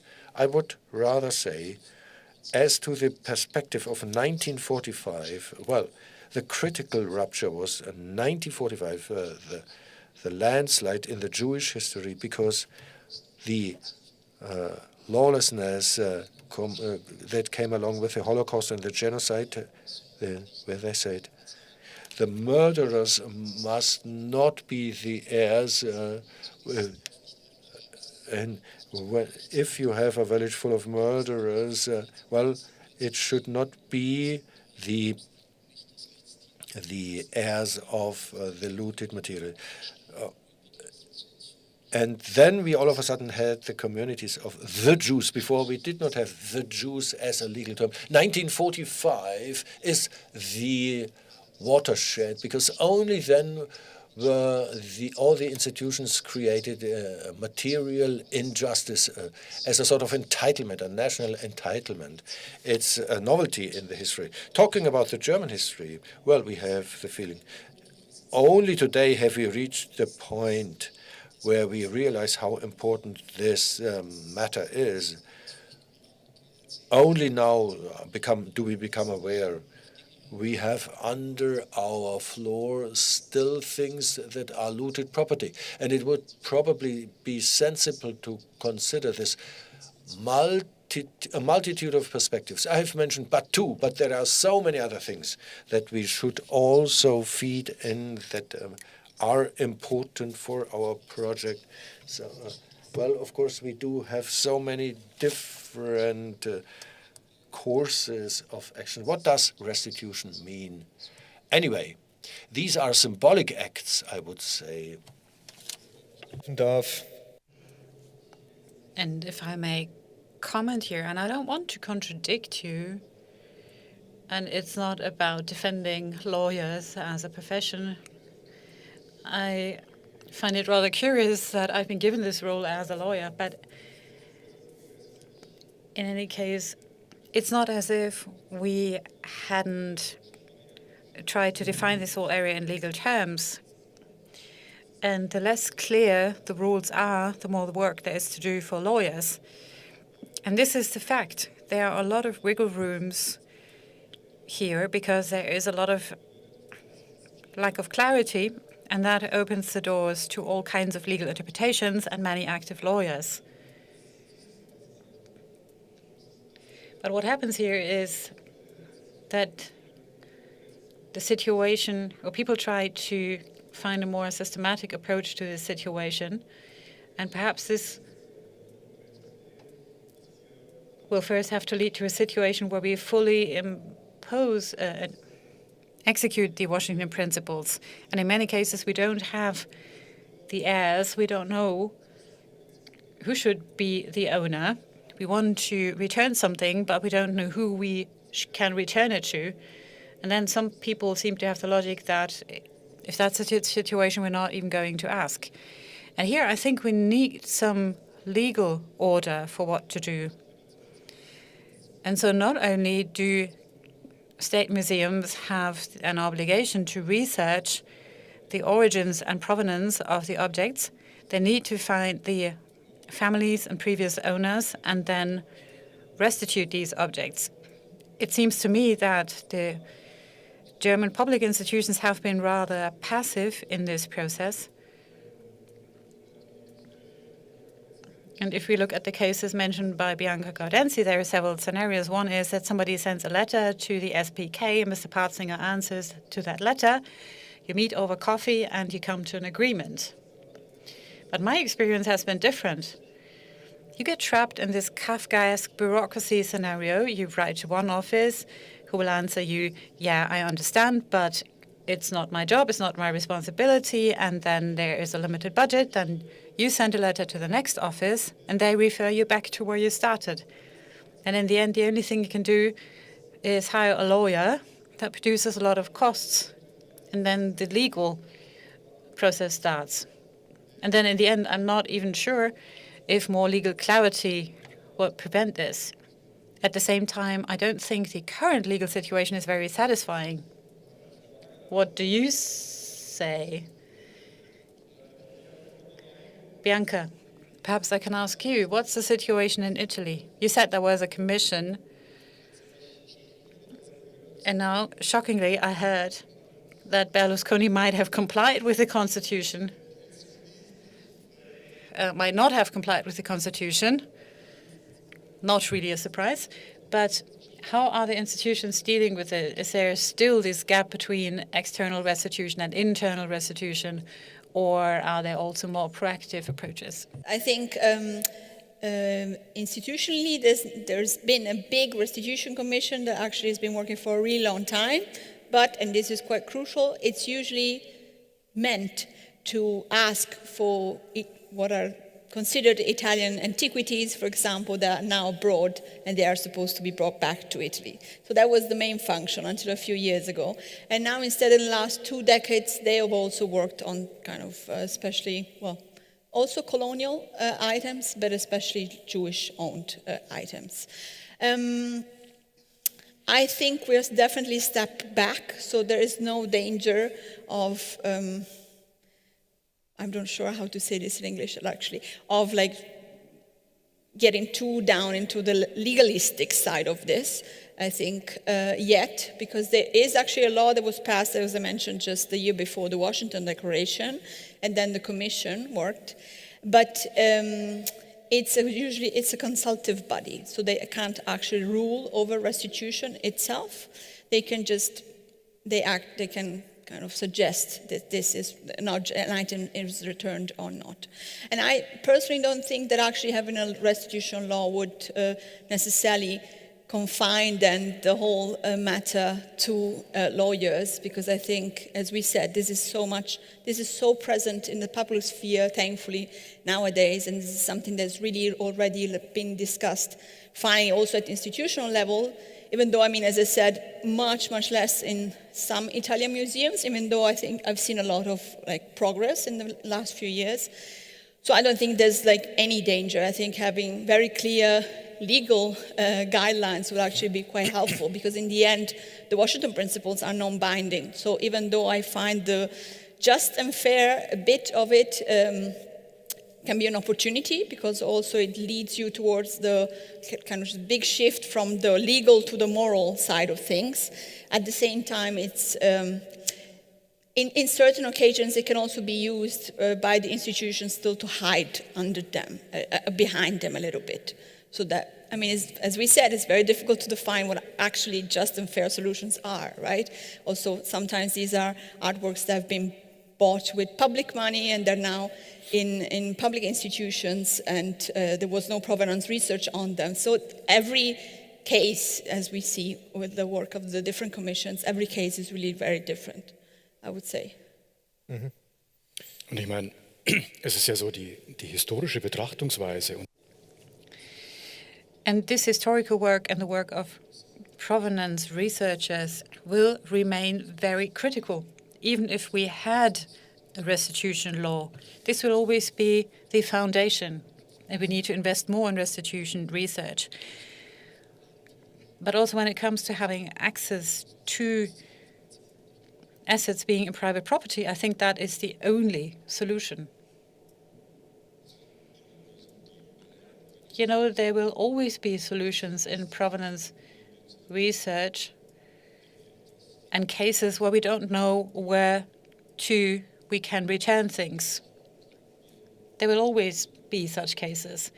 But that shouldn't keep us from finding solutions. I mean, there could be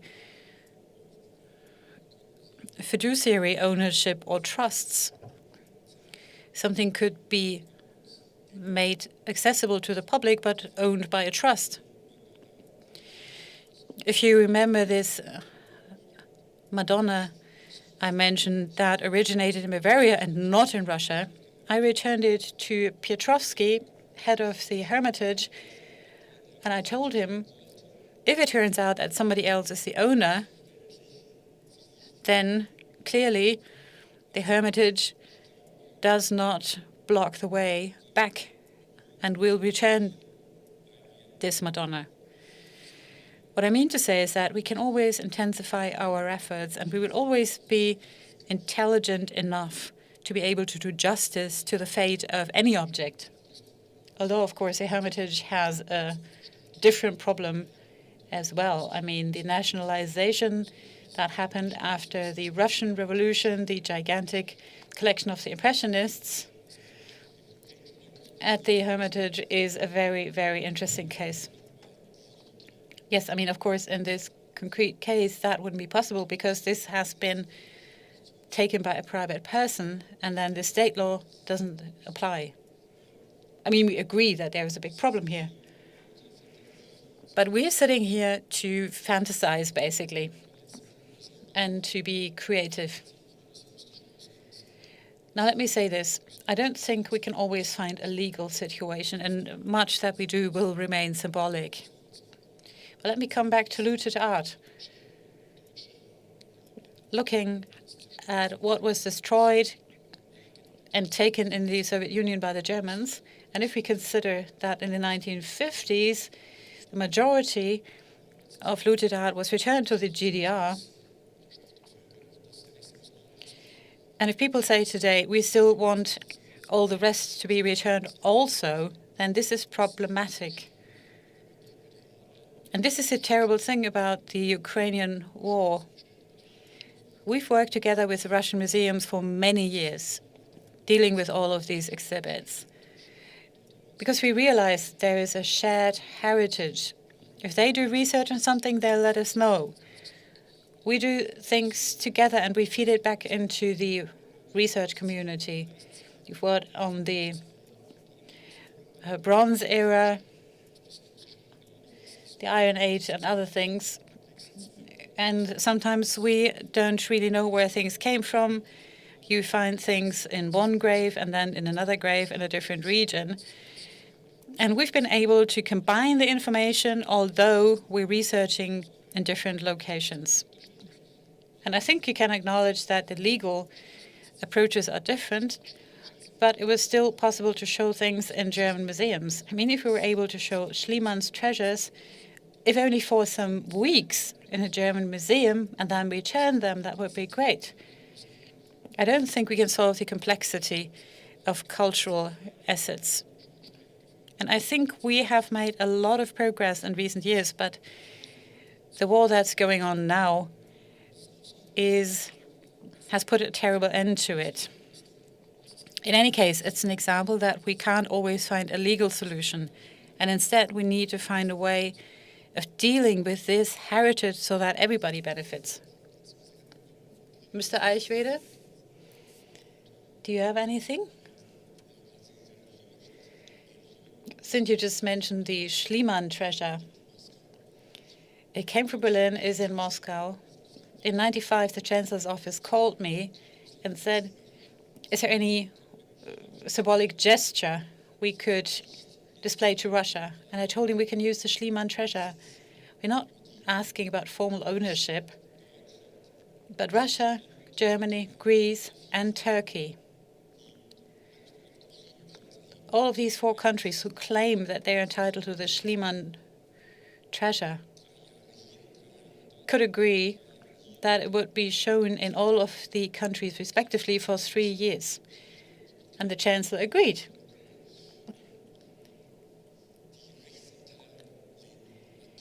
So the Chancellor was in favor, but the legal departments declined. Yes, but you know, that was a different time. And that's easier than the Egg marbles. Well, what I'm trying to say is you need to be creative. Creativity. That is a very good conclusion, and perhaps there should also be trust. Coming back to what Mr. Patzinger said, a lot of trust was built. Much is being destroyed as we speak. And that takes us back to what we said. We need trust, we need creativity. Although I didn't expect we would mean here to discuss creativity, but rather historical judgment and how to improve it. I hope we managed, at least to a certain extent, to do that here this afternoon. And let me thank you here on the stage. Let me also thank the audience. What can we take away? Violence in the museum and what is shown there depends very much on what's happening outside the museum. And on that note, I'm happy to announce the coffee break, and then we resume at 4:30. Thank you.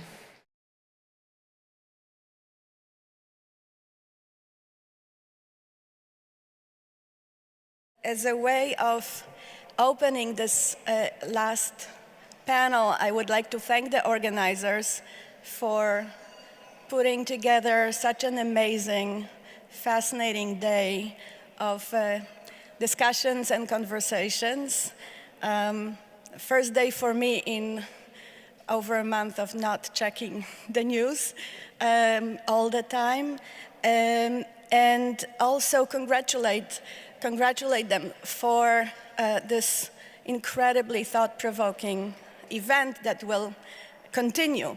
And now I have a great pleasure to introduce Sabina Ferhat-Begovic, professor of Contemporary European History, lecturer and historian at the universities of Jena and Tübingen, whose work focuses on post-war justice, war crimes, and memory.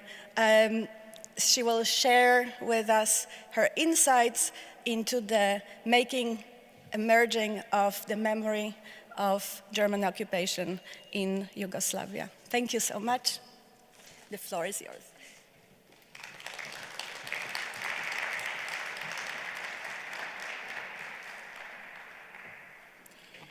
Vielen Dank für die freundliche. Thank you very much, ladies and gentlemen. Not professor, not yet, but I'm going to be one.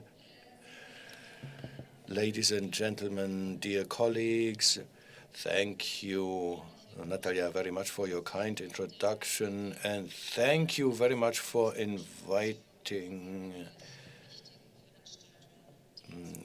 to the German Historical Museum to participate in this so important event. My lecture is about the memory of the German occupation in a country that no longer exists, in a country where every school child knew the first verses of the bloody fairy tale. Once upon a time in a land of peasants. In the mountainous Balkans, when the martyr's death, a crowd of pupils died on the same day. The memory of the German occupation of Yugoslavia was the memory of crimes, of atrocities, of violence.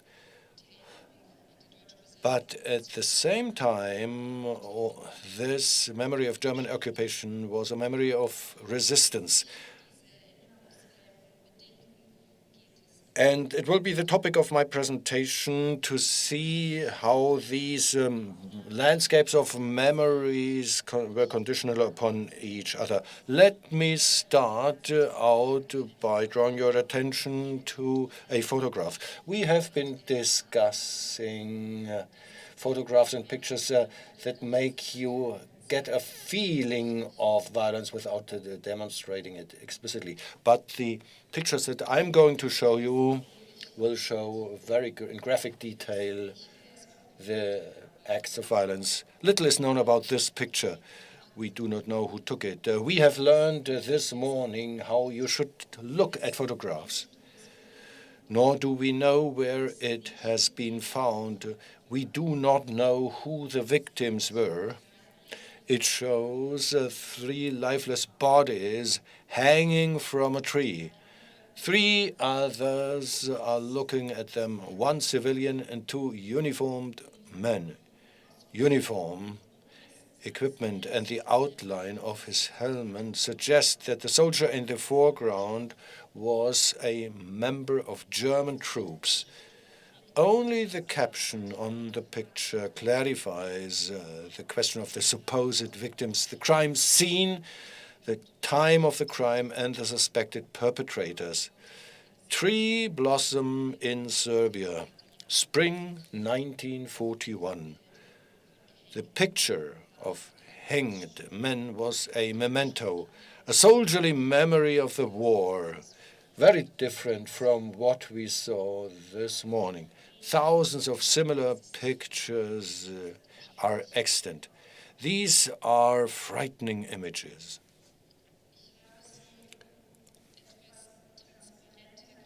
I have shed some transparency on these pictures to make it not too frightening. Still, you can guess what cannot be seen here.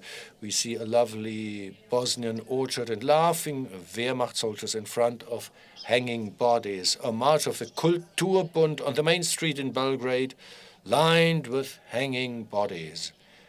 Hanging bodies again and again. Executions on gallows, on trees, on lamp posts, on poles were not among the crimes against humanity committed behind gates of death camps or hidden in forests and ravines. They were public crimes intended for the public, photographed and filmed. A display of inhumanity. The soldiers took pictures of this, so the acts of violence went beyond the killing itself. It was then continued by displaying the victims that were in no way considered as equally human. Executions on gallows, on trees, on lamp posts were the display of the inhumane character of a regime that wanted to spread terror and fear all across the occupied country. However, the reactions were quite often abhorrent and also appalling. As other allies, Yugoslav investigators collected such evidence even during the Second World War about the crimes of the occupying forces. The aim was to bring perpetrators to justice after the end of the war. Following the paradigm of the United Nations War Crimes Commission and the Soviet Extraordinary Commission, the Yugoslav State Commission for the identification of the occupying forces and its assistance were established. From 1943 to 1948, it was in action. During this time, they received more than 900,000 reports of war crimes. They identified by name 495 murdered civilians and identified 65,000 war criminals. 15,000 of these were foreign nationals. After the war, 187 were extradited to Yugoslavia by the Allied forces. But the Yugoslav State Commission was much more than an investigative agency. It influenced jurisprudence and the narrative of the Second World War, the occupation and the civil war in Yugoslavia. Its evidence, its photographs laid the foundations of the memory of the Second World War and war crimes. Perhaps for the first time, the pictures of the Commission were shown publicly in the exhibition Crimes of the Occupiers and Their Helpers, which opened in Belgrade in 1946. Such exhibitions were not uncommon in post-war Europe. Often they were co-organized by national commissions for the ascertainment of crimes. Perhaps the best known was the French Crime Hitlérien. The commissions exhibited their evidence and thus laid the foundations, immediately after the end of the war, the foundations of the memory of the German occupation in Europe. These exhibitions moved from Paris to London, Warsaw, Prague, or Vienna, and everywhere visitors saw the same or similar images: destroyed cities, devastated villages, hanged people, firing squads, emaciated lifeless bodies in extermination camps, execution, stakes, and gallows. The slide on the far left shows the British chief prosecutor at the main Nuremberg war crimes, Hartley Shawcross, during the exhibition in Warsaw. He is looking at the gallows from the extermination camp Auschwitz. The Yugoslavian exhibition on the crimes of the occupiers was also conceived as a traveling exhibition. On 36 wall panels, the Commission presented its evidence as collages of photographs documents, and newspaper clippings. As a rule, each panel was labeled with a slogan, as the State Commission called the titles. The photographs were grouped under this title and provided with captions. And it looked a bit like this one here. This is a wall newspaper that was prepared during World War II by the Agitprop department of the partisan movement. Now, these displays were similar to the one that I can show you here. Unfortunately, I have not received a good photograph from Belgrade. The photographs were not meant to speak for themselves. They were arranged as illustrations of the preceding slogan. In this way, the exhibition functioned like a selective memory that determined the memory, suggested or revealed connections between motives and events. What emotions should the images of executions arouse? And what was the story that they were supposed to tell immediately after the war?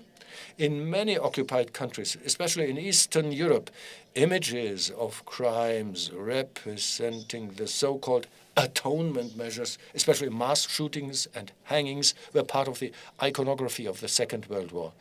Even so, in Belgrade, especially in Yugoslavia, where partisan units had strongly challenged the occupying forces, hostage killings of civilians by hanging were a systematically applied method of terror.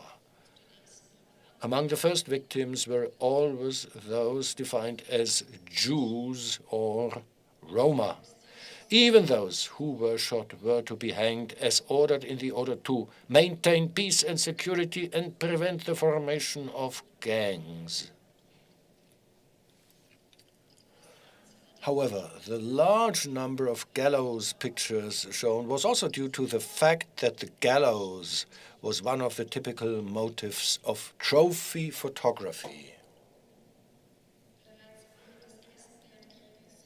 Already during World War I, numerous German and Austrian soldiers took pictures of their victims as souvenirs of their time spent in the war. Similar examples can also be found in lynch photography in the American South.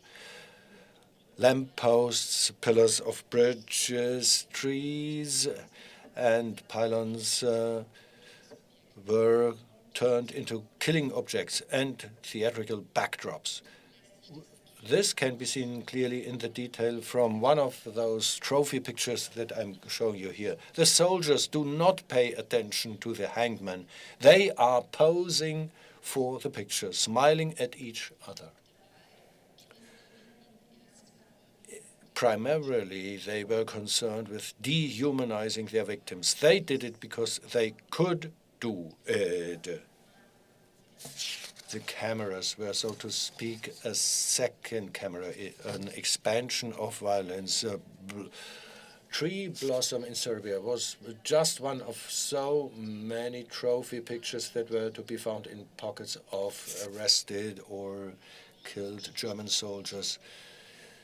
In their display of such photographs, the State Commission of Serbia was not only aiming at visualizing the suffering of the Yugoslav population or the crimes of the occupants or the iniquity of the German occupiers. Some pictures show the feet of the hanged, the trees and lampposts. There was not soldiers, peasants, workers, housewives, teachers, civilians. The gallows is not the place of a justified punishment, but the place of utter iniquity, a symbol of the criminal systemic injustice of occupation. Well, the organizers of the exhibition did not differentiate between various units. Independent of these were members of the Wehrmacht, the Gestapo, or the Waffen-SS. The supposed perpetrators were always termed Germans. German crimes. The racism was German racism. So the visitors saw in the exhibition not the suffering of other human beings. They looked at their own suffering. It was all the more important for the Yugoslav Commission to lend a deeper meaning to this suffering. One picture exemplifies the overwriting of the gallows symbolism. We are talking about the photograph of the communist Stepan Filipović, which has become iconographic. He was a young man, just turned 25, member of the Communist Party. In the picture, you see him standing with his family behind the bicycle, behind his parents. After the war began, he organized resistance against the occupation in the Serbian town of Valjevo. At Christmas 1941, he was arrested by Serbian Chetniks and transferred to the Gestapo in Belgrade. As Filipović made no statement despite torture, the German military court sentenced him to death. Already on the way to the execution site, Filipović was shouting anti-fascist slogans. Under the gallows, he raised his fists to the sky and addressed his last words to the audience. What are you waiting for? Why do you suffer? Take up the arms and drive the bastards out of the country. His picture is not trophy photography. A young Serbian female photographer took it secretly. Not surprisingly, it was precisely this photograph that received enormous circulation because it gave the Communist Party of Yugoslavia the opportunity to communicate its central slogans in a condensed way. Filipović's raised fists do not signal surrender. The photograph does not show a victim submitting to his fate in fear. The gallows recedes into the background in the detail of the picture, as do the German and Serbian soldiers who witnessed the hanging.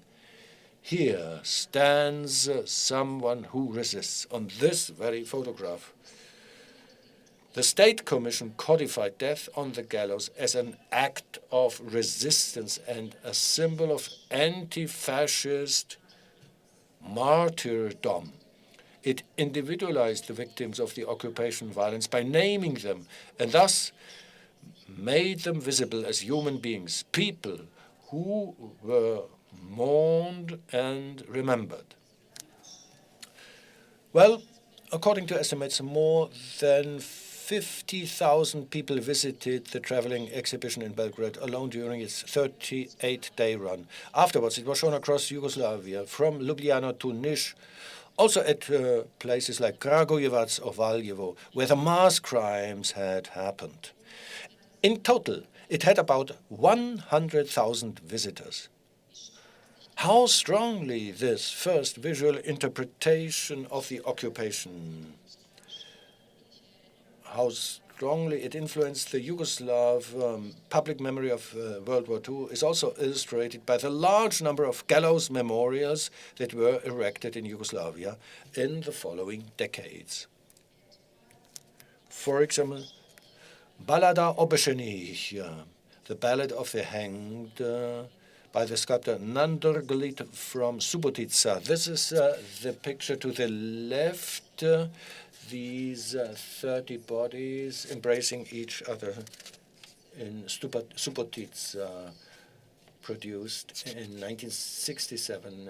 The similarity with the photograph Blossom Tree in Serbia is evident. More abstract is the monument by Dusan Zamonja in Zagreb, which, however, also refers to the merging bodies. It reminds us of the 17 hanged anti-fascists that in December 1941 were murdered in Zagreb. Quite monumental is the monument, the Gallows, erected in 1971 in Zaječar. Two monuments in honor of Stjepan Filipović in Valjevo, the place of his execution, and Opuzen, his birthplace, quote this photograph. Both show Filipovic with raised fists, a gesture now understood in the time between the two wars as a declaration of war against fascism. The monument to the revolution in Ljubljana from 1975 integrates both symbols in an 11-meter high and 17-meter wide bronze sculpture in which reliefs and figures merge together in a gallows monument. At its upper edge, you see a sequence of figures raising their fists to the sky. At the same time, the monument is an example of the further development of Yugoslavian monument architecture, away from the figurative symbolism of social realism and towards the abstraction of modernism. The core message, however, remained the same throughout: the triumph of life over death, and the constitution of the Yugoslav population as a community of the suffering. From thousands of photographs and motifs, the image of the gallows as a symbol of the systematically criminal character of the occupation became firmly established. No group of victims was thereby excluded from memory. All non-fascists were executed. This is very important for the Yugoslav memory, regardless of their ethnic, national, or religious origin. In memory, the gallows became a place of multiple attributions. It was considered a place of suffering, but also a place of fighting, a place that was on the verge of freedom. Thank you very much.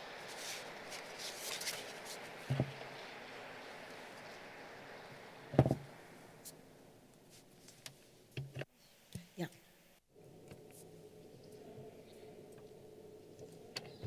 Sabina and we have a little time for discussion. So I want to get us started with a question of reception. There is a time gap between the Commission's activities and the monuments that you shared with us. I wonder if you could tell a little bit more about if we know more about the reception of this particular exhibition and this particular narrative that emerges. Okay, ich setze dann wieder weiter auf Deutsch vor. Okay, let me continue in German. I think it is good that those who made the exhibition kept the books of the exhibition. That means in the archives, you'll find the books of the exhibition from Ljubljana to Niš. And visitors could describe their own impressions.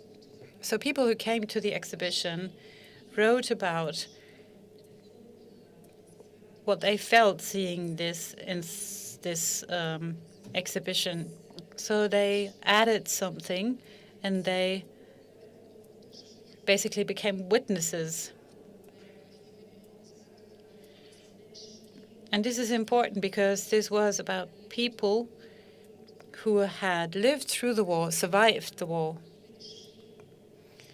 So many would have confirmed that the photographs and documents shown there were real. They came to the exhibition and there were 850 pictures, and they would say, for example, I know what is on picture 400 and something. And by doing that, they added information. In 1945 and 46, the Commission didn't have all of this information. They only had the photographs, and they displayed them. They didn't know who were the victims, the perpetrators. They didn't have all of this information. So what happened is that the visitors contributed that information, thereby extending the exhibition. And very few also said critical things. Like, for example, they felt they were re-traumatized by having to look at these pictures. and that they thought it wasn't honoring the victims and that these pictures should not be shown publicly. But most people felt it was a good thing that the whole world, all of Yugoslavia, would see now what happened. They felt that these photographs were a testimonial or a reflection and representation of reality. They thought these were the facts. Produce yet another testimony by writing this commentary. Yes. Hört man? Ja. Danke für den spannenden Vortrag. Thank you very much for this very interesting presentation. I have a short question on these photographs. You said as a side comment that the pictures were found in the pockets of German soldiers. And that, I didn't quite understand that. What happened? I mean, why would these German soldiers have it in their pockets? Was that being in battle or in their everyday life? You know, this morning we heard how these young men were sent to battle and how they reacted. And I think it was a part of their experience in the war to take these pictures. And it builds and refers back to the experiences of the First War or colonialism, i.e. we conquer a country and then we take pictures of it. And perhaps it wasn't the soldiers who took the pictures, but propaganda departments who then also copied the pictures, and the soldiers bought them. In some cases, the photographs were then printed on higher quality paper to be used as postcards or to be put in an album. And I think that's the way to picture this. When the troops were then withdrawing from certain parts, moving to Slovenia or Hungary, they were imprisoned by the Yugoslav partisans and put into camps themselves. And then they were searched, and in their pockets you would find such photographs.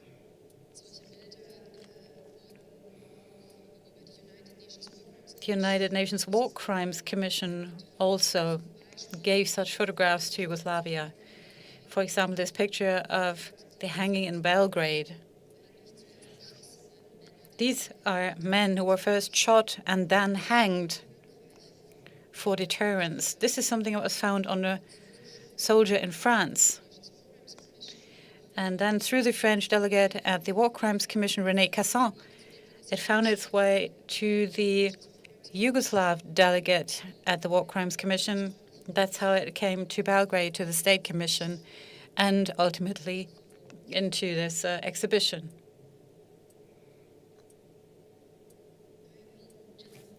With follow-up, and maybe we'll have more questions from the audience. I'm fascinated by this. You mentioned that viewers felt a sense of urgency that all of Yugoslavia and the whole world sees it. And I wonder if you see evidence of any competing narratives that maybe not reject, but question this inclusivity of all anti-fascists together, that seek some kind of, I don't know, hierarchy or specific groups. You mentioned Jews and Roma especially, but is there place for that kind of discussion in the workings of the Commission? Zu diesem Zeitpunkt, also 45, 46. At this point in time, 1945 and 46, the narrative of the State Commission is that the Yugoslav peoples, all of them, were a victim of National Socialism. Nobody ever questioned that the Holocaust had a very special dimension, especially at the International War Crimes Tribunals.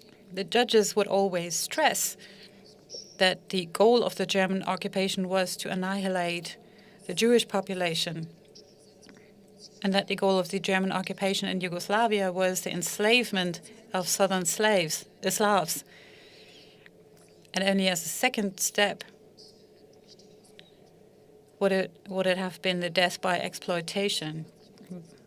But in 1945 and 46, and especially in this first exhibition, no difference is made between the different groups. The most important thing is that after this war, after this occupation, the Yugoslav population becomes united. And that happens based on a shared history of suffering.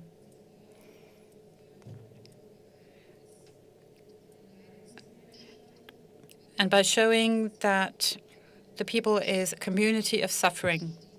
At the same time, these are also people who stood up against fascism, otherwise they wouldn't have been hanged if they had been supporters of the fascists. They wouldn't have been killed. That makes them victims of fascism and then fighters against fascism.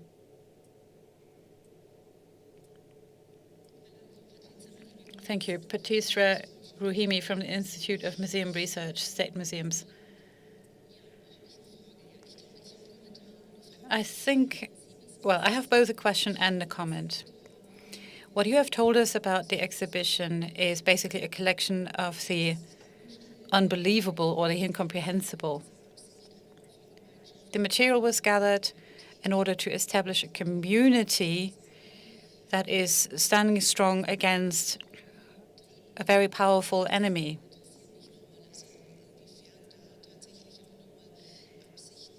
And you mentioned a script being written about this.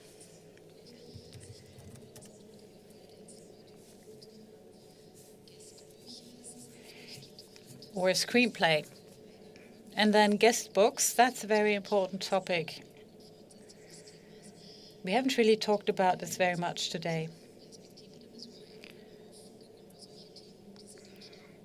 So here I'm talking about the perspective of visitors to museums where a history of violence is displayed. I'm not sure I understood your first question. I was asking about the intention of this exhibition screenplay or script. And the second question was to what extent this visitor's perspective can be adopted. That's very difficult because it wasn't really analyzed at the time, but that perspective is still reflected in the guest books. The intention was, on one hand, to show what had happened. But due to the selection of having German perpetrators, Italian perpetrators, Bulgarian or Albanian perpetrators, the idea was also to externalize the violence.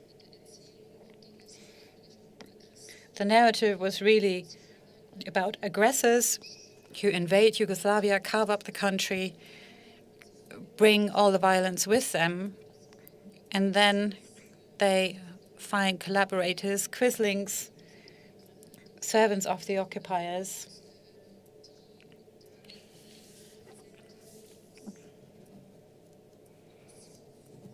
who basically execute what they're being asked.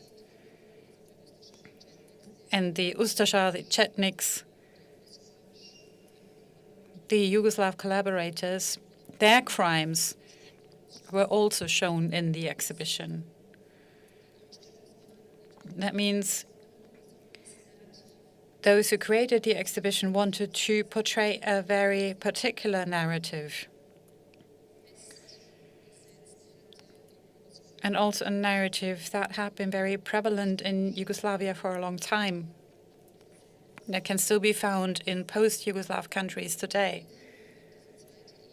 And then there is the second level, and it wasn't a coincidence that the Filipovic photograph was the last one. After all these crimes, after all the suffering, in the end, we survived. We fought, and we live. And we are what remains after all the horror and after all the crimes. The occupiers did not manage to defeat us.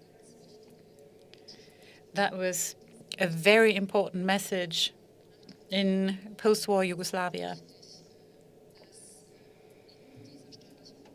It is also important that in that state commission, and supposedly among the curators, were a lot of veterans, survivors. It was their view on history, on the Second World War, and on what had happened. It was about how they experienced it.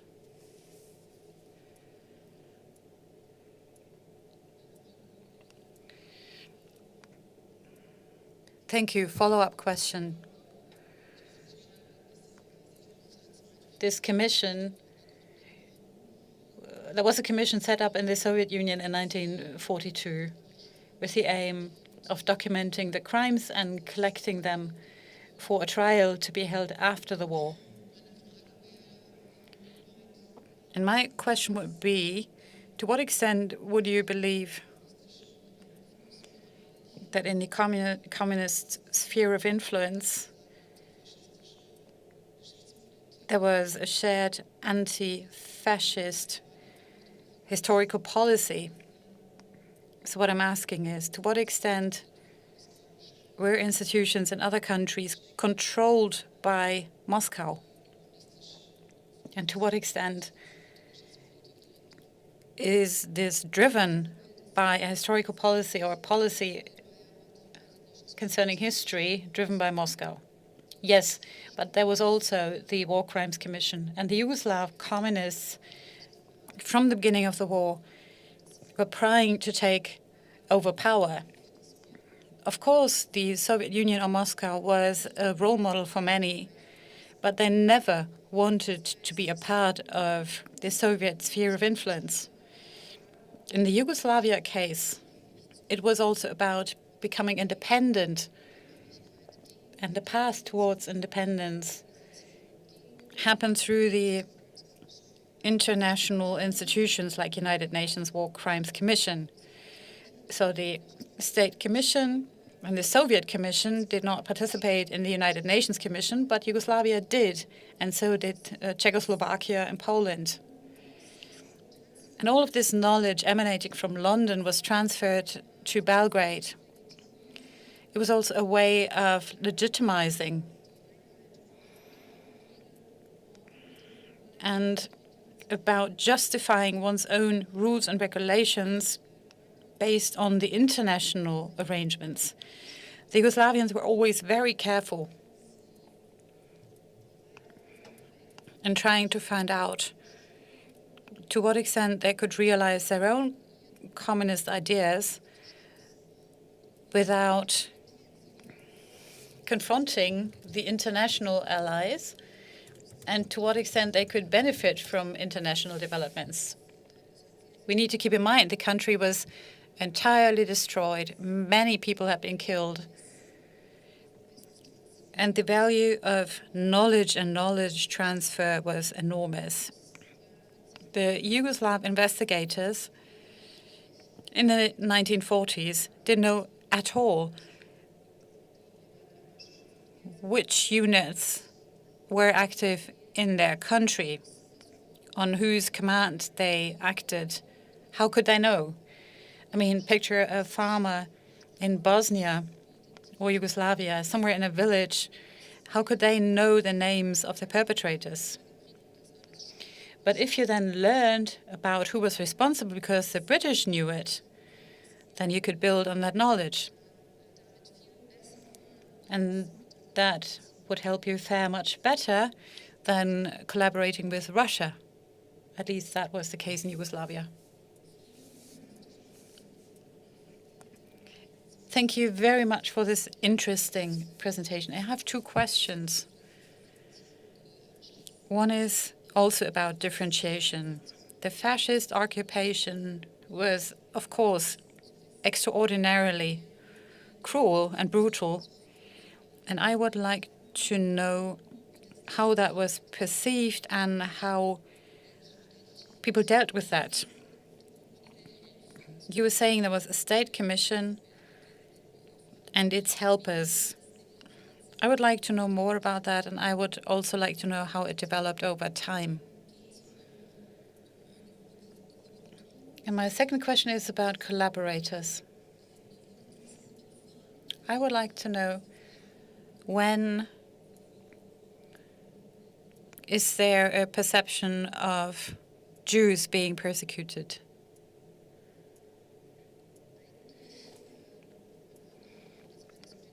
From the beginning, I would say, if you're talking about the Holocaust, the State Commission had a lot of Jewish staff. The Yugoslav representative at the main war crimes trial in Nuremberg was a Jewish survivor, Albert Weiss. And very early on were there separate departments that had documented the Holocaust. That means this knowledge about the persecution of Jews, not only in Yugoslavia or the independent state of Croatia, this was also a case for the Serbs or Roma. This existed from the beginning, and it would be found in the Commission's records. At the same time, there is still a war happening in the 1940s. The State Commission reports to the government, and there are actual fights going on. They can't really do very much work, and they have very few well-trained employees. They don't have enough paper, they don't have resources. And as I said, for a lack of paper, they can't write everything down. They have huge difficulties to complete their tasks. And by the way, this is a problem other commissions were also faced with. And then the question about the crimes of the occupiers and their helpers. I mean, helpers is really a very neutral term. There too, people make a difference from the beginning. There's a German occupation zone, so German crimes, Italian occupation zone, Italian crimes, and especially the Italian crimes were a major issue in Yugoslavia. And it was a political problem because it was about Istria, it was about territory. And discussing war crimes is also always about politics. And it's about explaining your own claims. After 1943, there was a lot of concern and fear in Yugoslavia that everything the Italian occupiers had done would be forgotten. And then Yugoslav territory would become Italian. So what they're saying is, we, Yugoslavians, suffered so much, we fought so much against fascism, the German occupiers, the Italian occupiers, and we always acted morally correct, while the Italians and the Germans lost their entitlement to these territories because they committed genocide. And this term was used rather early in Yugoslavia. 46 schon, oder der Denation. Or also nationalization, the term being used in the interim war period. I think I'm the next one, Ute Ewert. I have a background of military history and anthropology. I'd like to come back to the question of how to exhibit violence. We had several inspirations today, especially with the previous panel, even though they drifted off to some legal details afterwards, but they had the great idea of displaying or exhibiting violence with objects that do not explicitly exhibit violence. You said at the very beginning you're doing quite the contrary. You are showing explicit violence, but you're cutting off parts of these photos, for instance. Now, what would be a very open piece of advice to people like me?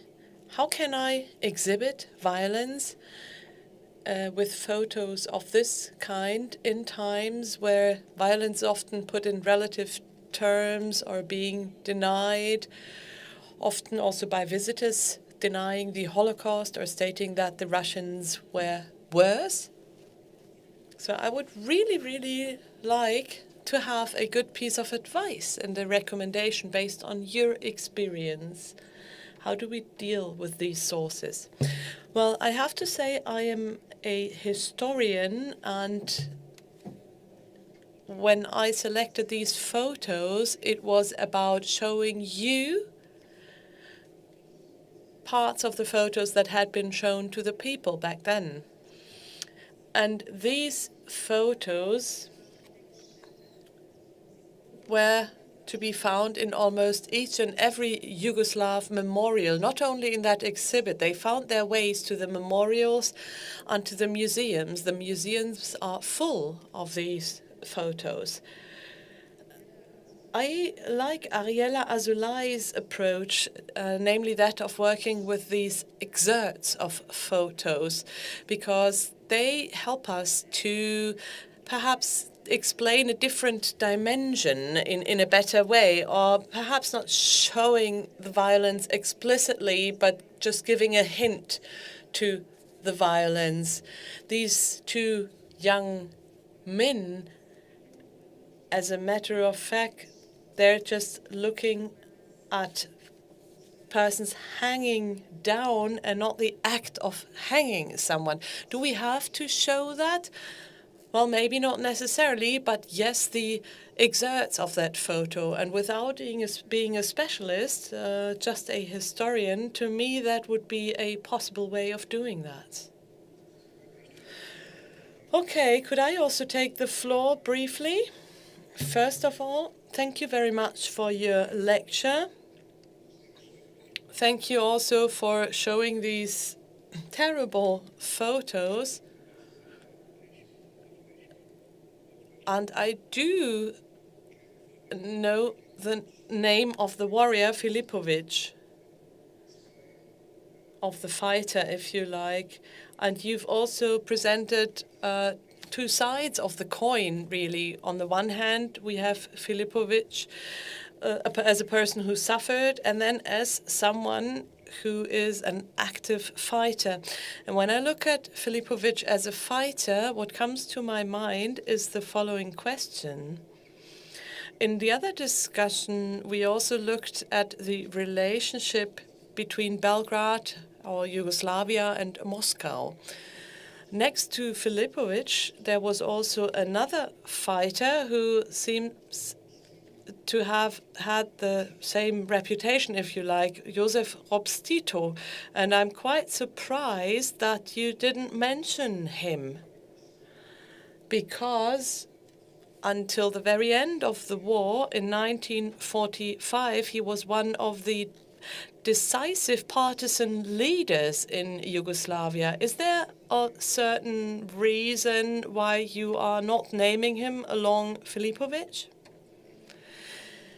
Well, my lecture was looking at remembering the occupation with the use of objects.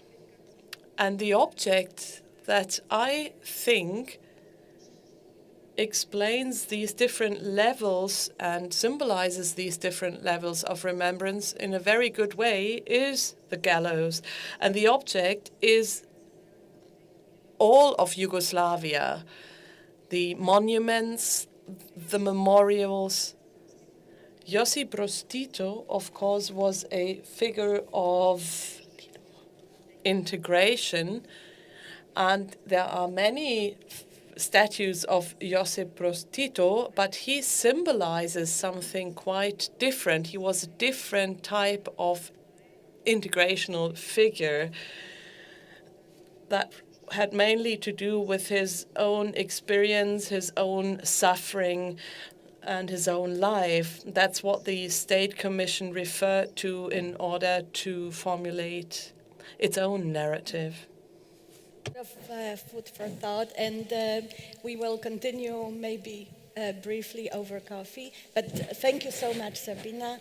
And on the note of food, we have one last course. So now this is my pleasure and honor to introduce the panelists. Mary Fulbrook from University College London, preeminent scholar of German history and the Holocaust. And joining us across the ocean and across time difference, Philippe Sands, also an eminent legal scholar at the University College London and a practicing barrister, counsel at international tribunals, but also author and scholar in the field that we're discussing today. Hello, Philippe. Wonderful. Lovely to be with you. Wonderful to see you. So we'll continue with a lot of tropes that I think were coming up in the previous panels, although from the perspective of two wonderful scholars and their experiences, their methodological reflection. So let me start with the question about your encounters with objects and how these objects help you tell the story of violence, of war and occupation.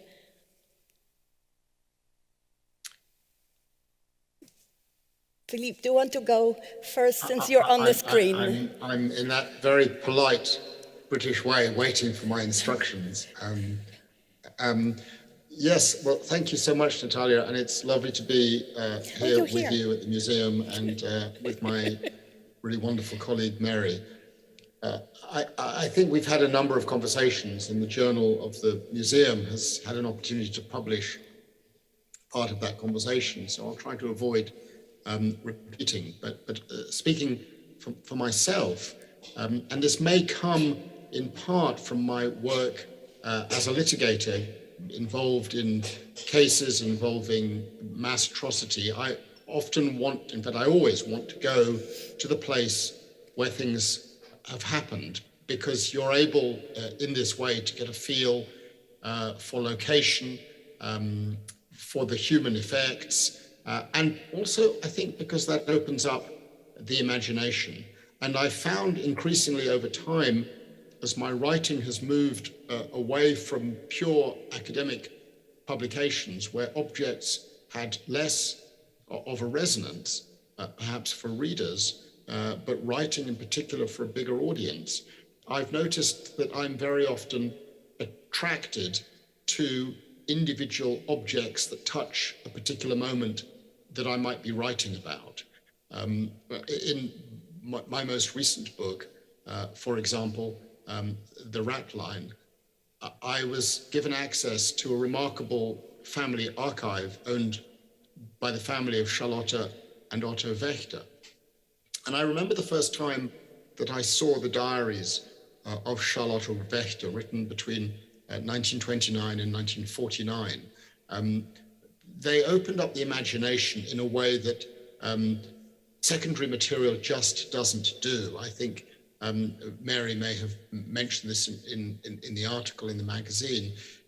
Holding on to a document which the person who has written has actually touched transforms the nature of the document, but I think also transforms the way you read what is in the document, because you are able to imagine the connection between the individual concern, the place, the moment, the time, in a way that brings the item alive in a way that a pure narrative account doesn't.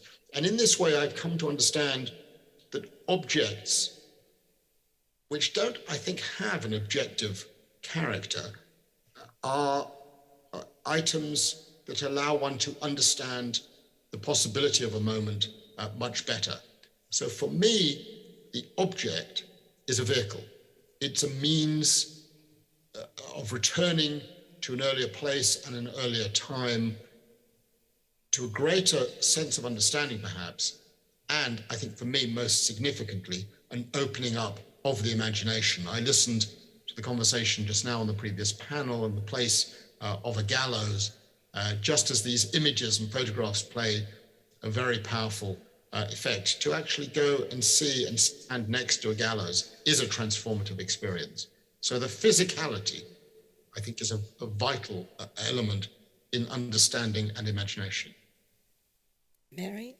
Yeah, I suppose the book where I was most concerned with understanding the nature of occupation was a book I wrote called A Small Town Near Auschwitz, which was about the area of Benjen, just 26 miles north of Auschwitz, and about the Landrat of Benjen. And to explore that, I had, like Philippe, to go there. I had to understand the location. I had to try and figure out, where did the Landrat live? Where was the villa? Where was the then Jewish sports ground that was the gathering place where in August 1942, 15,000 Jews were gathered, that the Landrat's wife looked at, watched, wrote about in a letter to her mother back in Berlin that day. And so I had to get the lie of the landscape and actually realize that it was totally impossible for these very good post-war German Democrats to say, I knew nothing about it, when they were literally not merely looking over the garden fence and seeing it right across the garden fence, but also actually doing it. So I think like Philippe, I think the locus in quo, or whatever lawyers call it, the scene of the crime, is really important for me in exploring occupation. But how can you put that in the museum? I mean, this is the question we began with today, and Jens Christian Wagner, I think, laid it out very beautifully in his discussion of the difficulty of representing violence in the museum. And he talked a bit about the significance of ego documents and what things mean. And this is something that fascinates me, trying to understand the discourses, the interpretive frameworks within which people see their world. And that, to me, transforms the nature of the object. I mean, just trying to think again about objects. The Landrat's wife they took over this villa of somebody that she described in a letter to her mother at the time as a Jew who fled in time. Alas, he fled, but he was still caught, arrested, transported back, ended in Auschwitz, so he hadn't completely fled in time. But they took over the villa of the most well-to-do Jewish family in Benjen, a family that was a great philanthropy family that had funded the orphanage and a lot of other philanthropic concerns. And in one of her letters to her mother, she describes how they're able to furnish the villa, that they had Beute ergattert. I have to use the German here from her letter. They'd managed to, ergattern is such a lovely German word, and I can't think of a good English for it, but they'd managed to get this booty. And they'd managed to buy a few other things, and she lists them, the prices, knockdown prices from Jews.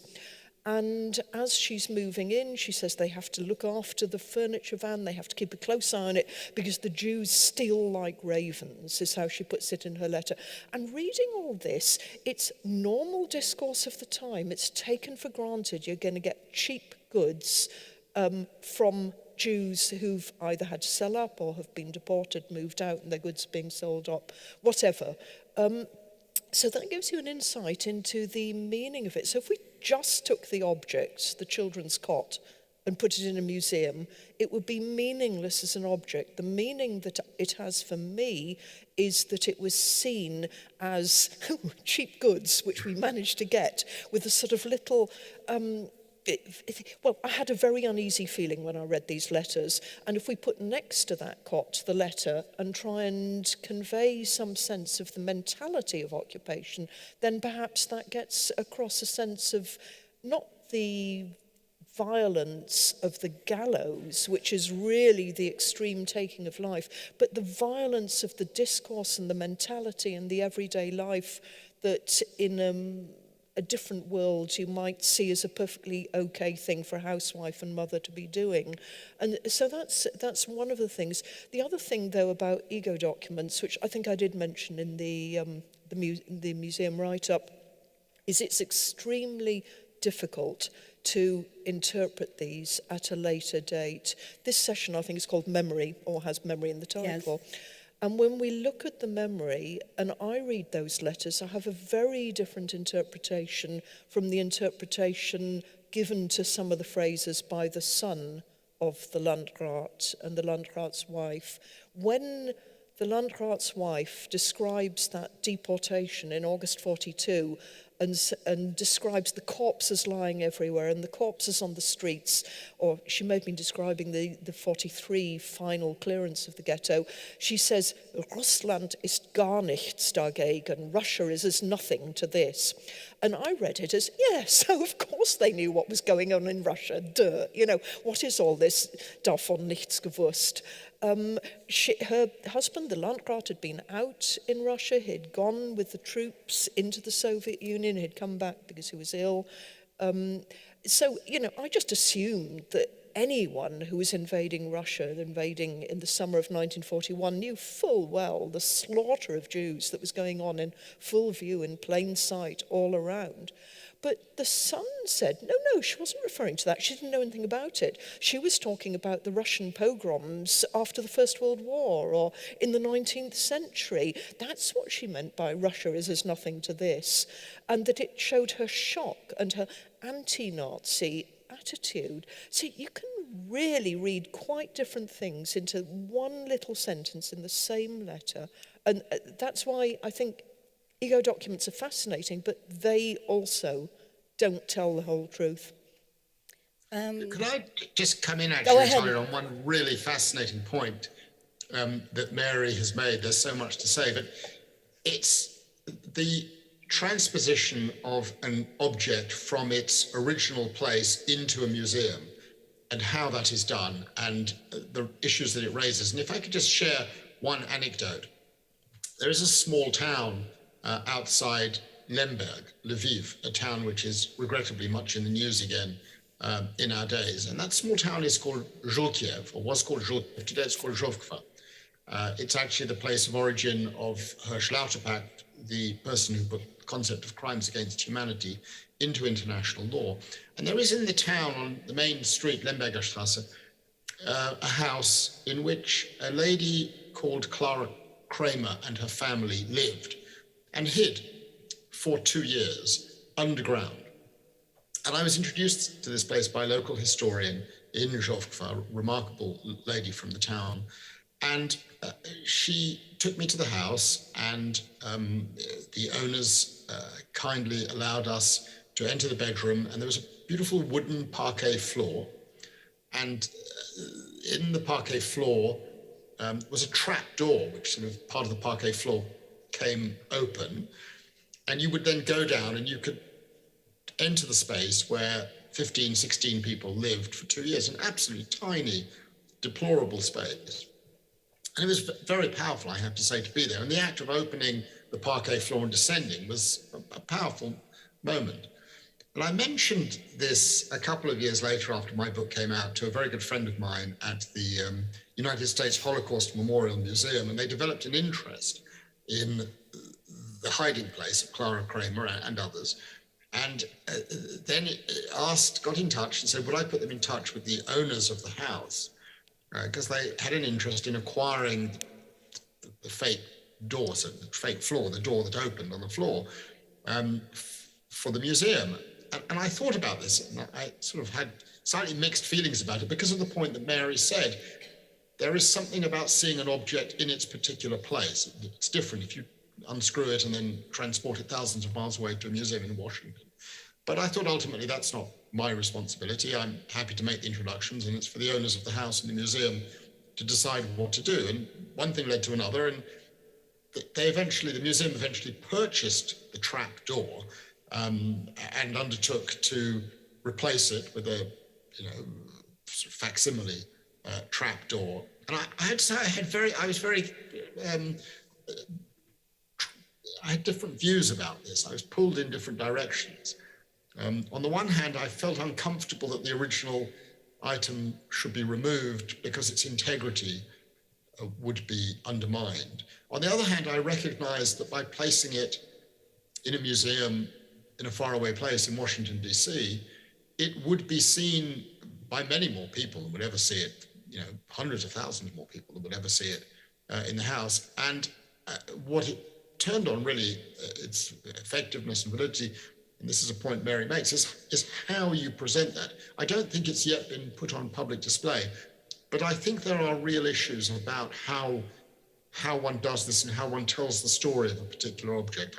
I'm completely with Mary in terms of the multiple interpretations, and I'd add to it the multiple imaginations in how you see an object, where you place an object, and how you tell the story of an object. It's a very complex issue. It's not one on which I think there are absolute right or wrong approaches, but a multitude of different approaches. I agree, and there's so much to unpack, but I have to follow up by saying that, first of all, I have seen, and this goes to production of knowledge that Sabina was talking about, I've seen a few private homes where people who survived in hiding, like Clara Kramer, actually made little replicas of their hiding places, which most likely were very difficult to interpret, not just for some random visitors, but also even for their grandchildren, because they were, you know, small clay or wood things, but for them they were incredibly meaningful objects telling stories of their ingenuity and inventiveness of these places. And actually, as we speak today, there is an exhibition opening up in Zachęta in Warsaw by art historian Natalia Romik, who did all kinds of documentations of hiding places throughout what is now Western Ukraine and Poland. So it will be very interesting to see how this exhibition actually produces knowledge and how audience responds to it. And so I want to go to something that came up in previous panels, but also now, to the question of the objects that in and of themselves are not violent, i.e. they're not images of killing. And I'm thinking about one such category that maybe could go well with items that otherwise in a museum would not say anything. I'm thinking about agreements signed by Jews that I know from, again, occupied Poland, in which they promise transfer of certain goods to their helpers. And it's sort of writing about the future, and in that future, this righteous family was to receive an annual provision of shoes and coats and pay for the education of the children, and so on and so forth. And it's fascinating because in a way it documents also this imbalance of power, the relations between the rescued and the rescuers, and maybe together with some of these items, right, with the shoes and the sweaters and the coats, it tells more than a story of daily struggle for survival in a sort of physical way. But I'm wondering, again, going back to the keynote lecture, and something we discussed in the magazine, but if you could maybe go back to it, the question of perpetrators' objects, victims' objects, and I guess the in-between. How do you see it in your own work? Do you apply the same scrutiny? How do you interact with these two kinds of objects? And if we can divide them very neatly. Mary, do you want to go first? Well, I was wondering if Philippe might on that. Philippe, do you want to go first? I mean, it's really an interesting question, Natalia. Different kinds of objects. And as you were talking, actually, I was just looking on another computer to remind me of the name of the author of a very different kind of an object from the two that you've described. One of the stories I've come across just 3 or 4 years ago of an individual who you surely will know, Natalia, the Polish poet Zuzanna Zinchanka. And the object here that I'm interested in is a poem. Yeah. And it is a truly remarkable story that allows us, I think, to think about the nature of objects in different ways. Zinchanka was Polish, she was Jewish. She hid in Lwów and in Krakow. And one day she was given away. And she was handed over to the Gestapo and taken off to the place of her death. But between being caught and being taken away, she wrote a poem. And in that poem, she revealed the person she believed to have been the individual who gave her away. And after the war, that individual, who was the concierge of the house, the building where she was hiding, was arrested and was charged with collaboration and was sentenced to a term of imprisonment, I think 5 years. And the only evidence that was used against her was a poem, Zinchanka's poem, written between the moment of being caught and the moment of being taken away and passed on to a person who was free and was then able to make the poem available. That object, which is almost intangible, but words written and ideas communicated, raises fundamental questions about how we categorize, characterize, file, and treat different objects. The object here, in a sense, is intangible. It is an idea expressed, a name expressed in pen and paper, but which then leaves the paper and introduces itself into a courtroom and has dramatic consequences for a particular individual. And I haven't thought through how one can characterize and categorize and treat different types of information.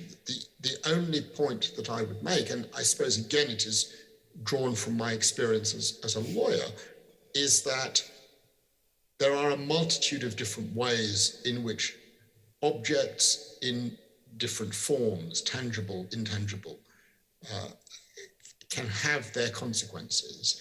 And I think we have to have an open mind and a flexibility about how we treat those objects. I suppose what I'm saying is I'm reluctant and resistant a bit to the idea of characterization or categorization in particular ways.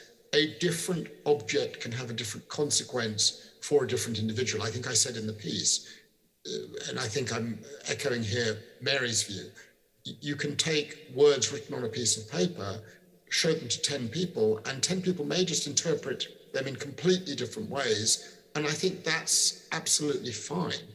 There is no inherent truth to an item.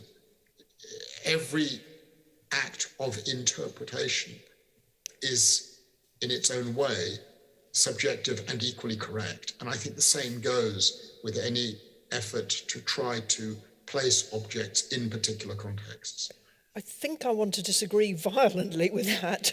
I think some things are far less true than others, and that you can actually see some representations of situations as being self-serving distortions. So I think I do have to disagree.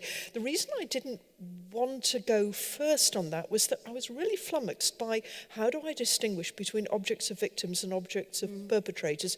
And I was thinking of the Riga ghetto, which I spent some time wandering around trying to even identify where the Riga ghetto was, because you go to Riga on a Ryanair flight from Berlin, as I did, and it's just full of people, or was in the summer of 2019, this is before COVID, full of people drinking cheap beer and having a wonderful time and so on. And they seem to think you're crazy that you want to go on the tracks of the Riga ghetto.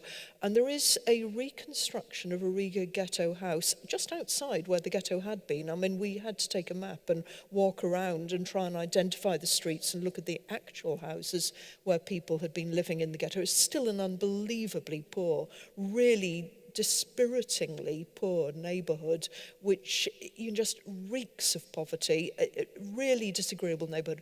But the reconstructed house, which may have been built from bits from an actual house that was moved to where the museum site was full of objects. And I was thinking, will these objects, thinking about answering your question, will these objects help me to distinguish between perpetrators and victims' objects? Actually, no, because a lot of German Jews were deported to Riga. If you look at the Stolpersteine around in Berlin, you'll find quite a few deported to Riga. It's not kind of hit in our consciousness in the same way as Auschwitz or the big death camps, but a lot of people were deported. And in this ghetto house, you see things which would have been in the German perpetrators' houses, children's books, things that are just German culture that any German would recognize. And the objects, therefore, don't sort of distinguish. Now, if we think about accounts of Riga, and this is why I think some accounts are better than others, if I can put it that way. I've been on the tracks of a couple of functionaries there, one of whom was a mid-level facilitator who was a translator because he was a Baltic German who spoke Latvian and German. And his self-serving account is quite extraordinary. And I think what objects come up in his account, he has a chauffeur-driven ride out into the country in the summer of 41 to pick up honey and other delicacies because he knows the countryside well, his family estate is outside Riga and so on, and he comes back with all the honey and whatnot. And he believes, allegedly, the tales told about some Latvian extremists had done some ghastly things to Latvian Jews, but nothing to do with him and nothing to do with the Germans. And in the office, when anyone started talking about what was happening to the Jews, the supervisor came and said, "Shh, the Führer knows everything, leave it to him, we don't need to have to concern ourselves with that." Now, that kind of account is quite different from the sort of accounts you get from, for example, Riga survivors or a diary that was written at the time from somebody who didn't survive. So I do think different accounts give you different perspectives, and with some of them you can definitely see the way in which people made it possible to live with themselves when they knew that they were engaged in something evil. They knew that they were doing something utterly inhumane and wrong, and yet to live with themselves at the time, they had to some way dress it up and pretend they didn't know, or it was somebody else doing it, or they weren't really involved. And that's why I think it's important to say, okay, there are many different interpretations, but historians do have to I don't like the word triangulate, but I'll use it, do have to think about how different perspectives on the same events can be evaluated and written about. This is great. Can I actually just come in, Mary, just in the spirit of just teasing out these issues? Because as you're speaking, I'm having trouble with the binary approach of perpetrators and victims. I think it's, and I think you think so too, in a sense, it's often much more complex than that, particularly as we move into future generations. I grew up in a family that identified itself, on one side, my mother's side, as a victim family. And that was the approach that I took for many decades. And then I came to know, as you know from my writings, children of very senior Nazis, the son of Hans Frank, the son of Otto Wächter. And I encountered two individuals who were children, both born in 1939. And with both, although they take different perspectives on the actions of their fathers, I think of them as being victims of that period, which raises complex questions about how one would characterize the archives which they now have. In the case of Nicholas Frank, the son of Hans Frank, one of the objects that I've always been fascinated by are the paintings that he made as a young boy in the 1950s, which were on display actually recently in Museum, the wonderful museum in Marseille, in which he, as a 14 and 15-year-old, does artwork at school and depicts some of the things for which he believed his father to have been responsible. How do you treat an object like that? Is that a perpetrator object? I don't think so.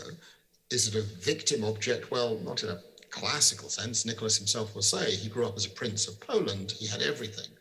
And yet he's living with the burden of what happened in that period between 1939 and 1945. And the same goes with Horst Wächter. Horst Wächter holds the family archive, more than 10,000 pages of documents, photographs, and other materials. And he has sort of curated them in a particular way. The act of curation is transformative of how those objects are. As curated, what are those objects? Are they perpetrator objects? Are they victim objects because he has integrated his own attitudes, perceptions, and feelings into them? So what I want to put on the table is a challenge to the binary. I think it's not always quite so simple, and I feel I've been having to confront that more often. My initial prejudices in relation to certain categories of people have been very much self-challenged by myself through the lens of dealing with material held by family in later periods. And I'd really be interested to know, because you've gone through a similar journey as I have, Mary, how you deal with that complexity, the non-binary complexity.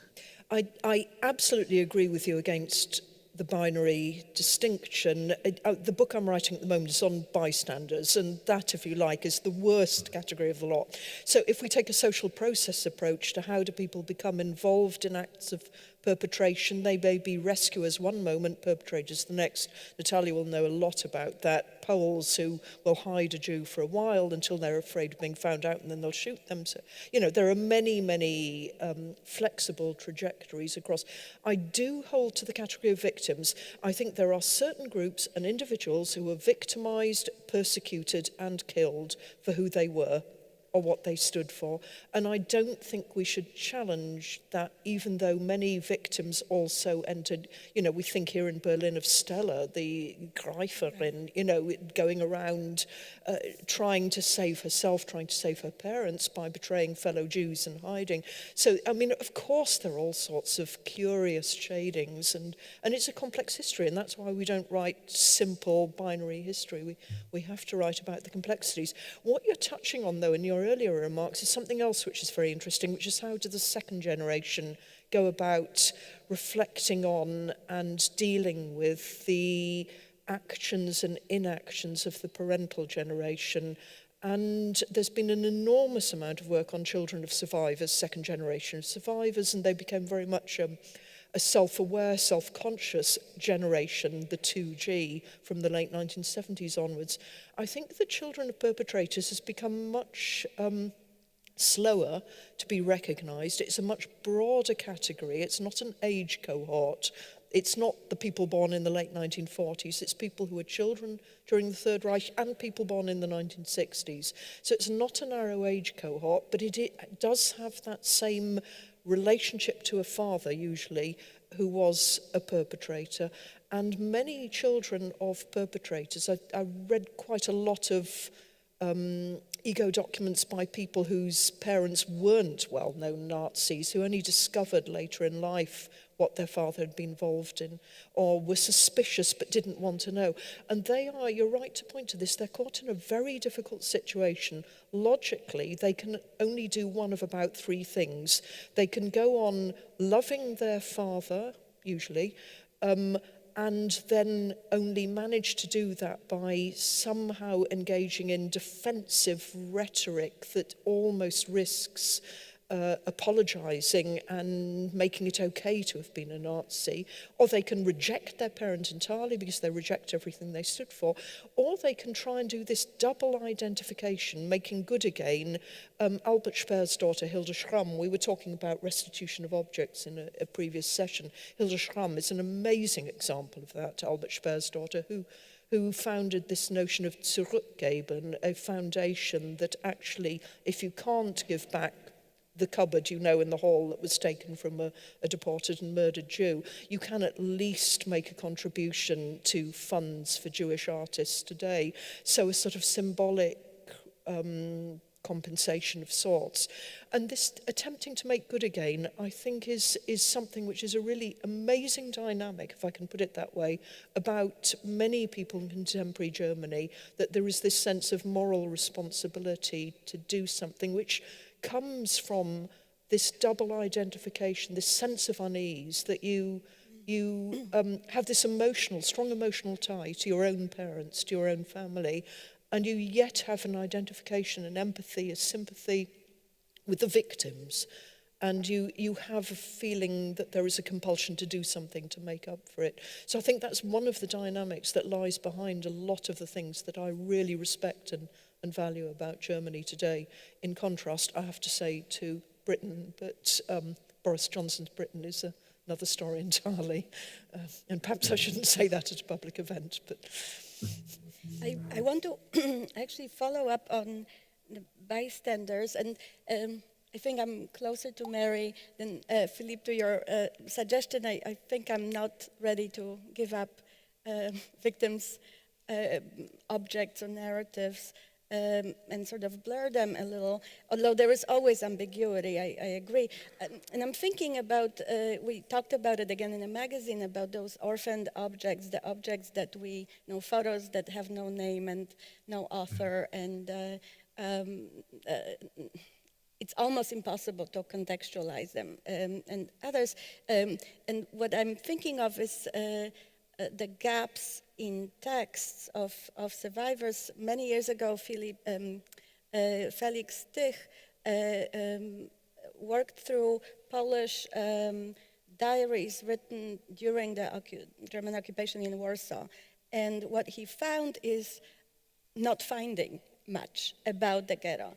It's texts by people from all kinds of classes and walks of life and contexts who lived, took tram, were late for wedding, shopped, lived life in Warsaw, and the ghetto simply is not there. And I'm fascinated by those silences that are also, these diaries are objects, material objects, but the texts that emerge from not mentioning. So I wonder if you could comment on your dealings, your experiences with the lack of text, lack of object, not finding these incredible things such as the diary or such as the spade, Philippe, that you presented to us in the previous conversation. Mary, do you want to? Yeah, trying to understand bystanders, the thing that I'm working on at the moment is this notion of, there are three things which seem to me really important. One of them, only one of them, is indifference. And there where you don't find comments on what's going on, sometimes you do find comments. You look at soldiers' letters going east, and sometimes we know this from historiography for some time now, sometimes they just misinterpret what they're seeing in the Warsaw Ghetto and say, look at these dirty, filthy Jews. Der Stürmer was absolutely right about it. How could I ever have doubted it? Without interpreting it as, this is what we've done to them. We've made them filthy and living in rags. But what struck me in some soldiers' letters going through the Baltic states is where they hear of atrocities or they witness a hanging or something, and they report it very laconically as if it's, oh yes, this team won the football match yesterday. It's a laconic registering of a historic something that seems to me of immense historic importance, and they're just putting it sort of nebenbei, as it were. Similarly, when you look at diaries within the Reich of people where they get news of atrocities from the Eastern Front, and it's sort of in between comments on the weather and how his wife is doing and who they're going to dinner with the next day. And so there's this kind of, it's not indifference actually, because it's registering something of historic significance is happening, but it's not responding to it emotionally. And I think there is a sort of lack of empathy and a lack of aghastness that you would think, which you do get in the diaries of, for example, people held in Jews' houses in Germany awaiting deportation, knowing they're not yet on the list, but others are on the list and they're going. And there is this really this sense of being aghast, not knowing, wondering where they were, why they haven't heard back. There's a total emotional investment in it, which there isn't in the others. So I think there are different communities of registering what's going on. And that, I think, is interesting. It's not so much an absence of the knowledge, it's an absence of the way in which it's registered. I mean, it's a very human question you're asking, Natalia. It is in the nature of being a human to create silences and to make gaps. And as you were raising the question, I was just thinking through some of the gaps which I've encountered, or some of the silences that I've encountered. I mean, the silences and the gaps may reflect an act of restraint, or they may reflect an act of destruction in relation to hard documents, or there may be other reasons, accidents, mishaps. I think whether you're a historian or a lawyer or just a human being, we know that the reasons for gaps are many. To give a hard example, I've mentioned already the diaries of Charlotte Wächter. One of the things that was very striking was that she had diaries for every year from 1929 to 1949, but there were 2 years missing. 1939, when her husband was appointed governor of Krakow, and 1942, when he moved from Krakow to Lemberg, Lvov. And I often wondered why these diaries were missing. There was no explanation. Horst, the son, didn't know, but they didn't exist. She was a very meticulous lady, a very rigorous lady. Because the diaries spanned a total of 20 years, my starting assumption was that there would have been diaries for those 2 missing years. And I turned my mind to the question of why the gaps? And I suppose the more I dug into the material, the more I had the sense from other aspects of the research that I was doing was that there had been at some point an act of filleting of the 10,000 documents or more, that someone had gone through the documents and sought to remove imperfectly, thankfully, those documents which were perhaps most incriminating. And that I suppose where I've ended up after now 8 years living with these documents was that if I were to bet on the reasons for the gap of those 2 years, I would assume that they contained incriminating material, and Charlotte Wächter herself probably, I think, would have taken them out of circulation or perhaps even destroyed them. We know she destroyed certain documents because she describes that in a certain place. But another gap, which is incredibly striking, is that in 10,000 pages of document from 1929 to 1949, I think there's only a handful of references to Jews. It's really striking that perhaps have been left in inadvertently by accident. But interestingly, Charlotte Wächter continued to write diaries and notebooks after 1949, right up until her death in 1985. And again, one of the really striking silences or gaps, we don't know, of course, what the cause was, one can speculate, was there is not a single reference to all of the material written between 1949 or even after 1945, or up until 1985, expressing any regret for anything that may have happened in that earlier period in an Austrian context between 38 and 45. And so I suppose with my legal background, tried to think through what could be the reasons for those gaps. One begins by noting the gaps. We don't know, and we will never know exactly why those gaps exist. But the fact of the silences or the fact of the gaps are, I think, themselves extremely significant. Just as a letter can often be important for what it doesn't say. And I think your point, Natalia, is a very important one.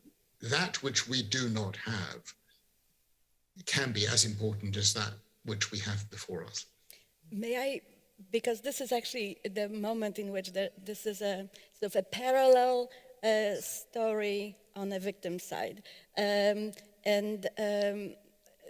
A colleague of mine, and I'm trying to think which part I need to take out to share with you this anecdote. A colleague of mine is facing an ethical dilemma about a document that was placed in Onek Shabbat archive in a Warsaw ghetto, which we all know of and which was mentioned today by someone that did not expect to survive. And it was a discussion of one's sexual fantasies and frustration and heartbreak, an extremely intimate record. And this person put it in the archive as a document of her life, survived and removed it. So there is an act of curating, there is an act of agency, and there is a question of chronology, how this document being there plays out for us, how this document's disappearing from the record, what it tells us about this life lived before and after. So I very much, I think that lack of and silence are fascinating places to explore. And I have to add one sentence about Ginczanka. Thank you so much, Philippe, for reminding us of this poem. An incredible one. It's available in English translation online. I encourage you to read it. It's not only that this was a document that was a base for conviction, and not a blanket conviction, because the son of the concierge woman was standing accused as well, and he was let go. But the poem itself is a record of objects, right? It's her description of things that had been taken from her, that had been inherited by betraying her. A poetic, beautiful record, but it's a list of Jewish things that now were to change hands. I think this is such an incredible opportunity to have you here that I will open. Natalia, yes, can I just come absolutely. in on one thing, because this is just so relevant, because I think the act of silence and gaps continues, and we are ourselves responsible for that. I'm responsible for that. There's one aspect of my book, East-West Street. Those who've read it will know, because I allude to it, but I'm very careful what I write. And that concerns Raphael Lemkin, the inventor of the concept of genocide's failure ever to mention one group, and that is what was then called homosexuals. And I turned my mind to the question of that and made inquiries of that and lead the reader to a certain place. But I have to be honest, I have more information about that. But the person who gave me that information asked me not to put it in the book. And I felt I had to respect that request because it dealt with sensitive and delicate material, which raises a very fundamental question about our own responsibilities when we're writing our materials and engaging with the gaps and silences of others, and are then ourselves responsible for perpetrating further gaps and silences with a protective instinct. What is our ethical responsibility in those circumstances? I suspect Mary also has encountered similar challenges. Mary? Self-censorship. It's horrific. I mean, you're writing any history, you're self-censoring the whole time and deciding what to put in, what not to put in, who to protect. I even found it, and I mean, Dorothee Veerling will have far more experience of this, but when I was interviewing the son of a perpetrator for my book Reckonings, and I'd been doing a little case study of a place called Mielec in Poland, and I went to interview the son of a guy who'd been sentenced to lifelong imprisonment in the GDR. And I thought, this is great. You know, I'm going to find out what it felt like to grow up in the GDR, knowing your father was a Nazi and he was lifelong in prison. Turn up there, found charming, he and his wife, absolutely charming, had not known that his father was imprisoned for having murdered lots of Jews. They had been told he was maybe 7 or 9 or something at the time of the trial. His mother had told him it was a Stasi show trial, and because it was the dreadful GDR dictatorship, Stasi show. So instead of doing all my carefully prepared interview questions, I was having to delicately tell him, no, actually your father was accused of and confessed to more than he was even accused of, wanted to get it off his conscience, had felt it was a burden, and this is what your father had done. And he then was, I mean, he'd been preparing himself for several days, fearing this was why a professor from England was coming to see him. You know, he thought there must be more to it than he'd realised. But he wanted desperately to have some way of understanding and forgiving his father. And so he said to me, surely, you know, my father was just a peasant. He was an ethnic German who spoke both Polish and German, therefore he was useful to the Gestapo, and easily thrown into uniform and made himself bigger than, you know, too big for his boots, really, and went around shooting people. But he said, surely my father had to do it under duress. He would have been shot if he hadn't followed orders. And I felt myself, my heart was bleeding for this guy. I was feeling, yeah, I want to tell him, yes, your father was just a poor guy. He was a victim of the Nazis.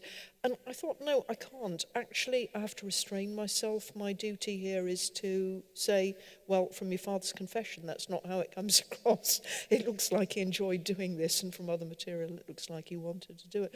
So, yeah, there's that where you get very involved in the people you're relating to, either in reality in an oral history interview or in your mind's eye when you're writing. And I know in a small town near Auschwitz, I leant over backwards to pull stuff out and to not mention stuff, and felt very protective towards the family. And my husband, in fact, accused me of going too far in the direction of protecting the son's feelings and putting the other viewpoint and so on. But you do this. We're human beings. We're not just translating something out there into something objective here. We're actually engaging in communication with both the past and the present, and different people in the present.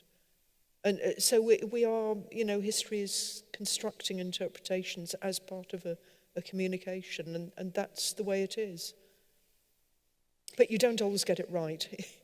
Or you feel you haven't got it right, you've made too many compromises one way or another. When I say you, I mean me. You can speak for me too, Mary, that's fine. I think we have time for a handful of questions, so let's open up the floor. Please.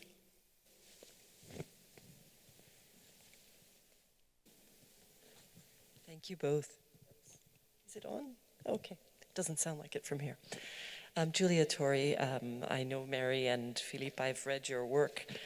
I know I shouldn't ask a historian, well, a legal scholar and a historian to answer this question, but where does all of this leave a museum trying to depict violence? And notably to Philippe, are there interpretations that a museum should exclude?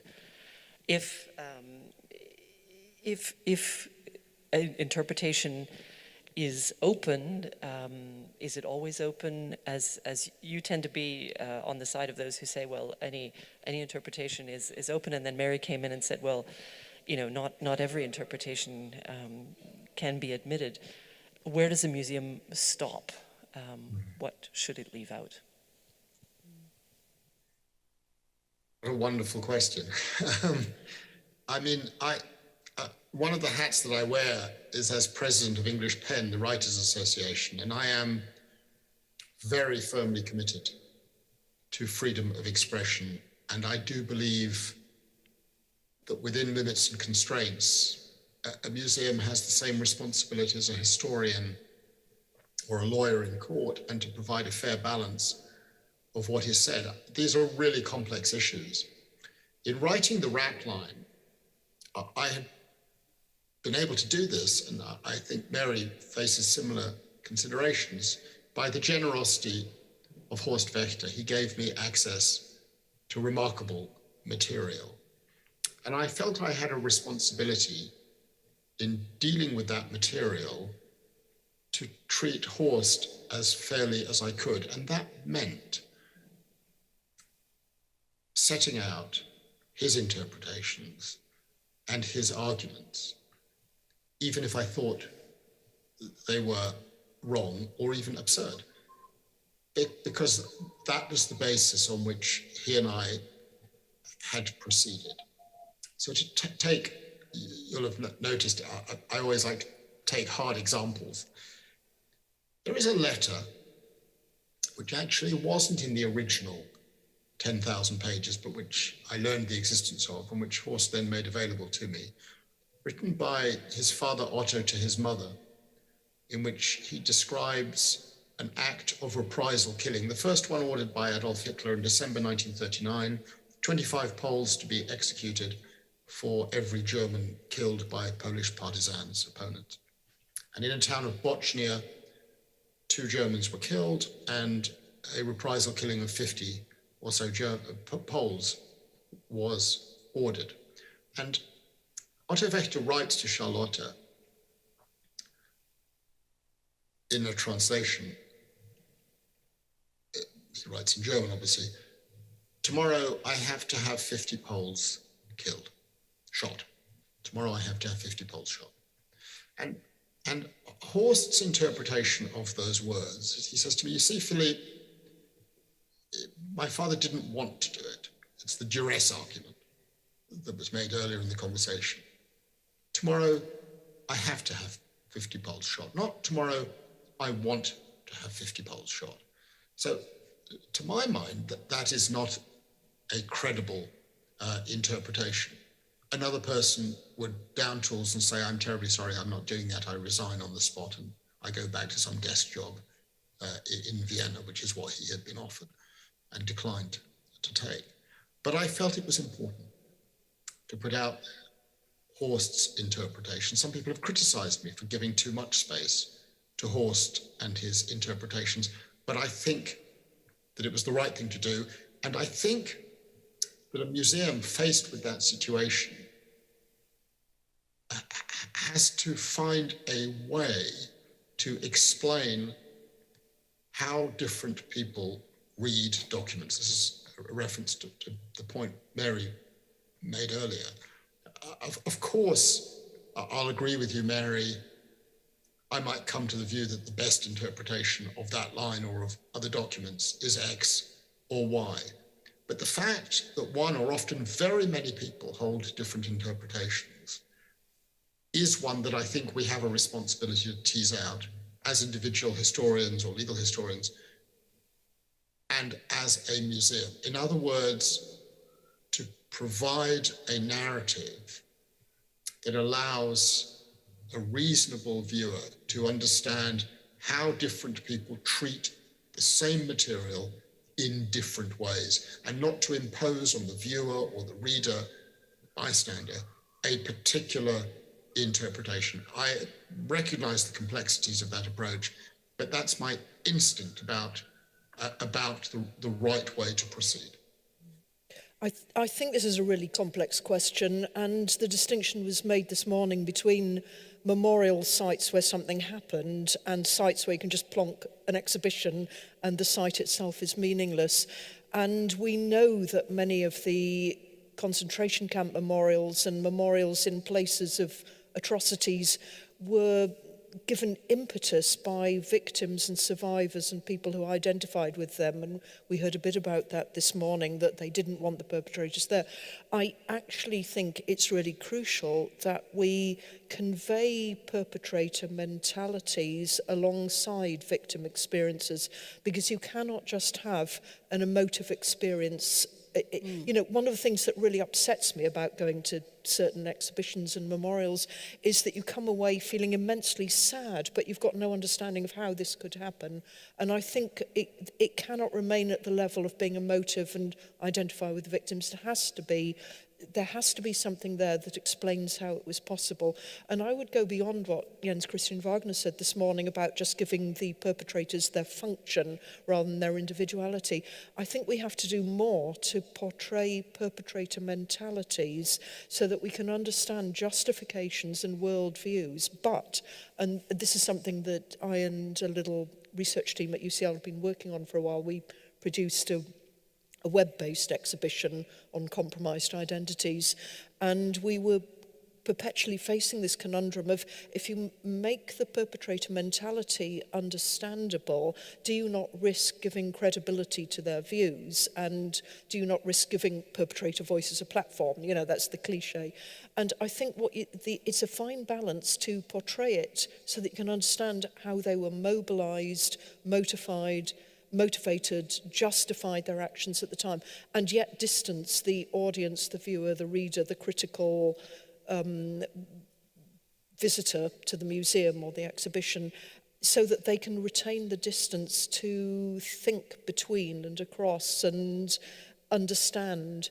And that is mighty hard, I have to say.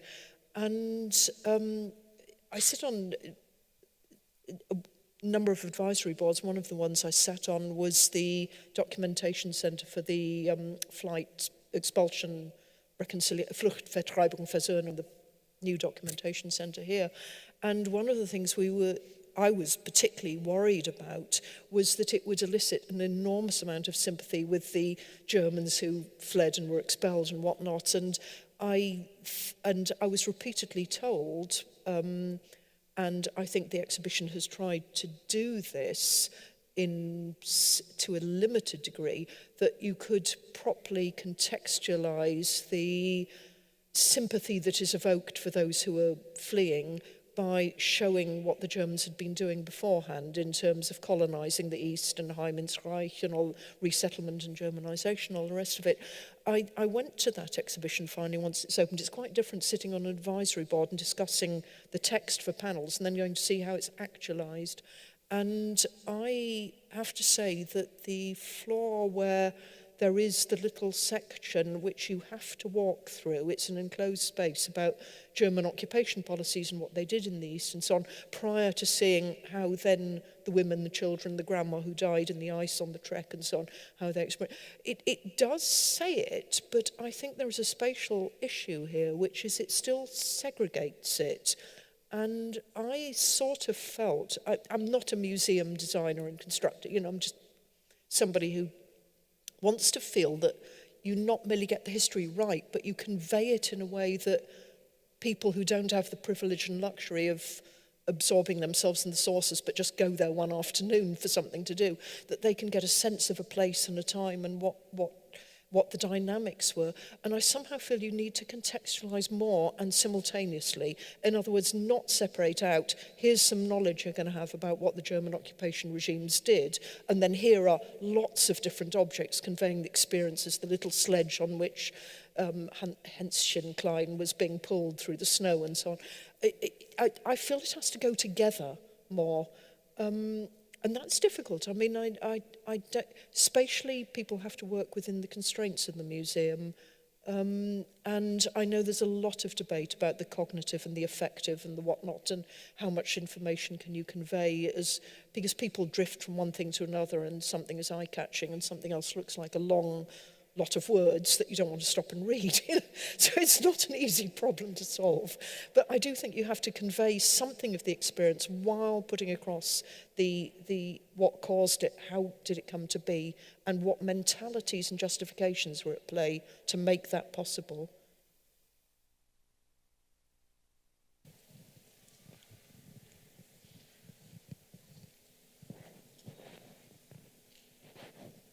I think we have time for one last question. So, if there is a person with it, Rama. If there is still time, so my name is Roma Sandyka. I work at Research Center for Memory Cultures in Poland at the Jagiellonian University. Thank you for this absolutely fascinating event, and I would like to ask about a category of memorial objects that recently caught my attention, and I think they've been mentioned a few times during this day in different talks. And I mean a category of Holocaust memorial objects that could be called awkward objects. This awkwardness is being theorized by, for instance, Jonas Tinius at the Karma Institution, by Sharon MacDonald within post-colonial studies, as those objects that are awkward institutionally because they cause museums to undertake some action like redistribution or return. But there are also awkward objects in the meaning of affective awkwardness. So they cause distrain, they cause some kind of awkward feeling. And actually I see in the practice of museums I work with that usually there are in the archives objects that do not fit the categories, that are, sometimes they cancel or disprove the narrative we would like to build. And they are usually put into a category that is called varia, and it's one of my favorite category in all archives that I visit. It's that what does not fit. So I would like to ask if you happen to work with these kind of objects, and did you have any thoughts how to responsibly respond to the margins of Holocaust archives that still cause troubles, how to integrate these objects into dominant or present narratives? Thank you.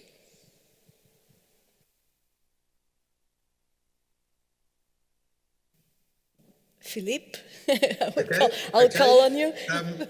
Well, I mean, I think, thank you again for that, another really wonderful question.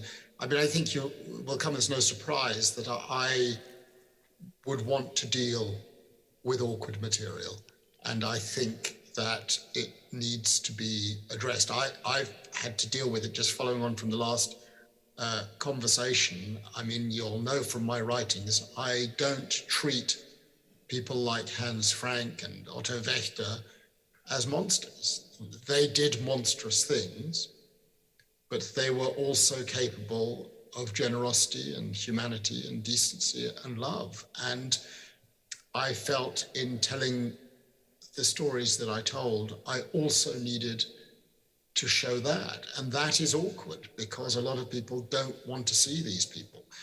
The heart of the issue is one I think that Mary touched on. When I go to a museum, what I really want to know, I suppose, is how could this have happened? Can this exhibit help me in some way to understand how human beings are capable of such behavior? And I think in order to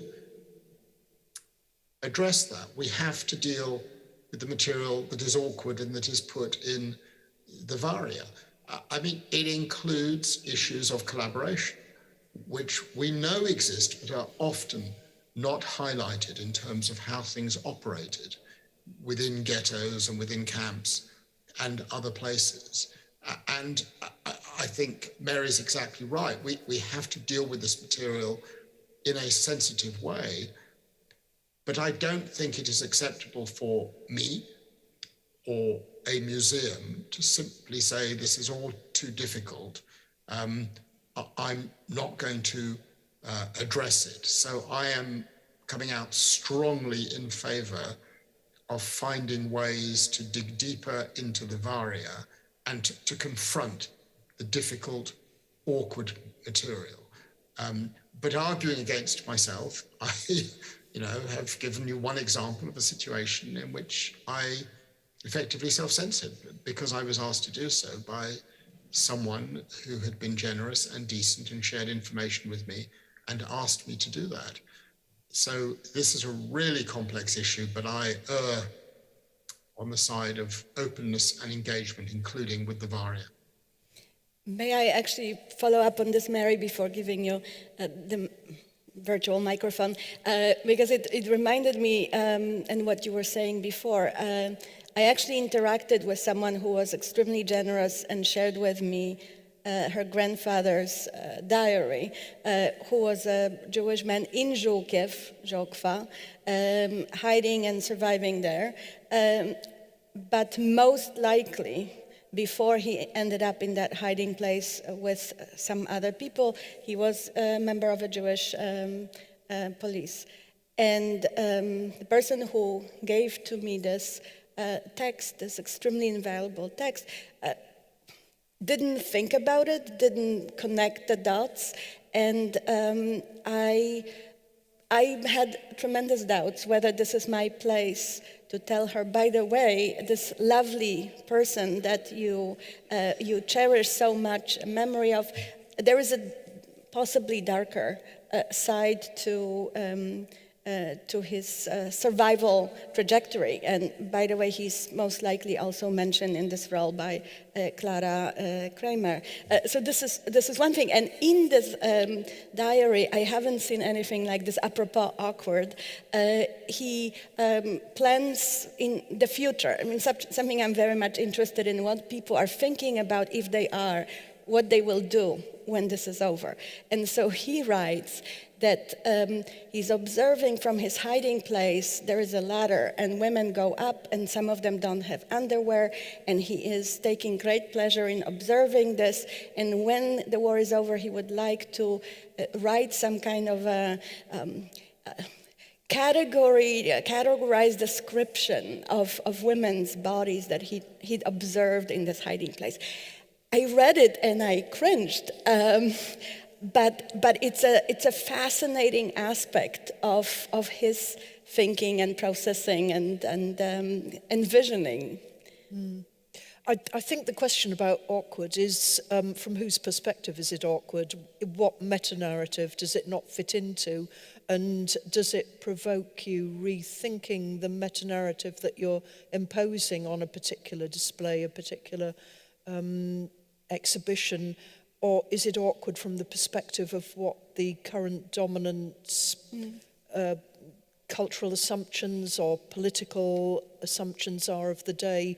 And I think we're really blessed here in Germany with having a very open approach to the kinds of things that can be exhibited, in contrast to certain countries where it's very difficult to acknowledge collaboration, complicity, collusion in the Holocaust, when you're talking also about people who are national heroes because they fought the communists, and you want to say they were a nationalist hero, and you don't want to say they were also rabidly anti-Semitic and helped the Germans in shooting Jews into ditches. So I think the awkward, you have to ask the question, from whose perspective is it varia, from whose perspective is it awkward, and is it you're doing a butterfly collection typology and you just haven't got the correct categories and you need a new category other than miscellaneous or whatever it is, or is it awkward because it's challenging a narrative that you really need to rethink? So I guess that would be my response in the abstract to it. Philippe, do you want a last word, short sentence before we No, thank you? I think we've really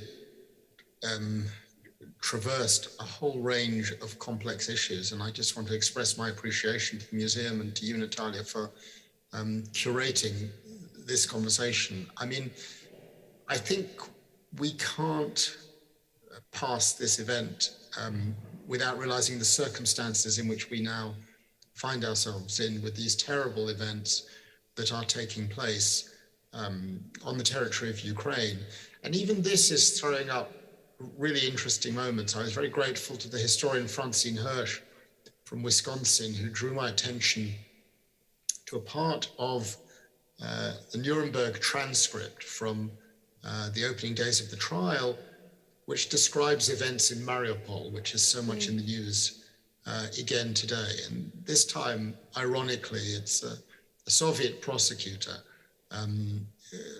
drawing to the attention of the judges the actions of the departing German forces as they left that city, destroying every single school that existed and other things. I think one of the aspects that is so important in dealing with time and place and objects, particularly in Middle Europe and in the circumstance that we're going through now, is to understand that the material that we're dealing with and the objects that we're dealing with have a particular and a continuing resonance. And that there will be material that is coming out of the terrible events that we're seeing now, which will emerge over time and which over the future decades we will come back to try to understand what I think is the big question. How could this happen? How can this keep happening? How is it that human beings are able to engage in this barbarism? As the plates and the players shift, we seem to go round and round in circles. But I'm extremely grateful to the museum for putting on this conversation. It's a real privilege to be part of it. Thank you. Thank you so much. And please join me in thanking our wonderful panelists.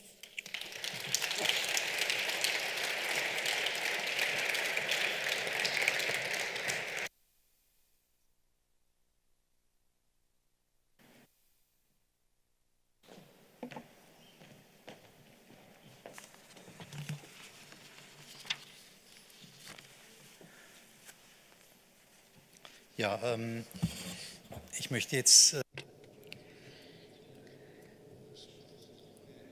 Now, I don't want to stretch your attention any further. First of all, I would like to thank you. Thank you for discussing with us. Thank you for asking these very interesting questions. I think the team who's prepared this conference in scientific terms, I thank the tech support, interpreters, the administration, everybody who's spoken, moderated, facilitated. I also thank Mr. and Mrs. Weikart for their financial support. I think this was a very impressive day.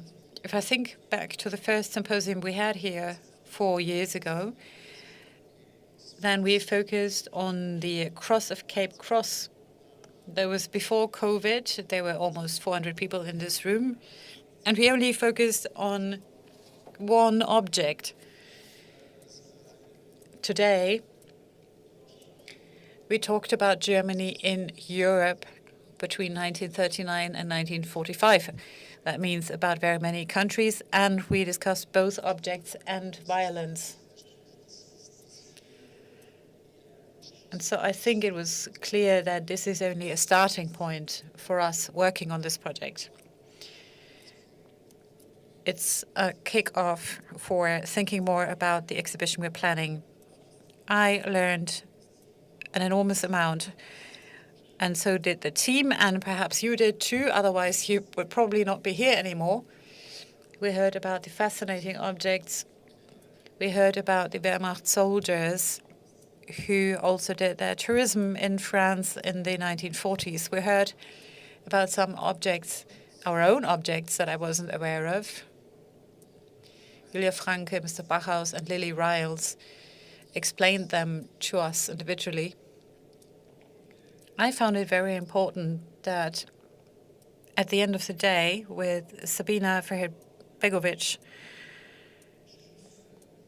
we talked about violence on a different level, because otherwise we may have come to the conclusion that it's not about violence anymore.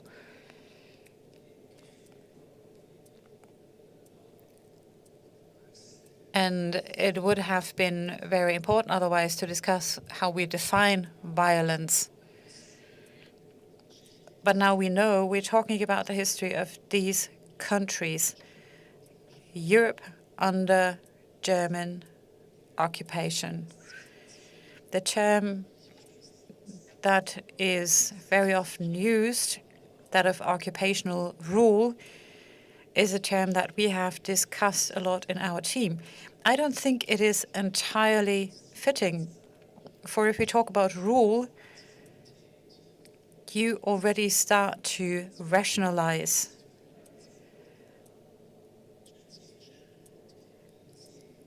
which is nothing that would be in any way appropriate to the violence that happened. This tells me that our endeavor will still have a long path and a long way to go. I like what Mary said about the new exhibition on displacement and persecution. And I also liked that she said, well, when you go there, you have this feeling that it's just not possible that nobody knew anything. But still, I feel that this question of not having known is at the heart of what we're dealing with. If we are planning an exhibition here in Berlin about Germany in Europe between 1939 and 1945, when such immense cruelty happened.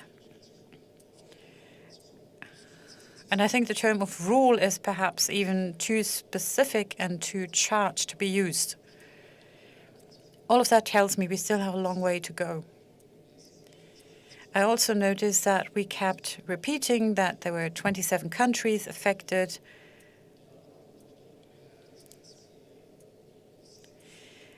But then we realized that we were only able to cover very little in our context today, although it was already quite extensive. But that only illustrates how complex this is, how many perspectives and languages need to be covered. So in the spirit, let me thank wholeheartedly all of you. As I said, I learned a great deal. I thank you, I thank the team, and I can assure you that we will continue to communicate about this project. We need to wait for the Bundestag to make a decision, and then hopefully there will be a continuation. I hope to be able to see many of you, if not all of you, again. Thank you, and have a nice evening.